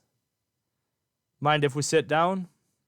Sheriff Johnson spoke, and Eli nodded toward the 2 empty chairs opposite him at the table, but refrained from saying anything. He had no idea what these men wanted, but he suspected it wasn't anything good. The 2 men sat down, and Sheriff Johnson got straight to the point. "We came here to talk about the upcoming race." Eli nodded his head. "What's on your mind?" "The race is off," Johnson replied. "The race is off?" Eli asked quietly. "What do you mean?" "Jim told me what happened out at his ranch a couple days ago," Johnson answered. "He filled me in about the race that is set to happen in 2 weeks to decide if he stays or goes. But Lutz here decided he's not leaving and that the race is off. And as the law in town, I aim on protecting the rights of the citizens around here. And what do you aim on doing to prevent the war that will probably break out because of it? Eli asked. I aim on squashing it any way I have to, Johnson replied. I swore me and a couple deputies last night, and we aim to have no trouble around here. There will be no race, and Lutz will be staying. Got it? Eli nodded his head. Sure thing, Sheriff. The only reason I got involved to begin with was to stop a war. But you're the law, and if you can stop the war without my involvement, I'll be none too happy to step aside. Lutz and Johnson nodded their heads and stood up. Neither man said anything as they turned around and walked out of the saloon. Eli felt a mixture of relief and fear flood his mind. At least his part in the mess was out of the picture. But what would happen to the rest of the people? Would they simply walk away? Or would they turn to violence? He sure hoped not, but as of now there was nothing he could do, and that was that. Chapter 20, The Battle on Black Creek Road. Eli finished up his meal before heading to the stable down the street. Jim Adams was sure to have an extra horse he could borrow until the next day. He would use Red the following day to bring Jim's horse back. Eli was anxious to get on home, and didn't waste any time making his way to his destination. Howdy, Eli! Jim greeted Eli warmly when he saw him coming into the stable. He was feeding a couple horses that he was keeping for whoever was in town for the night, and stuck out his hand as Eli approached him. Eli shook it heartily with a similar greeting before getting straight to the point. Any chance you might have a horse I could borrow until tomorrow? Eli asked. Well, matter of fact I do, Jim replied. He pointed over to a medium-sized brown horse. Then a smile crossed his face. Now you aren't planning on riding him into Wild Canyon, are you? Eli chuckled. Nah, Jim. Just need a horse to take me home tonight. Just got back from turning lightning loose into Wild Canyon, and need a horse to take me on home. Jim whistled. You turned lightning loose into Wild Canyon? Now why'd you go and do something like that for? Well, Eli replied, I'm not exactly at liberty to say at the moment, but let's just say I would like to see him get some of his old self back. He is starting to get acclimated to domestic life, and it is beginning to show. Thought it might help to turn him loose again. The door opened behind the two men, and they both turned around to look. It was none other than Jeff Winters. Howdy, gentlemen, Winters said as he closed the door behind him. Looking at Eli, he said, I was hoping I'd find you here. Waitress said you were there just a few minutes ago. Looks like my instincts were right on. Well, you found me, Jeff. What's on your mind? Do you think we could chat somewhere private? Winters asked. Looking at Jim, he quickly added, I don't mean any disrespect to you, Jim. No offense taken on my part, Mr. Winters, Jim responded. A man's got the right to his own affairs, and they're none of my business. Jim looked at Eli. This horse will be here waiting for you whenever you're needing him, all right? Eli nodded his head. I appreciate it, Jim. After nodding Jim adieu, the two men vacated the stable and walked down the street. Once they were out of earshot of anyone, Jeff turned and looked at Eli. I got word that Lutz is backing out of the race. Eli suspected Jeff wanted to talk to him about the race, but he was surprised Jeff had gotten wind of it so quick. I see word gets around quickly, he said. Lutz stopped by at the saloon with Sheriff Johnson, and Sheriff Johnson let me know the race is off. He seemed pretty serious about enforcing it. Jeff nodded his head. Yeah, that's what we've been hearing. Doc was right. Lutz isn't keen on racing just to avoid a war, especially with Johnson backing him. So what do you figure we should do? Eli asked. Good question, Eli, Winters replied. That's what I came to talk to you about. Just wanted to see if you thought Lightning stood a chance against Lutz's horse. Have you had a chance to check Lightning out the past few days? Eli nodded his head. Matter of fact, I was able to get a feel for him earlier today. Eli pulled his hat back and scratched his head. I got some bad news, Jeff. Looks like Lightning is toast. Not only is he old, but he's lost the will to run. I took him down the Northeast Trail earlier today and tried to get him to run. He did for a little bit, but then he'd slow right down. To make matters worse, he was tuckered out by the time we got halfway through the Northeast Trail. Now that's a mighty long stretch for a horse in this heat, but there was a time when Lightning could run the full length of the trail with blitzing speed. Eli paused for a second. He didn't want to lead Winters on, but he also wanted to shoot straight with him so he could make his decision knowing all the facts. I turned Lightning loose into Wild Canyon, he finally added. You what? Winters asked, stunned at such an idea. Just that, Winters. Lightning lost his will to run, and I figured this was the only way for him to get it back. My plan was to go back in a couple days and pull him back out. I thought that maybe a few days out in the wild would get him back into a fiery mood. Winters shook his head. You sure are a strange man, Eli, and that's exactly why I'm willing to bet on you. You're willing to do whatever it takes to come out on top. Eli shrugged his shoulders. To be honest, Jeff, I've kind of lost my own desire to fight. Fact is, I'm tired. Real tired. All I wanted to do was settle down on my homestead and raise a herd and provide for my family. Yes, sir, I had it all planned out, and my plans didn't include any of this crazy stuff. Jeff, I'm finished. I'm simply too tired to fight. Guess me and old Lightning are of the same mind. Winters had a puzzled look on his face. You sure don't sound like the Eli I know, he said. There was no quit in the Eli I used to know. What happened to you? Eli shook his head. I don't know, Jeff. I guess life can beat a man down only so much until that man thinks staying down is better than getting up. I guess that's where I'm at right now. Winters shook his head, trying to wrap his brain around what he was hearing, but then a defiant look came into his eyes. Well, Eli, I'm still betting my money on you. Like I said, Lutz goes or I go. If he stays, there's bound to be trouble. Violent trouble. What I'm getting at, Eli, is that tomorrow morning I'm going over to the Lutz ranch to wager my place on the race. Eli shrugged. It's your place, Jeff. Just so you know, there might not be a horse to enter the race when that time comes. I'll do what I can to get Lightning ready, but there is no guarantee we'll be there. All right, Eli, Winters said, a sad look flashing through his eyes.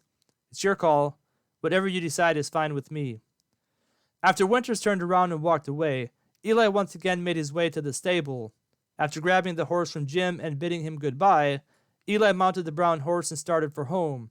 It was well past the time it got dark, and the night tonight was darker than usual, but Eli didn't seem to notice as he rode on home.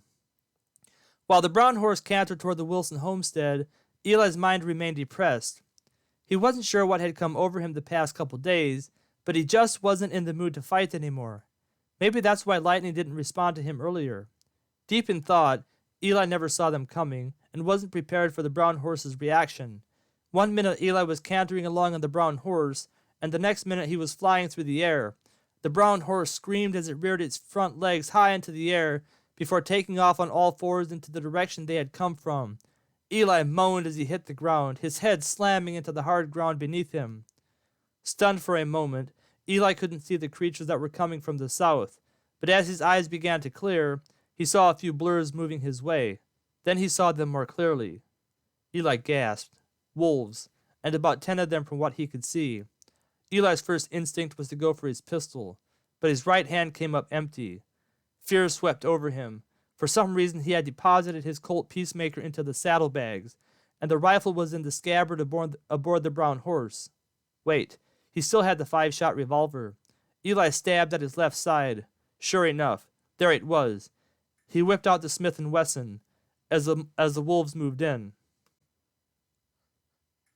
Just then, Eli remembered he had also packed his Bowie knife along, the same one he had used many years ago to help Buck kill the mountain lion. But now was not the time to reminisce. He had wolves to fight. But as he tried to stand up, his right leg buckled beneath him. The fall had re-injured his right leg, and he could see blood begin to seep through his trousers. Eli wasn't sure what overcame him, but for some reason he started to get mad. Real mad. Enough was enough already. It seemed the problems never stopped coming his way, and this was the final straw. Lifting his head back, Eli let out an awful roar, the rage of life beginning to build up in his chest. Looking at the crouching wolves that were slowly moving in on him from different directions, he snarled, daring them to make their move. Chills swept down Eli's back as he snarled at the wolves, the Bowie in his right hand and the revolver in his left. There were about 10 wolves, and he had 5 bullets in his gun. He had some spare bullets in his belt and could use those if he had time to reload, but he suspected they would all rush him at once. Time seemed to stand still as Eli waited. His eyes scanned the creatures that surrounded him. They looked mean. They looked ready. And above all else, They looked hungry, and to be honest, they had the upper hand. But what they didn't know was that they had revived the ire of a man who could tangle with the best of them when his ire was stoked, and right now, this man was ready for whatever they could throw his way. The first wolf decided to make his move, and it leaped at Eli without warning. Eli fired at it point blank. At this range, it was impossible to miss, and the wolf fell to the ground in front of Eli. Another wolf jumped. Eli fired again. That was 2 bullets spent, 2 wolves down, but barely had he fired when a wolf to his right leaped for his throat. Eli didn't have time to swing his gun around, but instead thrust his Bowie knife upward as the wolf came barreling in. The upward thrust of his knife was timed perfectly, and it caught the wolf in its throat as it slammed into Eli. Eli was on his knees during the whole time, unable to stand on his bum right leg, but the weight of the wolf slammed into him, knocking Eli on his left side. As Eli toppled over, he accidentally pulled the trigger of the revolver, but as Providence would have it, the gun was somehow pointed at one of the wolves. That was now 4 dead critters. The match was no longer as lopsided as in the beginning. But the rest of the wolves were not deterred by the death of their comrades, and they all charged at once, leaping upon the injured man. Eli saw the first one coming, and he rolled over on his back, thrusting his knife up at the furry beast coming down on top of him. His knife once again found its mark, catching this wolf in the throat as well. That was 5 down. Eli somersaulted over his back, pulling up his pistol as he landed on his knees. A wolf was right there in his face. Eli pulled the trigger, his barrel inches from the wolf's snarling jaws. He could feel the wolf's hot breath and smell the awful smell of death that protruded from the depths of its polluted gullet. But the bullet was well placed, and the wolf's head exploded, mere inches from Eli's face. Feeling a tug on his boot behind, Eli instinctively swung back with his Bowie, once again making his knife thrust count. The blade thrust into the right side of the wolf that had a hold of his foot, slicing a large gash into its head. That was 7 wolves down. But even as Eli swung back with his Bowie, another wolf charged him from the front.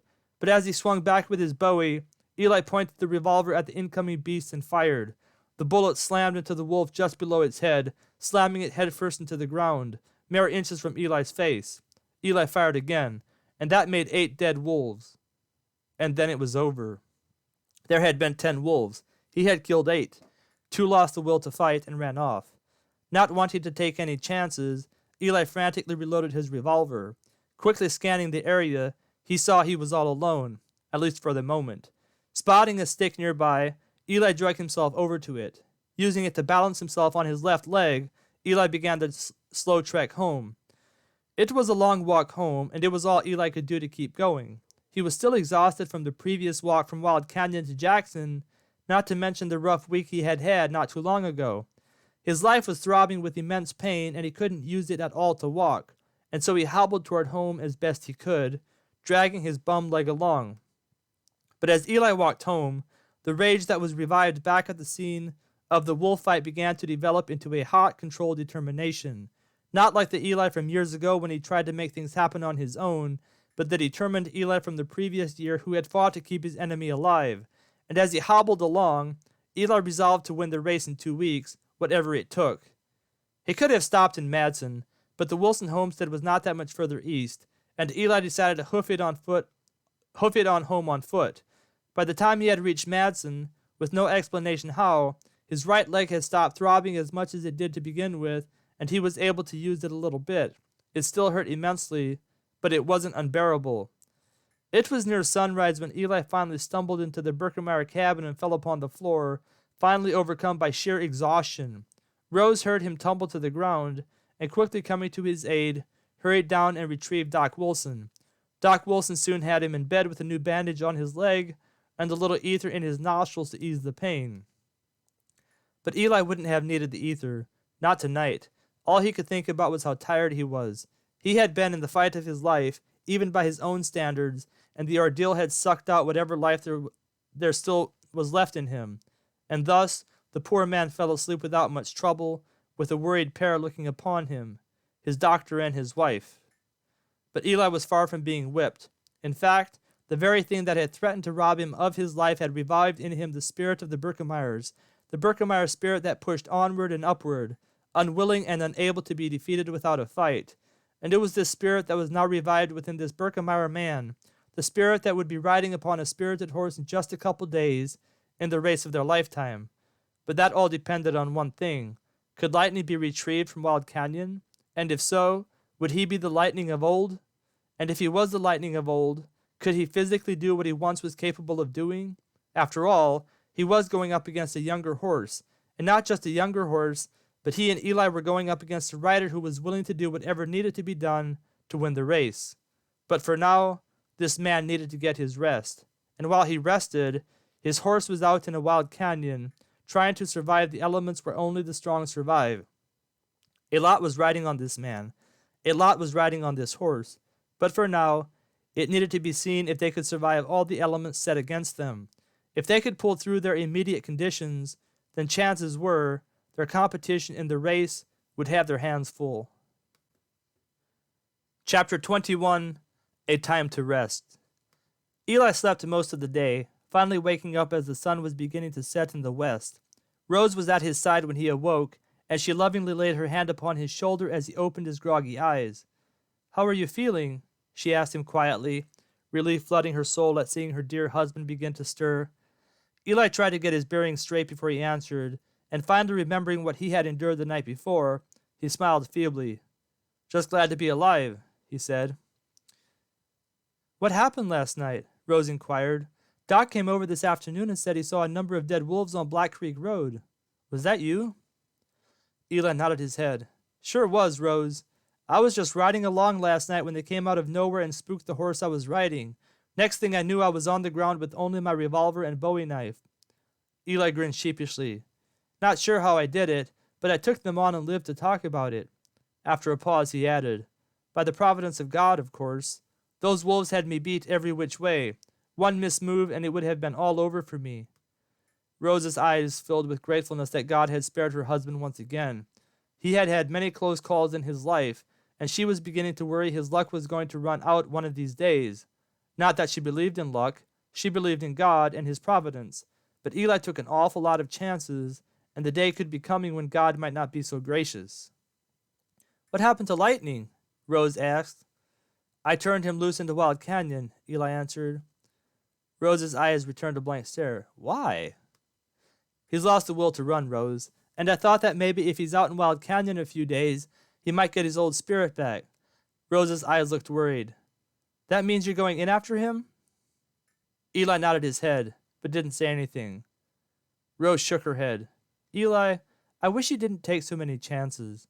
I would be devastated if anything happened to you." Eli stared at his wife quietly. After a few moments, he said, "I know, Rose, and I wish I wasn't in this situation. To be honest, I'm getting a little tired of all this." He smiled. "Guess I'm getting old." "Or a little wiser," Rose returned.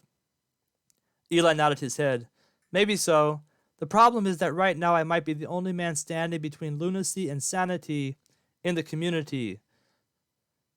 Feelings are mighty stirred up in the community about Lutz and his ways, and if I can win this race, maybe things can be settled once for all and go back to normal. At least that's what I'm hoping. What do you think I should do?"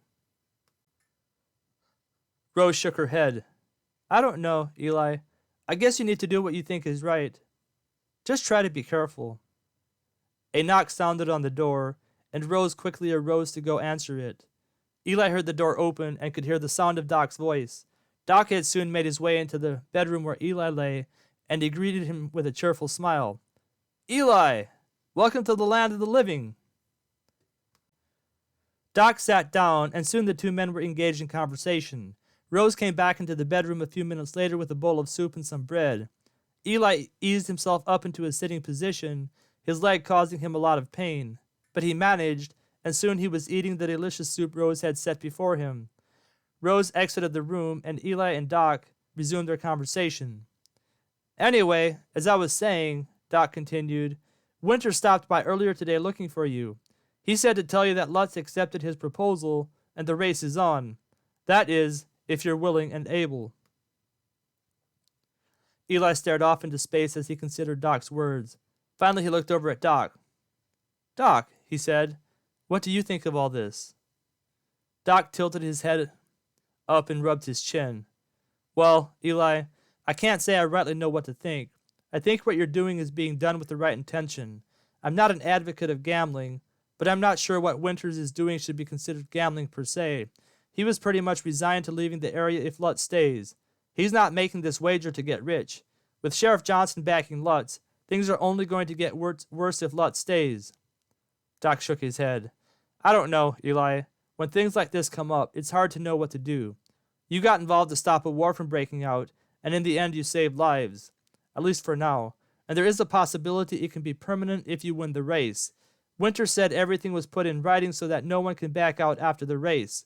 If Lutz wins, he gets the Winters place, and if you win, Winters gets the Lutz place. Doc smiled. And you get nothing.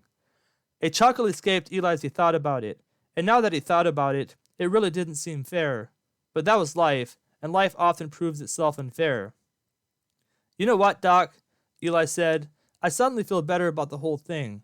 At least my part in it. I'm doing this to prevent bloodshed, and that's all I get out of it. And to be honest, that's enough. Doc, do you think my leg will be good enough to use by this weekend? I'd like to try to go get Lightning out of Wild Canyon. If I could, then that would give me a week to get him ready. Doc shrugged his shoulders. Time will tell, Eli. Guess we'll have to wait and see how your leg feels by then. After a pause, Doc added, knowing you, I'm guessing you'll be up and at it by then. When you set your mind to something, you're a hard man to stop. The next couple days passed without much incident, and by Friday night, Eli was feeling pretty good, all things considered. He was now able to walk on his leg for the most part, although he walked with a pretty bad limp still. But the leg was on the mend, and Eli was game to go into Wild Canyon the next day. Saturday morning rolled around, and Eli was up at the crack of dawn, atop Red as they traveled toward Jackson. It was another hot and muggy morning, and the dust swirled around the hooves of Red as he carried his rider toward his destination. Red was a fine horse, and Eli felt a tinge of fear creep into him at the thought of taking Red into Wild Canyon. The last horse he had taken in there didn't make it out alive, and if anything happened to Red, Ralph would be mighty distressed. But Red was the best option Eli had, and as he turned right to head north on Black Creek Road, he quickly pushed the thought away that something might happen to Red. But then his mind began considering all the other problems he might encounter in Wild Canyon and what he was really up against. Not only was he going into Wild Canyon with a bum leg, but he was also going in alone. He had Ralph with him the first 2 times and was mighty glad for that. But now he was all alone, with no one to back him up if he got himself into a jam. But that was that, and there was nothing he could do, and so Eli forged ahead, trying to enjoy the little things in life, like that of riding Red. Red was a mighty fine horse, and a delight to ride as he cantered along. But barely had Eli begun to enjoy the ride when he saw Jackson come into view. He was relieved to see Jim Adams already up and at his stable, and he quickly tied up Red to the hitching post out in front. Jim was in a cheerful mood and greeted Eli enthusiastically when he saw him walk through the door. "Good morning, Eli. How's life treating you this fine morning?" "Good morning, Jim," Eli replied. "Life isn't treating me too shabby, if I have to say so myself. I thought I would stop by to see if your horse made it back okay." "It sure did," Jim replied. "I heard you had a pretty crazy night that night. Was a mite worried when I saw Hawkeye come back without a rider. Was mighty glad when I heard you were okay." "I appreciate the sentiment, Jim," Eli said gratefully. "By the way," Jim added, "I got your stuff over here." Jim walked over to his office and grabbed Eli's saddle, scabbard, saddlebags, and guns. "I figured you would want these back." A smile crossed his face. "Might come in handy when you go back into Wild Canyon." A look of curiosity replaced his smile. "By the way, when might you be headed back in there?" "That's where I'm headed right now," Eli replied. "You don't say!" Jim exclaimed. A distant look came into his eyes. "You know, I'll never forget the day when you and Ralph first went into Wild Canyon, how you came out of the same stable abroad that wretched little horse called Shaggy, towing that dead mountain lion, and how you cut him loose as you rode off. Man, you should have seen the looks on those men's faces." Eli chuckled. "The good old days, Jim. Well, I best be getting along. I think I'll grab some breakfast and then make my way to Wild Canyon." "Good luck out there," Jim called out as Eli stepped through the door. Eli waved his hat and closed the door. He quickly crossed the street and made his way toward the saloon. His stomach was beginning to growl, and he couldn't wait to sink his teeth into the biscuits and gravy another dish Thad was known to have perfected. After setting his supplies on the floor behind him, Eli sat down. The waitress was soon at his table, and Eli told her what he wanted. After she walked away, Eli sat back and considered the day ahead. It was going to be a hard day, and a day where nothing was guaranteed. Eli was thinking about Lightning, wondering where he would find him and how he would respond to Eli when he saw him, when he saw the front door of the saloon swing open, revealing two smaller men walking through the door. He didn't know the two men and didn't pay them any mind, not suspecting he should know them or have anything to do with them. The two men sat down at a nearby table and ordered some grub, paying no attention to Eli, but barely had they ordered their breakfast when they stood up and approached him. Eli saw them coming and nodded his head toward them, starting to get the feeling they had something on their minds. His feeling was right. "You're Eli Birkemeyer, right?" the one on the left asked. He had a long, jagged scar on his right cheekbone, and a permanent snarl formed on his lips. Eli nodded his head. "I'm Zach Fletcher, and this is Corey Simons. I ride for Lutz. He rides for Farkas." The man on the right nodded his head in agreement, but didn't say anything. He had a smooth face with wavy blonde hair and blue eyes. His blue eyes were cold and unflinching. Eli nodded his head again, but decided not to say anything. These men had something more on their minds than just to introduce themselves, and he suspected they would get to it eventually. He suspected right. "We thought we'd come over here and tell you that you might want to watch your back on Saturday." Zach was the one who spoke, and his face grew dark and ugly as his voice grew tense and harsh. Eli stared back at the men without flinching, without saying a word. These were the kind of men it was better not to engage. He had come across men like these before, and they were inclined toward evil, inclined toward violence. These were men who enjoyed the fight and were always looking for one. But he was not going to feed their wickedness. He was going to race them clean on Saturday and hopefully send them packing. Hopefully. "All right, boys," Eli finally said. "Have it your way. But just know that there is no reason to let this go beyond a horse race. There is no need for violence in the upcoming race." A thought crossed his mind, and he couldn't resist. "Unless you don't think your horses can beat Lightning fair and square." The two men swore upon receiving Eli's jab. "Like Zach said," Corey finally muttered, "you might want to watch your back." The two men wheeled around and walked away from Eli's table, and Eli dug into the breakfast the waitress finally brought him. The grub was as good as expected, and Eli was satisfied as he walked out of the saloon door on his way to Red. He was ready to get the day over with, and decided he may as well put his hand to the plow. But as Eli rode Red toward Wild Canyon, he wasn't thinking about the day ahead of him. No, he was thinking about the two men he had just encountered. They were violent men who were always looking for a fight. But Eli wasn't up for a fight. He was up for a race, and come Saturday in a week he was going to have Lightning beneath him, running wherever he needed to run to win the race. Perhaps this meant he would need to ride him on the outside like Bo had ridden Thunder. Or maybe he would have to use his big body to push the opposition around if necessary. Either way, it was looking to be a wild ride, and perhaps the biggest race of Eli's life. With these thoughts in the back of his mind, Eli turned his thoughts toward Lightning and Wild Canyon. What would he encounter in Wild Canyon? Would he find Lightning there? Could he recapture Lightning?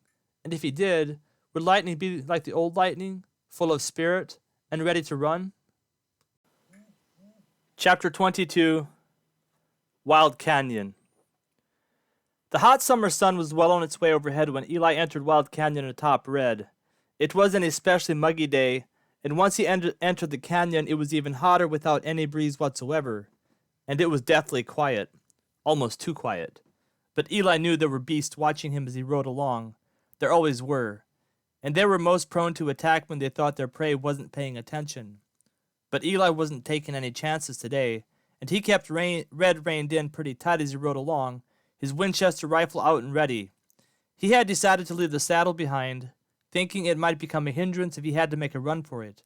His plan was to get a rope on Lightning and lead him out. He definitely didn't want to lose Red in the process, and felt pretty secure about his chances upon this fine horse. Eli's eyes scanned the woods in front of him as they drew nearer. He hoped Lightning would not be too far on the other side of this woods. Finding him would be the hardest part, or so he hoped, and he didn't know why not. After all, Lightning had become pretty comfortable with him over the past year. Maybe too comfortable. Maybe that's why he didn't run like he used to. The duo was now inside the woods, and Eli kept his rifle raised as Red slowly made his way through the wooded area. He had cantered most of the way from Jackson, but now that they were in the woods, he was walking slowly ahead. His ears flickered to and fro, indicating he was aware of the danger that lurked all around, but he moved along steadily, with not much more than an occasional toss of the head and some snorting and blowing. Eli was relieved when he finally saw the edge of the woods they were in, and even more relieved when Red stepped past the last tree and took them into the opening. But there was another wooded area on the other side of the narrow opening, and Eli pulled up Red to think about where they should go next. Deciding to move north a little before going through the next strip of trees, Eli pointed Red into that direction. The morning was still deathly quiet, and Red seemed to start getting a little unnerved as they walked along. It was so quiet you didn't even hear a bird sing, a chipmunk chirp, or even weeds rustle in the wind. All you could hear was the plodding of Red's hooves and the creak of the saddle whereupon his rider sat. After moving north for some distance, Eli decided it was time to head west. Turning Red that way, he nudged him forward. Red complied, and soon the duo was surrounded by trees. They traveled along slowly, quietly, both sets of eyes scanning the area in front of them. Beginning to think there were no animals in Wild Canyon anymore, Eli felt himself begin to relax just a bit. And then he saw them. He strained to see what they were. It couldn't be. No. How was this possible? But it was. Now surrounding them from every direction was a pack of wild boars, about 50 of them. Eli looked around frantically. There was no way out. They were coming at him from every direction, and they looked mighty mean, and mighty hungry. Red fidgeted nervously as Eli kept a tight rein on him. He thought about charging the animals in front of them, but with so many of them, chances were that Red would go down. But he had to do something. But first, he may as well shoot some of them. Taking careful aim, Eli fired at the biggest boar he could find. His bullet hit the ugly beast squarely in the front of its head, and the boar dropped. Eli's shot seemed to ignite the rest of the herd, and they rushed in simultaneously. Jamming his rifle into the scabbard, Eli whipped out his Colt Peacemaker and fired into the charging beast in front of him. Several of the bullets made contact, but none of the boars went down. Eli dug his spurs into Red's side, and Red lunged forward. But it was now too late. The boars were upon Red's legs, tearing and thrashing as their teeth dug into his flesh. Eli heard a bone snap as Red thrashed to and fro, trying to loosen himself from the filthy beast, and then felt Red begin to fall. Eli was sure he was a goner when he saw a nearby tree. Making one last effort to save himself, Eli lunged for the tree as Red toppled over. His hand caught one of the lower branches, and he swung his legs around the base of the tree, clapping himself tightly to it. But he was too low to escape the beast beneath him, and he felt a pair of teeth nip the heel of his boot. Eli strained with all his might, trying to pull himself up the tree. With the aid of the branch he had grabbed onto with his left hand, Eli was able to pull himself up, and finally he was on top of the branch, out of harm's way. Eli lay upon the thin branch, gasping as he tried to catch his breath. He watched with horror as the wild boars beneath him made short order of Red. They pushed and shoved each other to get their share of the meal they had secured, and Red soon became unrecognizable. And then he was gone. Eli shivered as he thought about these beasts tearing at his own body, eating him while he was still alive. And then they turned their attention to him. But Eli wasn't too concerned with them at the moment. From what he knew, they couldn't climb trees. But what he didn't know was that they could chew down a small tree in a matter of minutes, at least with this many of them, and that is exactly what they decided to do. Eli watched in horror as he watched the narrow trunk of the tree begin to give way to the long yellow teeth of the possessed beast beneath him. Quickly scanning the wooded area, Eli saw the trees were pretty close together. If he was careful enough, he might be able to move from tree to tree. But the branches weren't that big thanks to the slender build of the trees. But he had to do something.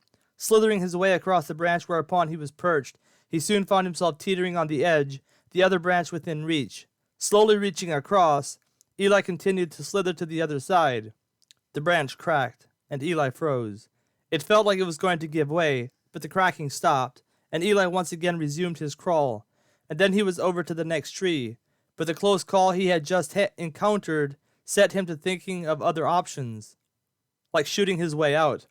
Eli quickly reloaded his Colt Peacemaker, and taking careful aim, fired at a boar directly beneath him. The boar was tearing into the trunk of the tree feverishly when the bullet slammed into the back of its neck, and Eli felt relief sweep through him as he watched it drop. But his next 5 bullets merely wounded the animals beneath him and seemed to only make them madder. But Eli pumped bullet after bullet into the herd below with both his Colt Peacemaker and Smith & Wesson revolver. Several of the boars went down, and the rest finally backed away, unwilling to be Eli's next victim. Eli felt fear creeping to his bones as he reloaded his pistol and revolver with the last few bullets that were in his gun belt. The rest of his bullets were on the ground and out of reach. If the boars resumed chewing on the tree whereupon he perched, then he... And that was when Eli saw him. It was Lightning. He could only vaguely see him through the treetops, but there he was, just on the other side of the woods wherein Eli was trapped. And how majestic he looked. His head was held high, and he shook it furiously, as if to let Eli know he was ready for action. Eli felt remorse sweep through his mind. Too bad this was it for him. Oh, how he would have loved for one more ride upon that majestic creature. Despite his predicament, Eli wasn't ready to give up just yet. The herd of boars were about 50 yards north of him. Eli looked over toward Lightning. Lightning was about 50 yards west of him. If he made a dash for it, could he get there in time? But then he remembered his bum leg. If he didn't have a bum leg, maybe, but there was no way he could get to Lightning before the boars caught up with him. But he had to try. Once those beasts got hungry again, they would set to chewing down every tree they had to until they got to Eli. And if he was going to make his move, now was as good a time as any, with the boars looking like they were tired from the meat they had just gorged on. Keeping his eyes on the herd of boars, Eli slowly made his way down the tree. His leg was hurting, but he thought he should be able to run on it, or at least hobble on it. But it would take every bit of strength that he had to get to Lightning in time. And then, what then? Would he be able to mount Lightning before they got to him? Would he be able to ride Lightning without a bridle and saddle? Would Lightning even be inclined to let Eli ride him? These thoughts were all in the back of Eli's mind as he stepped onto the ground. And then he was running, hobbling, straining his way toward the opening and toward Lightning. The herd of boars didn't see him right away, but when they did, a most terrible grunting ensued as they scrambled to get to Eli before he got away. Time seemed to stand still as Eli strained his way toward Lightning. Lightning appeared to see him coming and reared up on his hind legs, a scream piercing the air and reverberating off the walls of the canyon. And then Eli was at his side, the lead boar right behind him.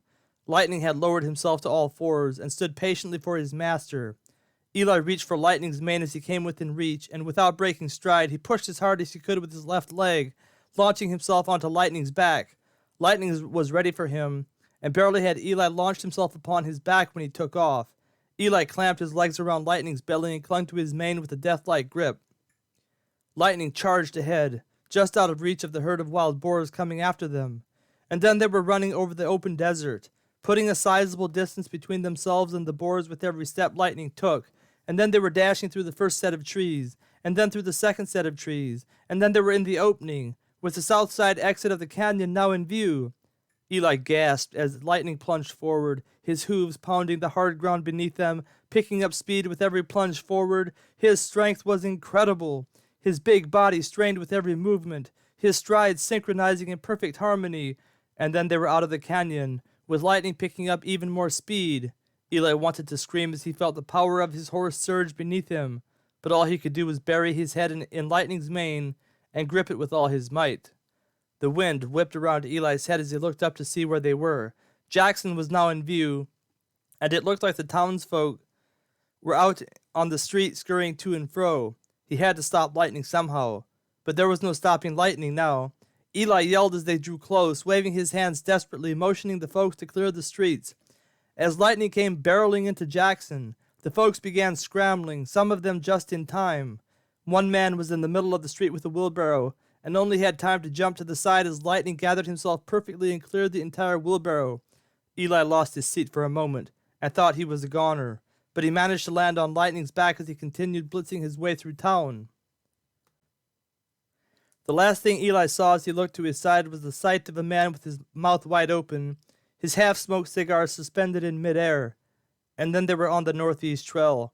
Eli clung to Lightning desperately as Lightning took the curves in the trail at breakneck speed. There were a few times when he thought Lightning was going to unseat him, but somehow he managed to hang on. It wasn't until toward the end of the trail that Lightning began easing up on his speed. His body glistened with sweat, his sides heaving and foam forming on the corners of his mouth. He snorted as he shook his head held high as he proudly galloped along. And then it was over. Lightning had finally worn himself out, and to Eli's relief, he was able to guide him toward the Wilson homestead, despite not having a bridle with which to guide him. The rest of the ride was peaceful enough, and before long, Lightning was turning into the driveway of the Wilson homestead. Eli's leg was throbbing something awful by now, and he was ready for a good long rest. But as he turned Lightning loose into the pasture after feeding him some grain, he stared at the big horse, a smile beginning to form on his lips. This was the Lightning he remembered, and this Lightning was going to be a hard horse to beat come Saturday, a mighty hard horse to beat indeed. Chapter 23, Dueling It Out on the Track. Race day was finally upon them, and Eli woke up early. Without Molly around to help, and Bo still recovering from his injury, Eli tried to do as many of the chores as he could so as to give Ben a break from the strain he had endured the past 2 weeks when the rest of his family was either gone or recovering from some sort of injury. And by the time the sun was beginning to peep over the eastern horizon, Eli had done everything he had hoped to do. But before he headed into the cabin for some breakfast, Eli wanted to spend a little time by himself with God, and there was no better place to do this than in the woods behind the barn. Soon he was sitting at his favorite spot, upon an old log that had been there ever since the Birkemeyer family had moved onto the Wilson homestead. Cupping his chin in his palms, Eli watched as the sunrise began casting light upon the Wilson property spread before him. It was a nice morning out, and not quite as hot as it had been throughout the week. Summer was passing by quickly, and before they knew it, it would be winter. And that was quite all right with Eli. He enjoyed the cool months of the year and was looking forward to escaping the stifling heat of the summer. As Eli sat and thought about life, his mind slowly began turning toward God. Lord God, he prayed, feeling the precious presence of God begin to creep over him. You know better than I do what is at stake today. You know better than I do what is best for your people. From what I can see, I need to win this horse race.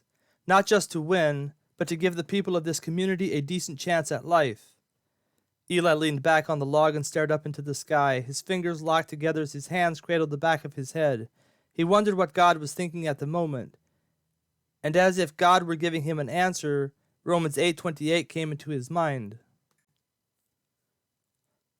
And we know that for those who love God, all things work together for good, for those who are called according to his purpose. A smile came over his face as he thought about the day ahead of him. This was going to be some day, a day he would never forget. But then a sobering thought came into his mind. The thought that Christians don't always succeed in life, but often face trials and hardships in life. Romans 8:29 came to mind, the verse following the previous verse God had brought into his mind. For those whom he foreknew, he also predestined to be conformed to the image of his Son, in order that he might be the firstborn among many brothers. For Christians, life on earth wasn't about living the good life. It was about being conformed to the image of Christ. And if God decided that Eli needed to lose the race to conform him into the image of his Son, then Eli had no doubt he would lose the race. But that was okay. He preferred it that way. At the end of the day, life with God in this life and in the life to come was infinitely of more value than the temporary pleasures of this world. A wonderful peace flooded Eli's mind. Thank you, Father, he prayed. Everything was in God's hands now. He would provide for his children regardless of what happened today. Eli was doing what he could to deflate the violence in other men and try to make the world a better place to live in. And that's all he could do. But at the end of the day, God would provide. After eating breakfast and bidding his family goodbye, Eli headed out on Lightning. Lightning was feeling good and wanted to run, but Eli kept him in check as they made their way to Jensen's racetrack. Soon they could see the track in sight, and Eli began to feel excitement rush through his mind. This was it. This was the big day.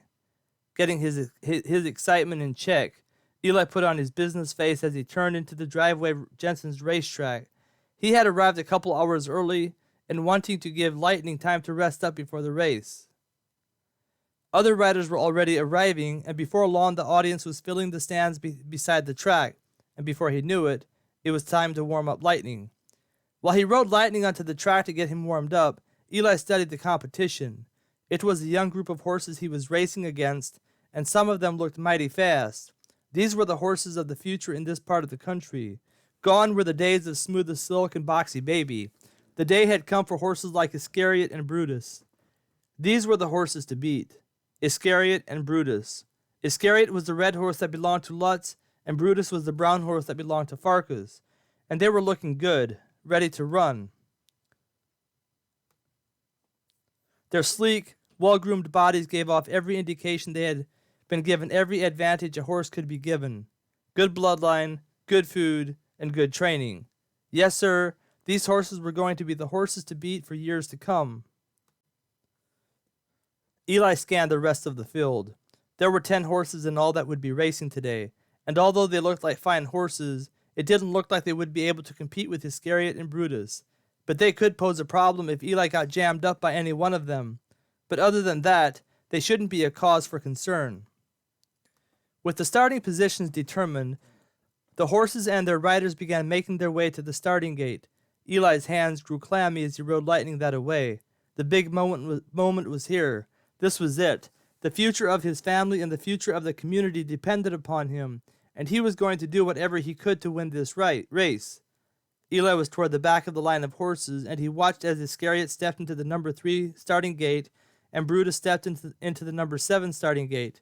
When he reached the official who was directing the horses, he saw that his starting position would be in the 4th spot, right next to Iscariot. Directing Lightning that away, Eli guided him into the starting position. Not wishing to stoke the ire of his competitor, Eli looked straight ahead as he waited for the pistol to sound off and the gates to swing open. But he didn't have to look at his competitor to feel the hatred directed toward him. He felt a deep sadness overcome him as he thought about the mindset of the man beside him.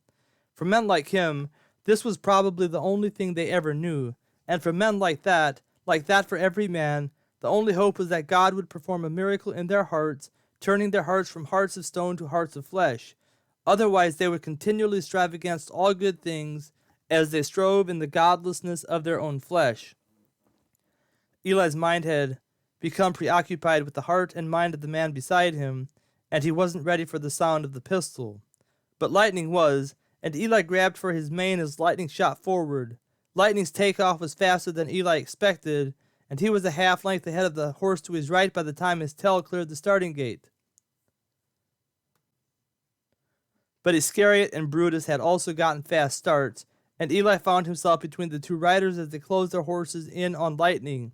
Lightning was straining with every fiber of his being as he put his weight into his takeoff, and it looked like he was going to pull ahead, but the two younger horses were simply too fast, and they took a half-length lead as they neared the first turn.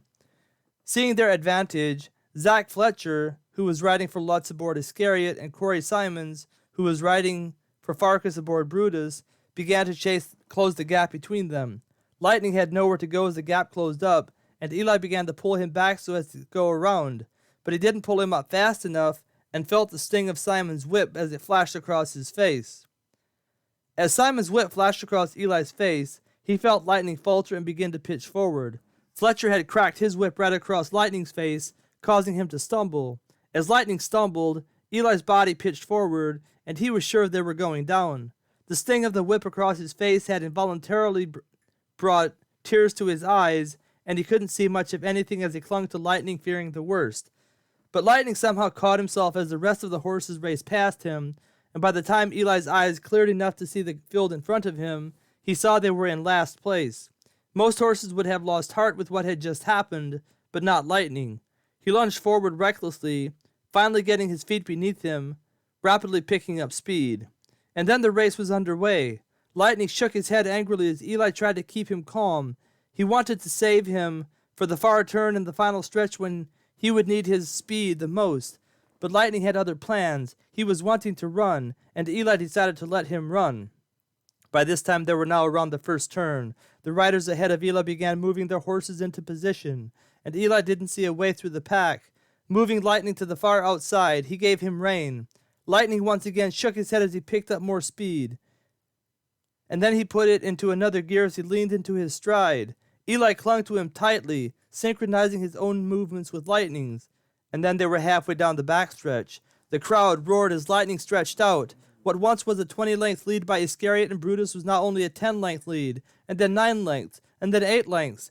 Eli wanted to shout with joy as Lightning continued to pick up speed. Everything had become a blur as they raced down the backstretch. They were now in 3rd place.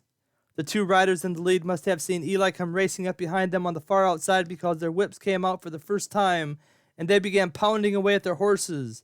Eli caught a glimpse of the furious whipping the horses in front of him were receiving, and felt sadness sweep through his mind. But then his mind turned back to Lightning. Lightning strained with every muscle in his body as he pushed himself to the limit. His jet-black coat glistened with sweat. The white patch on his chest a mere blur as he surged forward. Now they were only 7 lengths behind, and now 6. Eli nudged Lightning with his knees as the far turn came rushing up to meet them. Lightning responded to Eli's touch and gained another length, and then another length. Eli's heart beat with wonder as the powerful horse beneath him picked up yet another gear.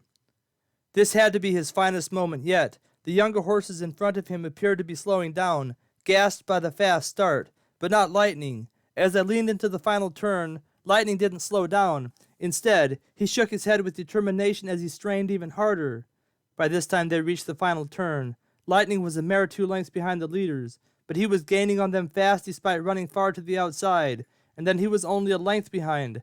Eli felt his body shiver with excitement as he saw the competition beside him continue to lose ground, and then they came for him. Eli was keeping an eye on the 2 riders as Lightning continued to gain on them, but was still caught off guard by how fast they moved in on them. Brutus had a half-length lead on Iscariot as they moved out on Eli, and before Eli knew what was happening, Simons had him cut off from the front and Fletcher was at his side. Lightning screamed as the 2 horses and their riders corralled him, and Eli rapidly toward the outer rail, and Eli tried to pull him back.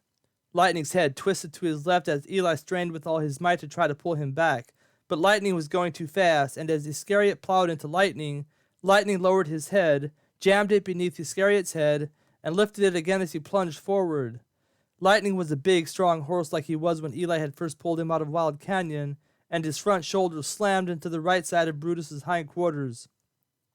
Everything happened in the blink of an eye, and Eli desperately tried to keep Lightning on his feet as he plunged forward. It looked like Lightning was going to be able to break through the collision that was occurring, but as his shoulders slammed into the backside of Brutus, Brutus lost his balance and went tumbling to the ground. Lightning's feet caught on the horse in front of him as he fell, causing him to pitch forward as well. As Lightning stumbled, Eli frantically pulled him to the left to avoid Brutus, but Fletcher wasn't about to let him escape, and he dug his spurs into Iscariot's side, driving him into Lightning's hindquarters. And the next thing Eli knew, he was flying through the air, and then everything went black. Chapter 24, All Things Considered. It was a beautiful spring day in late March that Eli found himself beside Molly, walking down the aisle toward the fine young man that awaited her. She was now 18, and slowly being released from his grasp. Eli pinched his eyes as he tried to keep the tears from coming. He wasn't the type of man to cry, but for some reason this event was about to make him just that kind of man. A lot had happened since that fateful day the summer before, when Eli had gone up against some violent men in an attempt to settle things in a peaceful manner. But his idealism had proved to be near fatal, proving to him that violent men will resort to violence whenever they need to, if that is what they think will be necessary to get ahead. This didn't mean that God couldn't change the hearts and minds of people and alter the course of their lives, but it rather meant that men inclined toward violence will often turn to violence. When the 3 horses tumbled to the ground, Eli had done the same. Only by the grace of God did he survive the incident, suffering nothing more than a gash on his head. The rest of the men and horses hadn't fared quite as well. Iscariot had suffered a broken leg and had to be put down. Brutus came out of the accident unscathed, but the shock of the collision had scarred him for life, and he never could be ridden again in a race. As for the 2 men, Fletcher had suffered a broken arm and cracked ribs.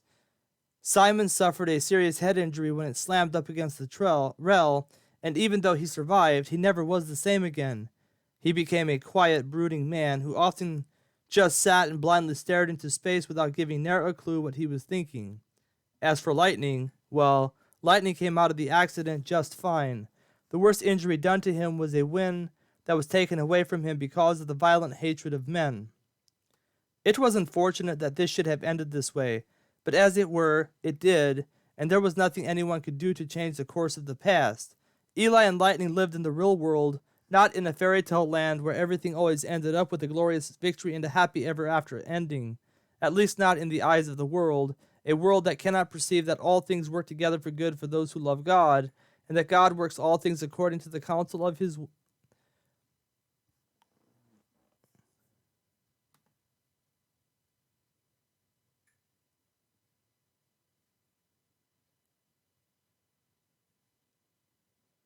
will and to the eternal benefit of his children whom he is transforming into the image of his Son. The important thing is that everyone survived the accident for better or for worse, and for that Eli was grateful. The surprising factor in this was when Billy came riding into the driveway of Jensen's racetrack with a few men following closely behind. The instant Eli saw them, he knew these men were not to be trifled with. They carried rifles in their hands and had hard looks on their faces.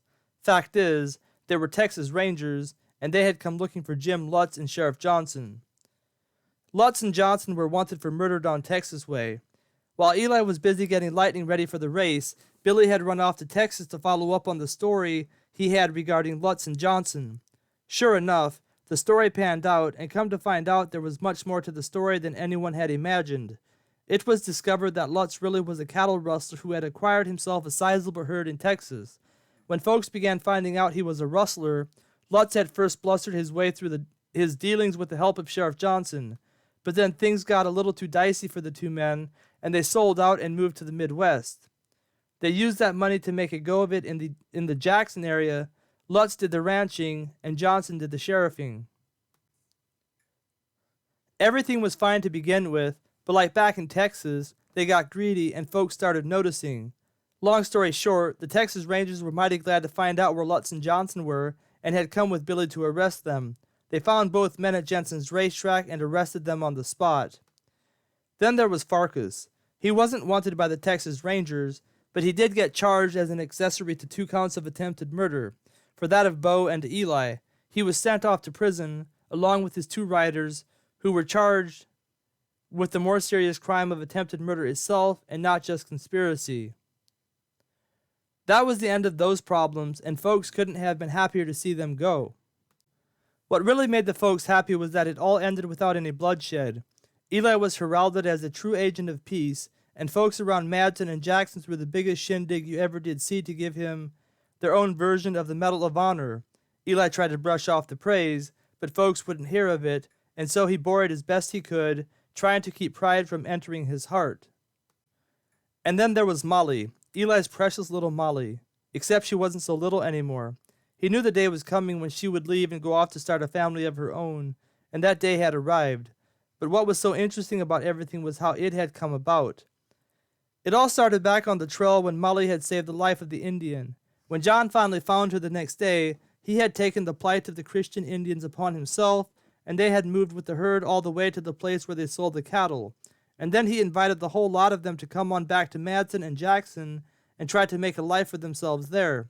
Come to find out, the townsfolk decided to dedicate the Farkas and Lutz ranches to the Indians as a place to call home. They gratefully accepted, and soon were a vibrant part of the church in Madison. It was quite a distance to travel every Sunday to church, but they came anyway, and before long a serious friendship developed between Chitta and Molly. Chitta was about the finest young man that Eli had ever seen. He was quiet and shy, unlike the loud and boisterous Birkemeyer family, but he was a sound young man with emerging principles and a steadfastness to the orthodox principles of Christianity. Eli felt a tear slip down his cheek as the moment came for him to give his firstborn daughter away. He looked over at her as she slowly slipped from his grasp. Another tear slipped down his cheek. She looked so happy, so radiant, so full of love, joy, and happiness. He was so happy for her. And then she was gone. The house seemed empty without her around, and Eli made it a practice to take his family up their way to visit as often as they could. And it was on a cool spring day that he found himself riding that away. He usually took the family with him, but he wanted to talk some business with Chitta. Nothing serious, just casual. Chitta had done well with what he was given, and was doing a good job providing for the women and children whose husbands had forsaken them because they refused to forsake Christ. As Eli rode along on Lightning, his mind wandered back to everything that had happened. It sure had been a crazy year. He was glad things were now back to normal, and that he could live in peace with his family. Everything in the community also seemed to be going well. Billy was given sole possession of his homestead for his part in bringing Lutz and Johnson to justice, and Ralph was doing well despite the fact he was without his prized horse, Red. But Ralph didn't take it as hard as Eli thought he would. It seemed he wasn't as excited about worldly things as he once was. In fact, he had come over to the Wilson homestead one day to talk to Eli. He wanted to know a little bit more about Christianity and what it was that made Christians different. Eli was shocked when Ralph approached him this way, but soon found his voice and began telling Ralph all about it. He explained how Adam and Eve had fallen into sin, and how sin had destroyed a creation that was created perfectly by a perfect and holy God. Then he explained to Ralph how God hated sin and had to punish those who committed sin, or he would no longer be a holy and righteous God. All this seemed to make sense to Ralph, and he nodded along quietly as Eli spoke. Then Eli got to the story of Jesus and explained how the prophets had spoken of him all the way through the Old Testament, and then how Jesus had fulfilled prophecy after prophecy, showing that he indeed was the Christ, the Savior of the world. Ralph's eyes glistened as Eli told him of the miracles, and teared up when he told him about his death, but then they lit back up when he told him about the resurrection. Eli then explained the way of salvation and the Holy Spirit's role in his life, and by the time he was done, Ralph was ready to confess his sins and confess Jesus as Lord and Savior. Eli nearly wept as Ralph's broken-hearted voice became like that of a child, confessing his sins with great sorrow, hesitantly to begin with, but then with great passion and brokenness. When it was all said and done, Ralph, from all appearances, had been born again, and as Eli looked into his eyes, he saw them sparkle with life, the life that can come only through Jesus Christ. From that point on, the two men became the greatest of allies. They began a weekly Bible study, which was soon attended by other men from the community. Eli could now see the Taylor Ranch come into view as he rode along that way, deep in thought. Taylor was Chitta's last name, him having taken it on in honor of his grandmother Amanda. As Eli rode up to the driveway that led back to the house where Chitta and Molly lived, he noticed a jet-black horse come running his way. It was Thunder. Lightning's ears stood up as Thunder came bolting up to the fence that separated them, skidding to a halt mere inches away from that which stood between him and his father. Eli looked at the beautiful horse as it stood there before their eyes, his head held high, shaking it back and forth, neighing as he did so. Lightning turned his head and hardly appeared to notice him after initially seeing him come. Eli sat and stared at the fine horse for a minute. Thunder had survived the accident on the track just fine, just as Bo did, and looked as good as he ever did.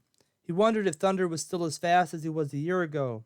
No one had raced him since that day, mostly because he who owned him had no reason to race him. It was Chitta who now owned Thunder, Thunder being a gift from Eli to Chitta. Well, sort of. When Lutz was carted off by the Texas Rangers and it was discussed what should happen to Thunder, it was decided that Thunder should go to Bo since he was his original rider and had formed a unique bond with him. But Bo had lost all desire to ride horses and race them across the country, and Eli decided to give Thunder to Chitta and Molly as a wedding gift, and thus it was that Thunder now belonged to Chitta. Eli's mind wandered to the two races he had seen him run in. Thunder was as fast as any horse he had ever seen.